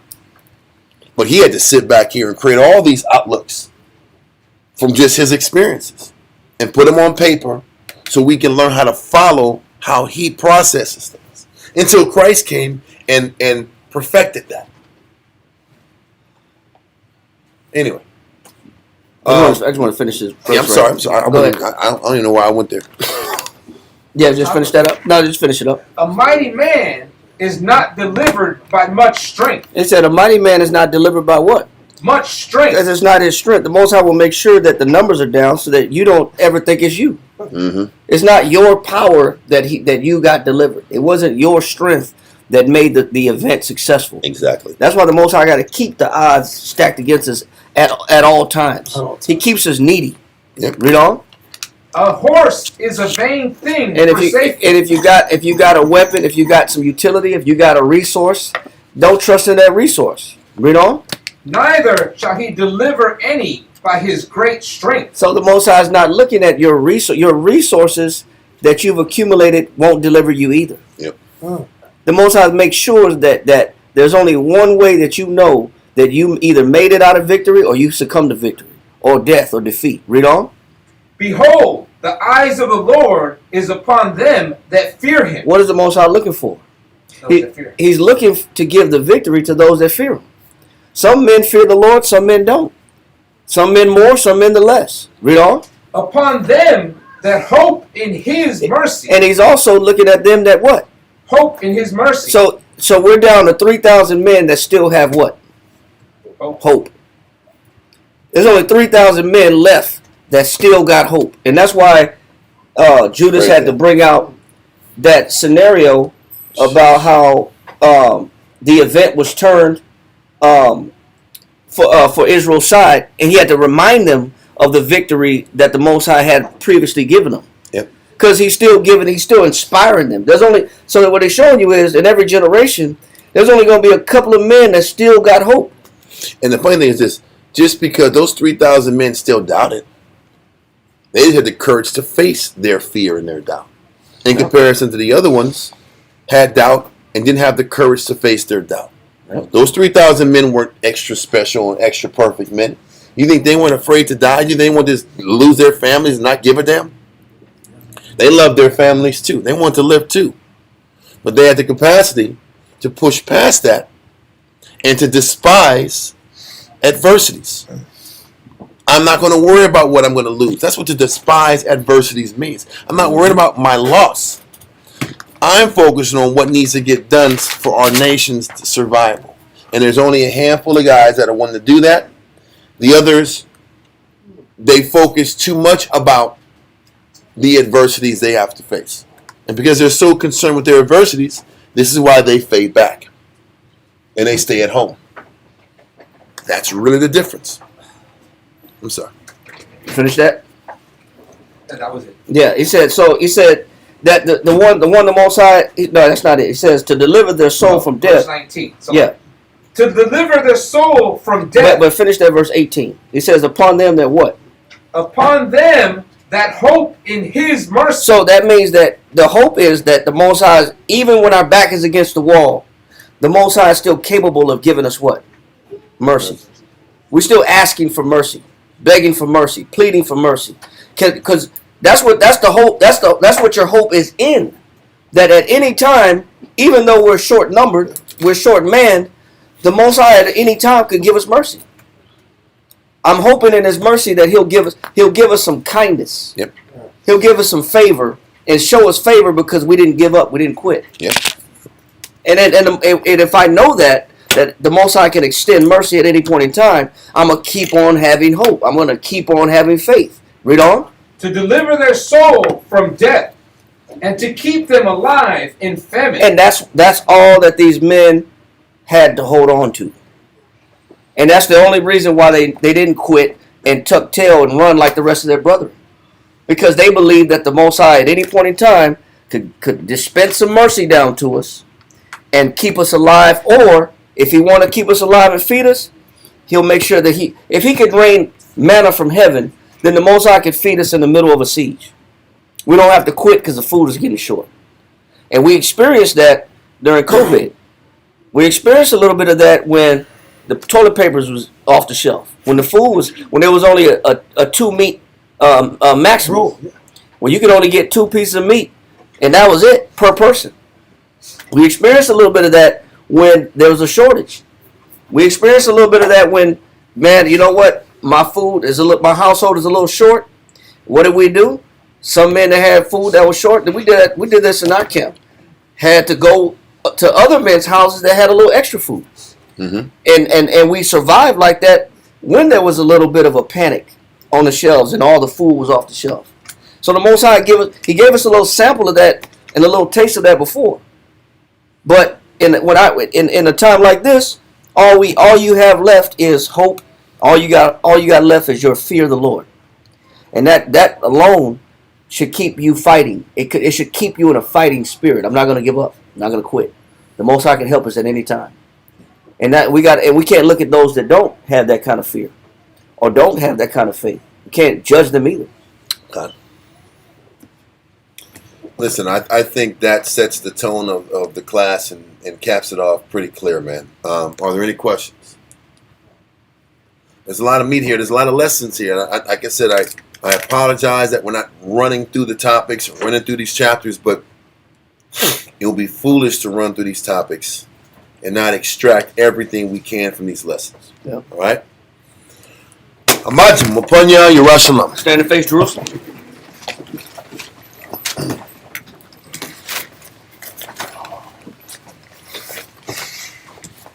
Yahweh, in the name of Yahweh Shai, In the name of Yahushua, please listen to us right now. please listen to us right now. Send Michael Send Michael and the righteous angels and the righteous angels to watch over, bless, heal, protect, and make strong the people of Yasharallah. the people of Yahushua. Also send unto us much wisdom, much knowledge, much understanding, much patience, much faith, much brethren, and much love, spiritual power, and forgive all of our sins.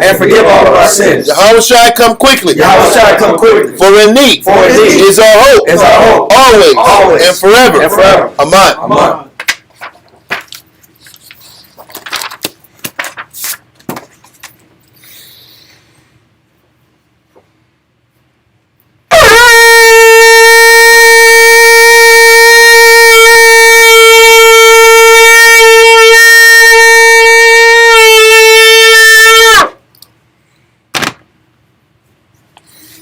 Barakatah Yahweh B'Hashem Yahushai. Hahawa Nothing Blessed are you, Yahweh, in the name of Yahushua that gives to us the law. Barakatah Yahweh B'Hashem Yahushai. Hahawa Nothing Blessed are you, Yahweh, in the name of Yahushua that gives to us light to see. Barakatah Yahweh B'Hashem Yahushai. Hahawa Nothing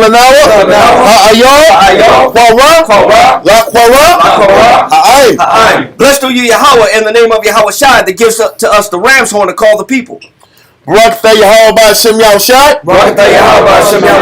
Hahawa Nothing Shaman Zayat Lamashach Yasharallah. Blessed are you, Yahweh, in the name of Yahushua that gives to us the olive oil to anoint Israel. Okay, Psalms 92.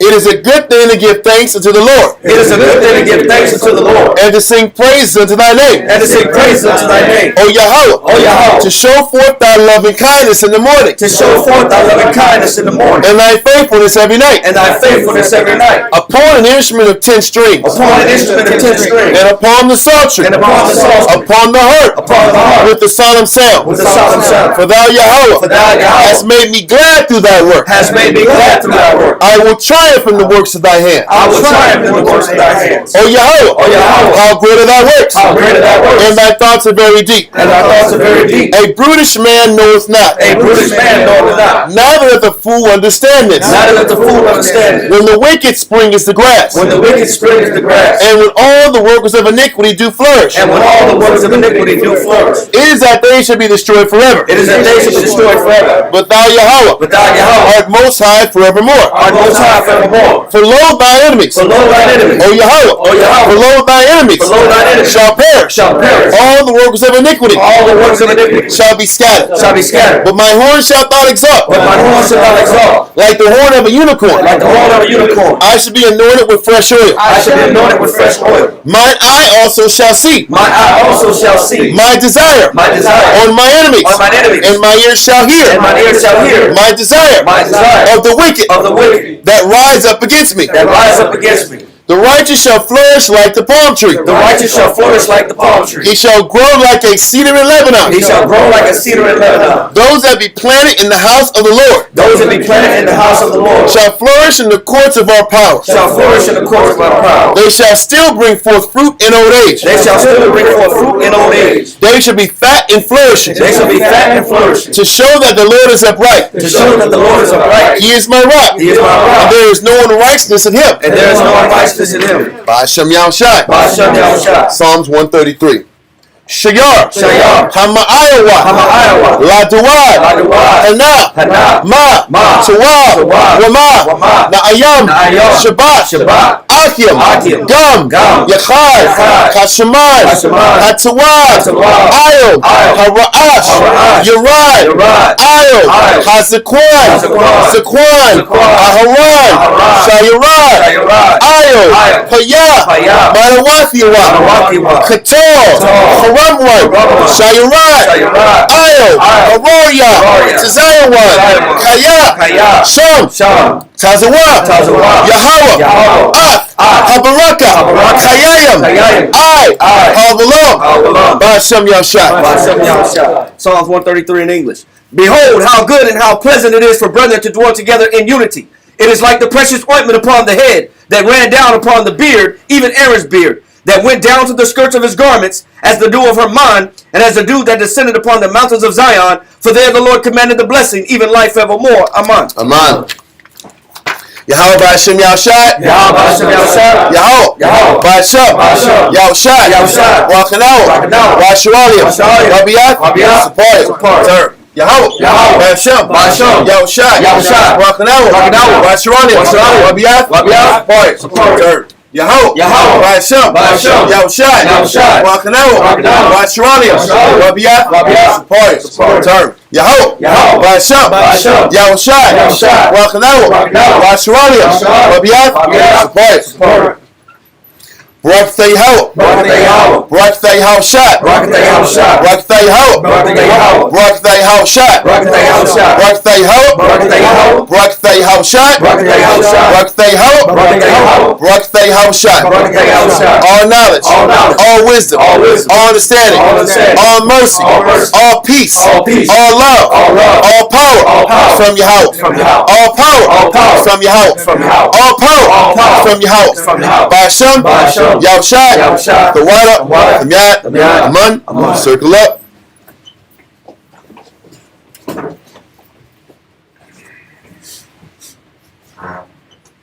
Good. Saluting out the heavenly order. Yahweh, Yahshua, Wakol Yashala, Benishal, Amaja, Barak. Yahweh Ba'ashem Yahshua, Rakadam. Come here, Shah. Come here, Shah. Come here, Shah. Come here, Shah. Come here, Shah. Come here, Shah. Turn your face, sisters. Stand. A little bit louder. Gotcha. Saluting out the daughters of Zion, Benishal, Amaja, Barak. Yahweh Shema Rakadam Ba'ashem Yahshua. Yes, from the top. Dismiss. Fall out. Wait for the actual order. Don't spin that early. All right, Israel. Throughout tuning in. Let me see. The water for tuning in, y'all. Listen, Aggie student, if you're still on, just email us the question on isbhpk@yahoo.com, and we can exchange numbers, and I will take whatever time it takes to talk to you and explain it to you.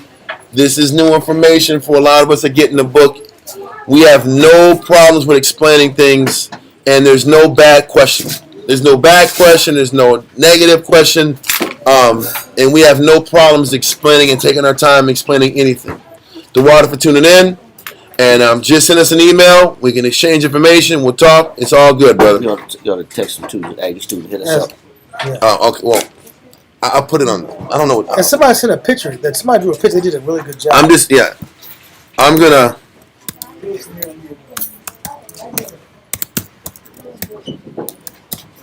Listen, if you're on, just send us this email. Send us a question on this email, and we can talk. All right? We'll go from there. Israel, throughout tuning in. See you guys on Monday. Shalom.